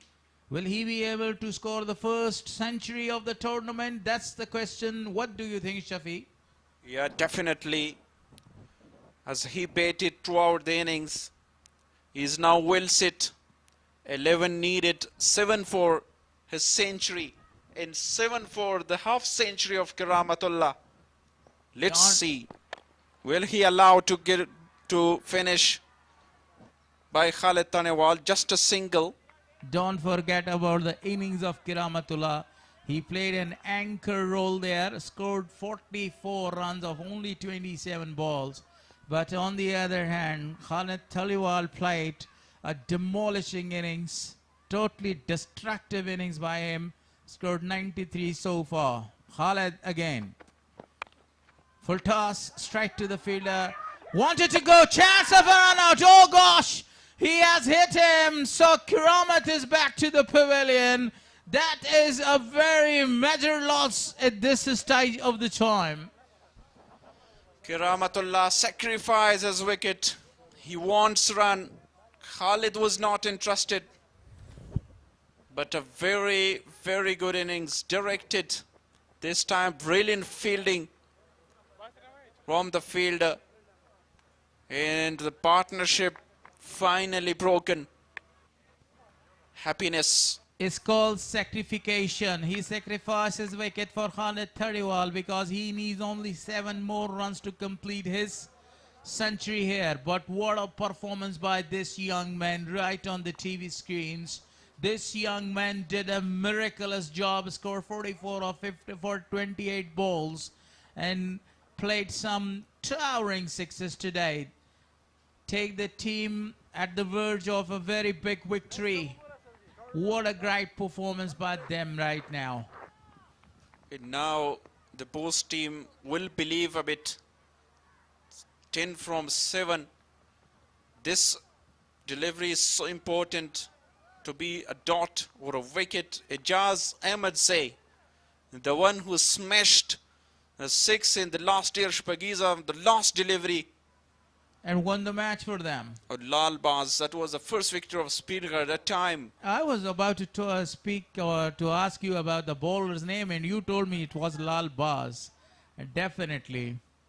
What a memories, Shafi. I gave you 100 out of 100 because of your excellent mind presence and your excellent memories. Thank you very much, Gul Haris, from your kind words and appreciation. Last delivery against Ijaz. Wanted to smash that, wanted to go for a big one, but a dot ball to finish the over. Still 10 runs to get. The pendulum swings here and there in the favor of no one. Najib Zadran still sustains hope to win this match. Khalid Taniwal is 7 runs away and Mis-e-Ainak 10 runs away for the victory. Last over. Who will bowl the last over? That's the question. Nuristani has done. Now Mis-e-Ainak need 10 more runs in 6 balls to register another 2 very vital points. The first 3 deliveries are very vital one. Where he is going to spot the ball? That's the question. Hamza is the bowler, a very expensive in this game. 49 of his 3 overs. Can he defend the 10 runs from the final over against a well-set batter, Khalid Taniwal? He has used all of his bowlers. Now he is depending on Hamza. All the weapons are used. This is the last weapon for Najib Zadran to utilize from the armory. Shot, but straight to the fielder. Oh, otherwise he had a very good chance to grab the catch. Ijaz Ahmed Say, a great finisher, is now on strike. Khalid Taniwal off the strike this time. The very first delivery, as you mentioned, the first 3 deliveries are very important. In the first ball, the fielder looks in play, but the ball drops short. Just 1 run, 9 needed from 5. Fielding setup. Yeah, some changes in the field there. One of the fielders sent to the deep mid-wicket. Now Hamza again. This time bowling to Ijaz, to the captain of the side. Goes for a big one. Chance for the fielder. Takes the catch. Ijaz is back to the pavilion. What a misery. Yesterday he lost his wicket. Today again he wanted to go for really a big one. There was no need to go for a big shot at this stage. The catch was taken easily. Great. And now the new man is in. Slow delivery this time from Hamza. And he wants to clear the mid-wicket boundary. But great catch at the end. Ijaz Ahmadzai departs for 0 again. 158 for 5 in the dot delivery, which is so important. The first 2 deliveries so far is good for Hamza and Bost. Let's see who will come next. Imal Shaheen, the hard hitter, he scored a 50 of 21 in the last match. He's a great smasher of the ball. And changed the complexion of the game yesterday with the help of that 2 towering sixes. Emil Shaheen is in. 4 more deliveries, 9 runs to get. They have a very good news. Khalid Taniwal is on the non-striker end. Mis-e-Ainak need 9 runs in 4 deliveries. All the fielders spread there in the boundary line to protect that big 6. But there is no need. Gave the strike to Khalid Taniwal. Full toss, smashes the ball. The same fielder is running very hard. Very good. Oh, chance of a run out. And maybe he missed the cue. He missed the hint there. If he would have thrown that ball to the keeper and Mr. Emil would be in danger. Yeah, definitely. Khalid Taniwal runs the first one very hard and then call for the second one to Emil Shaheen. That's a good running in this kind of situation in the final over. You can see in the replay, Khalid Taniwal looks fine from his reaction in body language. Yes, the bat is grounded and he reached the crease in time. No issue. The green light is on. The man Khalid Taniwal is right there. Khalid got a good chance not only to complete his century, also to have a winning flag in his hand. What a performance by this man. But on the other hand, it was Amal. He didn't want to go for the second one, but Khalid forced him to go for the second one. Now 7 runs required of 3 balls. As I mentioned earlier, that the first 3 balls are always very crucial in the last over. So the fielder is again sent to the boundary towards the long on region to protect that big area. Here comes Hamza. What a performance. He goes for a big one again, but the ball is really traveling fast. And only a single run is taken. Yorker is attempted so good so far. 4 runs from 4 deliveries. 3 fielders now behind square inside the circle. Najib Zadran want to have a chat with his bowler because this delivery is very important. Khalid Taniwal, the well-set batter, is on strike. He needs 6 runs for the milestone, but he's not thinking about that. He's thinking about how to chase down this target and win the game for the team. Deep fine leg is actually occupied right now. But one of the fielder from the deep square leg is sent into the circle. Backward point. Every fielder is set there. I think he is going to bowl a Yorker. A Yorker is needed right here. Hamza to Khalid. Oh, chance is missed. Only a score is scored. Last ball.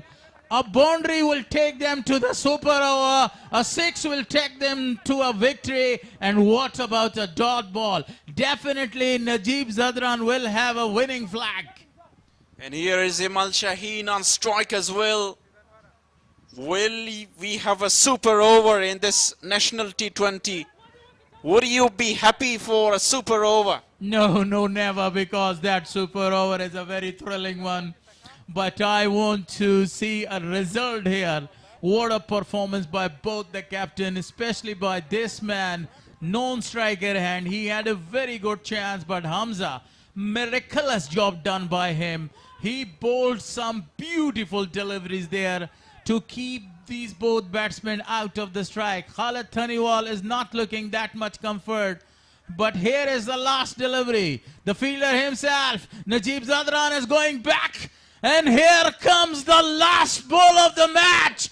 Movement gone! What a victory, man! From an expensive bowler, turns out to be winner of the game for Bost. He defended 10 runs. He given away just 5. And at the end, hold the nerves, bowled a Yorker. Brilliant performance from Hamza at the end with 2 wickets of Ijaz and Imal Shaheen. Finally, a win by 4 runs. What a victory. Now the victory flag is in the hand of Najib Zadran. He enjoyed his batting performance, scored 61 runs of 39 odd balls, and what a great captaincy by him. Marshalling his troops quite clearly, winning the match for the side, using his bowlers, shuffling the spinners quite amazingly, and what a performance by them. This gentleman is really happy. And what about the coach, Taj Maluk Alam? You always have the winning flag in your hand. Another congratulations for a big victory, man. Yeah, very happy coach. Taj Maluk, experienced one. He was happy, congratulated as captain who performed well in batting 61. Handshakes all round. Abdullah Tarakhil, Zaitullah Shaheen, Noman Shah, everyone is happy and enjoyed themselves with the second victory for the Bost region. They've won by 4 runs. A very good defense from the target of 167. Shake hands going around, and the third match of the tournament is finished. You know, when the last ball of the match was going to be bowled, you asked me a question. Do you want to see a super over? I said, no, man, I want a result here.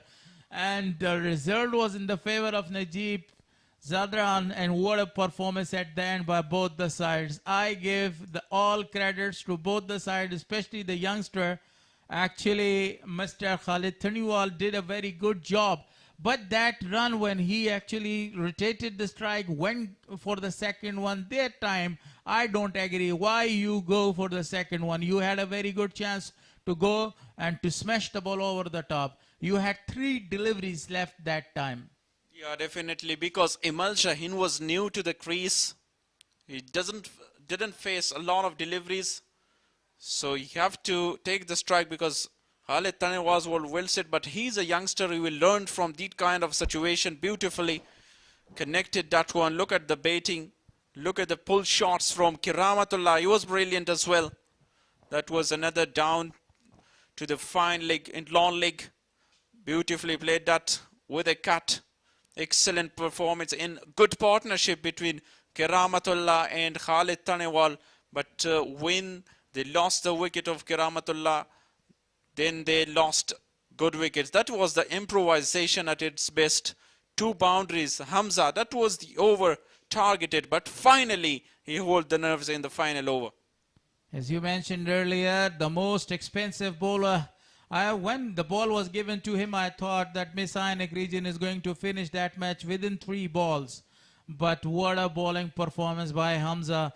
I gave all the credits to the man that he believed and he trusted to the on youngsters, and he actually handed over the ball to him and gave him the responsibility of saving only 10 runs against Khalid Tanewal. Khalid Tanewal did a great job, amazingly, but one thing that he missed the cue at the end, that he was actually not on the striker hand to finish the match. Otherwise, overall, it was an excellent batting performance. Talk about Khalid Tanewal, scored 95 runs of 69 balls. Kiramat was excellent with the bat, scored 44 of 27, 6 extras with the run rate of 8.10 at the end. They were just only 4 runs away from the victory. That was a great innings from start to the end by Khalid Tanewal, but the turning point was Kiramatullah's run out, and after that it just straight away gone by Hamza, and then last over was brilliant. Imal Shaheen, just 3 runs. And this is the partnerships, and the big one is 95 by Kiramat and Khalid Tanewal, which ends with a run out, and then 3 deliveries, 1 partnership by Khalid Tanewal in Ijaz. But the bowling card, Abdullah Tarakhil was brilliant with his 4 overs. 23 runs conceded and got a wicket. 1 for 30 for Nasrat Nuristani, the fast bowler. Zaitullah Shaheen was brilliant with 26 with the economy of 6.50. Ijaz was good as well with 29, but brilliant at the end by Hamza, the last over. Actually stole the victory from the jaw of defeat. Hamza did a very marvelous job at the end. Even he was very expensive. 54 runs conceded by him. Got 2 wickets. And the wicket of, Mr. Kiramatullah was very important one at that stage when he captured that. So that's the points table so far. Bost region with 2 victories, having 4 points, and they are on the top. Mis-e-Ainak 2 points with victory yesterday, and Bandi region and the rest of the regions got no point. Final will be played on 14th of May. Don't forget that, because that is really a crucial final. The only 2 top teams will qualify to the final. Bandi Amir yet hadn't played the match, and the afternoon game would be Spinker and Bandi Amir. So stay tuned with us, and we will have post-match presentation as well. Nadir says is there. I want to ډیره زیاته مننه رحیمي صاحب او وزیري صاحب چې په کمیټري باکس سیمه ولیدونکو سره په لوبه تبصره کوله. واه څه جالب او په زړه پورې سیالي کرکټ کې هر اړخ په بدلیدونکی دی او ټرنینګ پوینټ کو ورته ویلی شم هغه وروستی اور د بالر امیر حمزه او چې په لومړنۍ 3 اورونو کې نوموړي تقریبا 9 څلوېښت منډې ورکړې ولې وروستي اور کې په ده باندې اعتبار وشو 10 منډې دفاع کړلې او بیټران هم خالد تڼیوال چا چې 15 منډې جوړې کړې سیټ او هغه ورسره په څنګ کې بیا د هغه سره ایمل شاهین چې دواړه بریدګر توپوهونکي او بیټران دي. خو د حمزه پر وړاندې ونشو کولی چې 10 منډې پوره کړلې. په شروع کې د بوست لوبډلې لپاره 61 نجیب زدران هم داشن عزیز میاخیل 29 منډې جوړې کړې. نجیب شپږیزې 40 او بیا ورسره په څنګ کې عزیز میاخیل 29 منډې جوړې 29 منډې په 26 توپونه جوړې کړې چې 1 شپږیزه او 3 څلوریزې 1 څلوریزه او 3 شپږیزې ترسره کړې وې. کوراچو بل اړخ ته بیا وګورو په بالینګ په برخه کې واقعا نن بهترینه اکانومۍ سره توپ اچونه ترسره کړل لکه څنګه چې په شروع کې موږ سره سټډیو کې میلمه وحید الله زدران چې په 4 اوورو کې هغه 14 منډې ورکړې 1 وکټ یې ترلاسه کړله. خو بیا نور بادران ته راشو عبدالله په نامه توپ اچونکي 4 اوور کې 32 منډې ورکړې بهترینه توپ اچونه 2 وکټ یې ترلاسه کړې. ورسره په څنګ کې بیا محمد یونس زدران لیګ بریک اورلونډر لوبغاړي هغه هم 4 اوور کې 9 منډې ورکړې 2 وکټ یې ترلاسه کړې. اجاز نورزي نن 4 اوور بیا د بوست لپاره ترسره کړل 9 منډې ورکړې. 13 ورځ چې مین اف د میچ د سیالۍ غوره لوبغاړی راغلی و خو نن یې ځان سره وکټ نه درلودله. کرامت الله او د میس-e-Ainak لپاره په توپوهنه کې وروسته د خالد تڼیواله چې ښه ولوبېد 40 منډې جوړې کړې دی بیا بده مرغه به ورته د هغه لپاره دا ووایم چې رن اوټ شو. همداشان ورسره په څنګ کې خالد تڼیوال هلته تر 90 منډو پورې ولاړو تقریبا په وروستي اور کې 10 منډې خو ونه شو کولی چې پوره هغه منډې پوره کړې 15 منډو باندې دی ناټ آوټ پاتې شو. که بل اړخ ته موږ وګورو په نن سیالۍ کې نجیب زدران کپټن صاحبانې هغه هم لکه څنګه چې موږ سره په خبرو کې ویل سټډیو کې چې کوشش یې دا دی وخته په کتو باندې هغه توپ اچوونکی د استعمالي یا بیټینګ یا بالینګ په برخه کې چې هغه باندې اعتبار کوي کوم وخت چې دغه کولی شي توپ اچونه ترسره کړي. اما امیر حمزه لومړني 3 اورونو ته په کتو که موږ وګورو په لومړني 3 اورونو کې هغه ډېرې منډې ورکړې. اما وروستي اور ته چې کله په ده باندې اعتبار وشو اعتماد پرې وشو راغله توپ اچونې لپاره او د دغه 2 بیټرانو پر وړاندې منډې دفاع کړل واقعا بهترینه توپ اچونه ده. دغه د ټرنینګ پوینټ د بوست لپاره چې پرله پسې په 2 سیالیو کې 4 پوینټونو سره د جدول په سر کې قرار لري چې 2 سیالۍ ګټلې دي. او نن به موږ ځان سره کوشش دا وکړو چې خالد تڼیوال ځان سره په سټډیو کې ولرو او هغه سره به خبرې ولرو چې څه ډول یې توپوهنه نن ترسره کړله په کوم انداز سره د دغې په اړه به هغه سره خبرې لرو او هغه هم په لاره دی سټډیو ته په آهسته آهسته راتلو باندې دی له ځان سره لرو. په سټډیو کې به څو شیبو کې خالد مهرباني ستړي مه شئ په خیر علي سټډیو ته هرکلی درته وایم ماشاءالله په شپږیزه کې مو لیدلی وسلي یې ترسره کړې وه نن ډېر زیات کلوز وي ډېر نږدې وي خو سلیزه یې جوړه نه شو کړې 10 منډې پاتې وي وروستي اور کې. مننه اول خو تاسو ته او تاسو لیدونکو ته سلامونه. علیکم سلام. کوشش مو وکړو تر څو میک لږ پورته کړئ مهرباني. کوشش مو وکړو تر څو وروستي اورونو کې میچ فینش کړم خو هغسې ونه شو نو زموږ بیټسمینان یو څه غلطۍ مو وکړې نو همغه و چې موږ میچ وبایله. کوراچو تاسو ته ډېر ډاډه لګیا وې شروع نه دی په توپ اچوونکو پر وړاندې برید کوه غټ شټونو پسې شپږیزې څلوریزې دې وهلې څه پلان سره راغلی وې؟ کوچ چې کوم پلان راکړی ما ته زما کوم قوي زون دی ما سټرانګ زون دی نو ما کوشش هم دا و چې تر څو سرکل کې ښه باونډري راولم د ټیم لپاره ښه سکور وکړم نو وروسته ما کولی شول چې میچ اسانۍ سره فینش کړم خو وروسته منځنۍ کې چې زموږ بیټسمینان یو څه غلطۍ وکړې نو له بده مرغه چې میچ وموبایل. ډېر ښه. وروستي اور کې ته شاهین ولاړ وې ته خپل هم سیټ وې شاهین موږ هم لیدلی چې هیټر لوبغاړی دی خو سټرایک درته هغسې چې په کار و تا ته رانغی 10 منډې پوره نه شو کړلی څه فکر کوې که چېرته تا ته وخت درکړل شوی وی دغه منډې پوره کړې نه وې؟ او بالکل که ما ته سټرایک راغلی وای نو انشاءالله ما کوشش کولو چې میچ مې پوره فینش کړی وی ځکه زه پوره سیټ وم او ما بال هم لګېدو. فکر دې نه کوو چې په دغه وخت کې سټرایک دې خپله ځان سره اخیستی وی؟ نو سټرایک خو به اخیسته خو هغسې ونه شو چې ما ته سټرایک میلاو شي. یعنې فکر کوې ستا په نظر باندې دغه یو نیمګړتیا کېدلی شي چې تر ډېره ته په سټرایک باندې خپله پاتې نه شولې او سیالي مو وبایلله دغه پوینټ کېدلی شي؟ او بالکل هغسې وشو.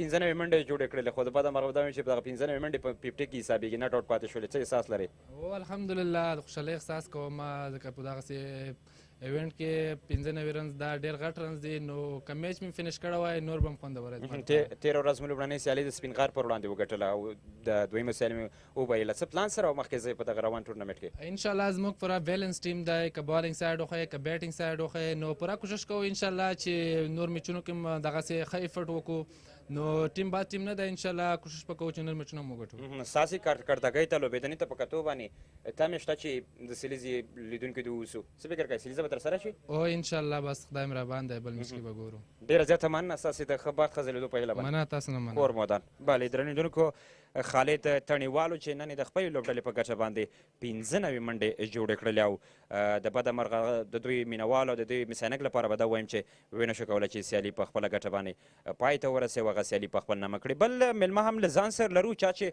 په وروستي اور کې د 10 منډو څخه دفاع ترسره کړه، بل څوک نه، امیر حمزه را سره په سټډیو کې قرار لري. حمزه جانه ستړی مه شي، په خیر هلې سټډیو ته هرکلی درته وایو. خیر اوسئ، ډېره مننه، خوشحاله اوسئ. تاسو لیدونکو ته ډېر ډېر سلامونه. علیکم سلام. او بس میچ انجوای. ډېره مننه، ډېره مننه. راشو تاسو ته په لومړني 3 اورونو کې لږ څه منډې مو ډېرې ورکړلې، وروستي اور کې در باندې بیا د نجیب لخوا اعتبار وشو. ورځ د یو بالر یو لوبغاړي یا نه په شروع کې تاسو لږ څه ډېرې منډې ورکړلې. بالکل. هغه وخت کې توپ اچوین ته راتلې، لاین مو صحیح نه لګېده که بخت د سره یاري نه کوله؟ اصل کې نن وکټ لږ بیټینګ ته ډېره جوړه وه او هغوی سره ماشاءالله بیټینګ لاین ډېر ښه و. اول نه وخت تر اخره پورې هغوی سره ډېر ښه بیټینګ و، نو بس کله کله کېږي داسې. او بس زموږ پلیران هم ماشاءالله ډېر ښه و بیټینګ کې، هغوی ماشاءالله ښه رنز وکړل، نو وکټ د بیټینګ و ډېره. یعنې ستاسې په نظر باندې لومړني اورونو کې چې لږ څه منډې راغلې له بیټینګ سپورټ و، خو وروستي اور کې د 10 منډې دفاع کړې. بس باور بیلیف پکار ده، بیلیف پکار ده او بس ښه و.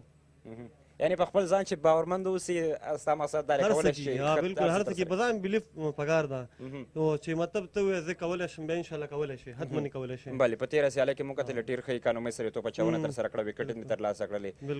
نن سیاله کې هغسې په وروستي کې بیا ښه وځلې، د لومړنیو کې ورونو کې نه وې. څه فکر کوې چې همدغسې ټورنامنټ کې تاسو چانس وخت درکول کېږي او د لوبېږي، نور باندې په ځان اعتبار زیات شي؟ انشاءالله ایکسپیرینس به مو سره پیدا سي او انشاءالله داسې پرمختګ به مو وسي انشاءالله. او بس ټورنمنټ هم ډېر خوند واخیسته او ډېر ښایسته ټورنمنټ دی ماشاءالله. لا ډېر څه شته په ټورنمنټ کې، ډېر څه پاتې دي. نجیب زدران د کپټنسۍ لاندې لوبېږي، لوبېدنه ترسره کوي، هلته نجیب چې تا ته راځي مشوره درکوي، څومره په خپل ځان باندې ویاړ کوي، څومره خوشحالېږي چې دغسې د لو لیول کچې کرکټ څخه راغلی ډېر ژر او د افغانستان په ملي سطح باندې په شلوري سیالیو کې لوبېږي. بالکل نجیب زدران چې دا یو ډېر پیاوړی لوبغاړی تېر سوی ده، اوس هم ده، او ماشاءالله چې نن موږ کوم بیټینګ وکړه هېڅ فرق پکې نه دی راغلی. او د هغه کپټنسي لاندې موږ چې لوبه کوو ډېر خوندوره کپټنسي کوي ماشاءالله، ډېر ایکسپیرینس مین ده ماشاءالله، ډېر ښه ده. بلې ډېره مننه ستاسو د لا بریاو د لاسته راوړنو په هیله باندې. کور ودان ډېره مننه چې وخت مو راکړ سټډیو ته راغلی. بلې امیر حمزه او چې نن یې په وروستي اور کې تمام داسې کېدله چې شاید سیالي سوپر اور یا هم مس-e-Ainak وګټي، خو ولې د ده په زړه پورې توپ اچونه وه چې ویې شو کولی د 10 منډو څخه دفاع ترسره کړي. د دې نه وروسته به یو بله په زړه پورې او خوندوره سیالي هم ترسره کېږي چې باندې امیر لوبډله به د حضرت الله ازازي په لوبډل مشرۍ باندې د لومړي ځل لپاره په روان ټورنمنټ کې لوبېدنه ترسره کوي او لوبېږي به. او بل اړخ ته که راشو موږ وګورو په ویشتنځای باندې خبرې کوو، ویشتنځای ورو نور هم سازګاره کېږي د توپوهنې لپاره، هغسې چې بیټران یا لوبغاړي توپوهونکي غواړي چې لوبېدنه ترسره کړي، کوم ځای کې غواړي چې شاټ لوبونه ترسره کړي، ډېر په ښه شان او ارامۍ سره کولی شي هغې یو شاټونه ولوبوي او منډې ترلاسه کړي. ځکه یو خوند او رنګ چې د شل اوریزه کرکټ هغه د شپږیزو څلوریزو یعنې بونډریو ترلاسه کول په دوی کې ډېرې جالبې صحنې هم رامنځته کېږي چې په لیدو ارزي او د لیدونکو لپاره ډېرې خوندورې او په زړه پورې وي. همکاران اشاره کوي، فکر کوم ناصري صاحب پرزنټیشن آماده دی؟ صحیح ده، بالکل. زو د خپل ګران همکار په طرف باندې پرزنټیشن ته او هلته به د رحمت سحاق سره اوسو چې څوک د نن سیالۍ غوره لوبغاړی کېږي. بسم الله الرحمن الرحیم. د ای اینڈ امید وطن ملي شلوریزو سیالیو د سوپر کولا سیالیو د درېیمې زبردست لوبې د پای مراسمو ته ښه راغلاست. نن سیالي ډېره زیاته په زړه پورې ځکه وه چې په وروستي بال باندې فیصله وشوله او سیالي بوست لوبډلې وګټله. ټاس مس-e-Ainak لوبډلې ګټلی و، د توپ اچونې پرېکړه یې کړې وه. بوست لوبډلې د نجیب الله زادران د غوره توپ وهنې پر مټ باندې 166 منډې وکړلې او د 160 منډو هدف یې د مس-e-Ainak لوبډلې ته وټاکه. که څه هم د مس-e-Ainak لوبډلې لوبغاړي خالد تڼیوال 15 ناسوځېدلې منډې جوړې کړې، خو د امیر حمزه د توپ اچونې پر مټ بوست لوبډلې وکولی شول چې بریا ترلاسه کړي. غواړم د خپلو مالي ملاتړ کوونکو څخه مننه وکړم. ای اینډ مخابراتي شرکت، سوپر کولا شرکت، امیر حاجي زاده روغتون، ملي سپورټس، افغان ټیلیکام او وینې شرکت موږ سره په دغه سیالیو کې مالي ملاتړ کوونکي دي. له خپلو درنو میلمنو څخه هم مننه کوم چې حاجي بدل بای رجب زاده ملي سوداګر، عبدالرحیم خوستوال د افغانستان کرکټ بورډ د فساد سره د مبارزې څانګې مسؤل، عبدالله خان پکتانه د کرکټ بورډ د رسنیو مسؤل، او سمیع الله نیازی د اتصالات مخابراتي شرکت په کندوز ولایت کې د خرڅلاو مسؤل او د کرکټ بورډ ځانګړی میلمه صلاح الدین دي. دوی ته هم ښه راغلاست وایم او هر کله دې راشي. اوس هم هغه لوبغاړی راغواړو که چېرته مس عینک سیالي ګټلی وی دا به نو ټولې واډونه دا اخیستل بغیر له ډېرو شپږیزو. خالد تڼیوال راځي او خپله جایزه د رجب زاده صاحب څخه ترلاسه کوي چې سټایلش پلیر دی او چکچکې ورته ووهي دلته ولاړ ملګري. د نو 15 ناسوځېدلې منډې جوړې کړې، بخت ورسره یاري ونه کړه او لوبډلې یې سیالي وبایلله. له دې وروسته نو هغه لوبغاړي چې شپږیزې یې ترلاسه کړي، 1 ناسوځېدلې منډې جوړې کړې وې، 38 توپونه یې لوبولي وو. د افغانستان کرکټ بورډ د فساد سره د مبارزې څانګې مسؤل ښاغلی عبدالرحیم خوستوال ورته جایزه ورکوي. دا نجیب الله زادران دی. نجیب الله زادران شپږیزې ووهلې او د ښې لوبډله مشرۍ په پایله کې لوبډله بریا ته ورسوله.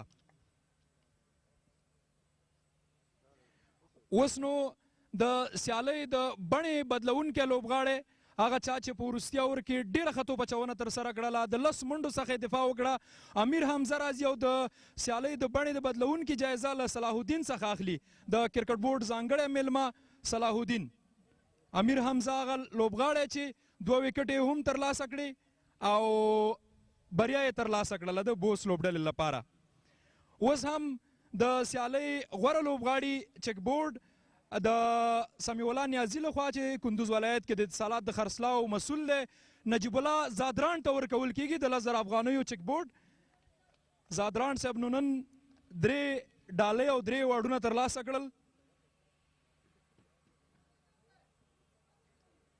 او له د افغانستان کرکټ بورډ د رسنیو مسؤل ښاغلي عبدالله خان پاکستاني څخه ټرافي ترلاسه کوي. د لوبې د غوره لوبغاړي ټرافي او چک بورډ دواړه د زادران صاحب. زادران صاحب راځه د لوبې د غوره لوبغاړي او د په یو تیر به 2 ښکاره وکړو ځکه چې کپټنسۍ ته به هم راځي، خبرې به کې خو دواړه به یو ځای وکړو. نو څه ډول ولوبه تاسې څه ډول ارزوئ دا لوبه؟ بسم الله الرحمن الرحیم. بالکل یو خوندوره لوبه وه، دواړو لوبډلو ډېره ښه لوبه وکړله. دغسې مینهوال هم ډېر خوشحاله و دې لوبې نه. نو شخصا زما لوبه کوشش مې کاو نن چې اول سر کې لږ سټی وکړم وکټ باندې ځکه ډېر وخت بعد میچونو ته راغلم او وروسته بیا غوښتل مې چې کوم زما نیشنل گیم د هماغه گیم وکړم. تا سره عزیز میاخیل او اخره کې عبدالله ترخیل توپوهنه ترسره کوله، هغې ته ستا د یو سینیر لوبغاړي په حیث رهنما څه وه؟ او بالکل ما صرف دوی دغو ته ویل چې یاره کوشش کوئ که لوز بال تاسې فینش کوئ که نه یې ماته سینګل راکوئ ځکه زما بال نن ډېر ښه لګېده او هماغه وه چې هغو هم یې ښه انینګزونه وکړل او یو ښه هدف ته ورسېدلو. کله چې مو 106 منډې ترسره کړې فکر مو نه کوو چې دا رنز به چیس شي؟ زما په خیال په دې وکټ باندې 106 ډېر ښه سکور و، خو څنګه چې خالد تڼیوال لوبه وکړله ډېره په زړه پورې لوبه یې وکړله، که څه هم اخري اور کې دوی پوره نه کړل خو یو بهترینه لوبه یې وکړله. په دې پیچ باندې زما په خیال 106 ډېر ښه ټارګېټ و. اخري د کپټن پوښتنه به درنه وکړم چې کله خالد تڼیوال او ورسره کرامت ملګرتیا دوامداره ساتله، پلان څه و ستا لخوا نه توپچوونکو ته ډګر ساتونکو ته؟ اخري اور که رښتیا خبرې حمزه ما غوښتل چې حمزه اخري اور هم وکړي ځکه د 3 اور اول ښه نه و کړي او ما ورته ویلی چې یاره دغه 3 اور داسې وکړه چې ما بیخي کړي نه دي، داسې وه چې زه اول اور ته راځم او په ځان باندې بلیو وساته، کانفیډنس واوسېږه، هېڅ خبره نه ده، لس رنزه دې ودرېږي که نه دومره مشکل نه ده. خو د چې کوم بالینګ وکړ د ډېر ډاډه او د هم غوښتل چې اخري اور زه وکړم او 10 رنزه ډیفینډ کړم. پرله پسې 2 بریاوې، راتلونکي ټورنمنټ کې تاسو ته ښه چانس. مننه، خیر. نجیب الله زادران د 1 منډو بهترین لوبډل مشرۍ سره د سیالۍ غوره لوبغاړی. اوس هم د بایلونکي لوبډل مشر اجاز احمد احمدزی راغواړو، د سره به خبرې ولرو. اجاز تاسې کسام 13 ورځ سیالي وګټله، نن مو سیالي وبایلله، په ټوله کې هغه د بایلاتو علت څه و؟ بسم الله الرحمن الرحیم. بالکل کرکټ د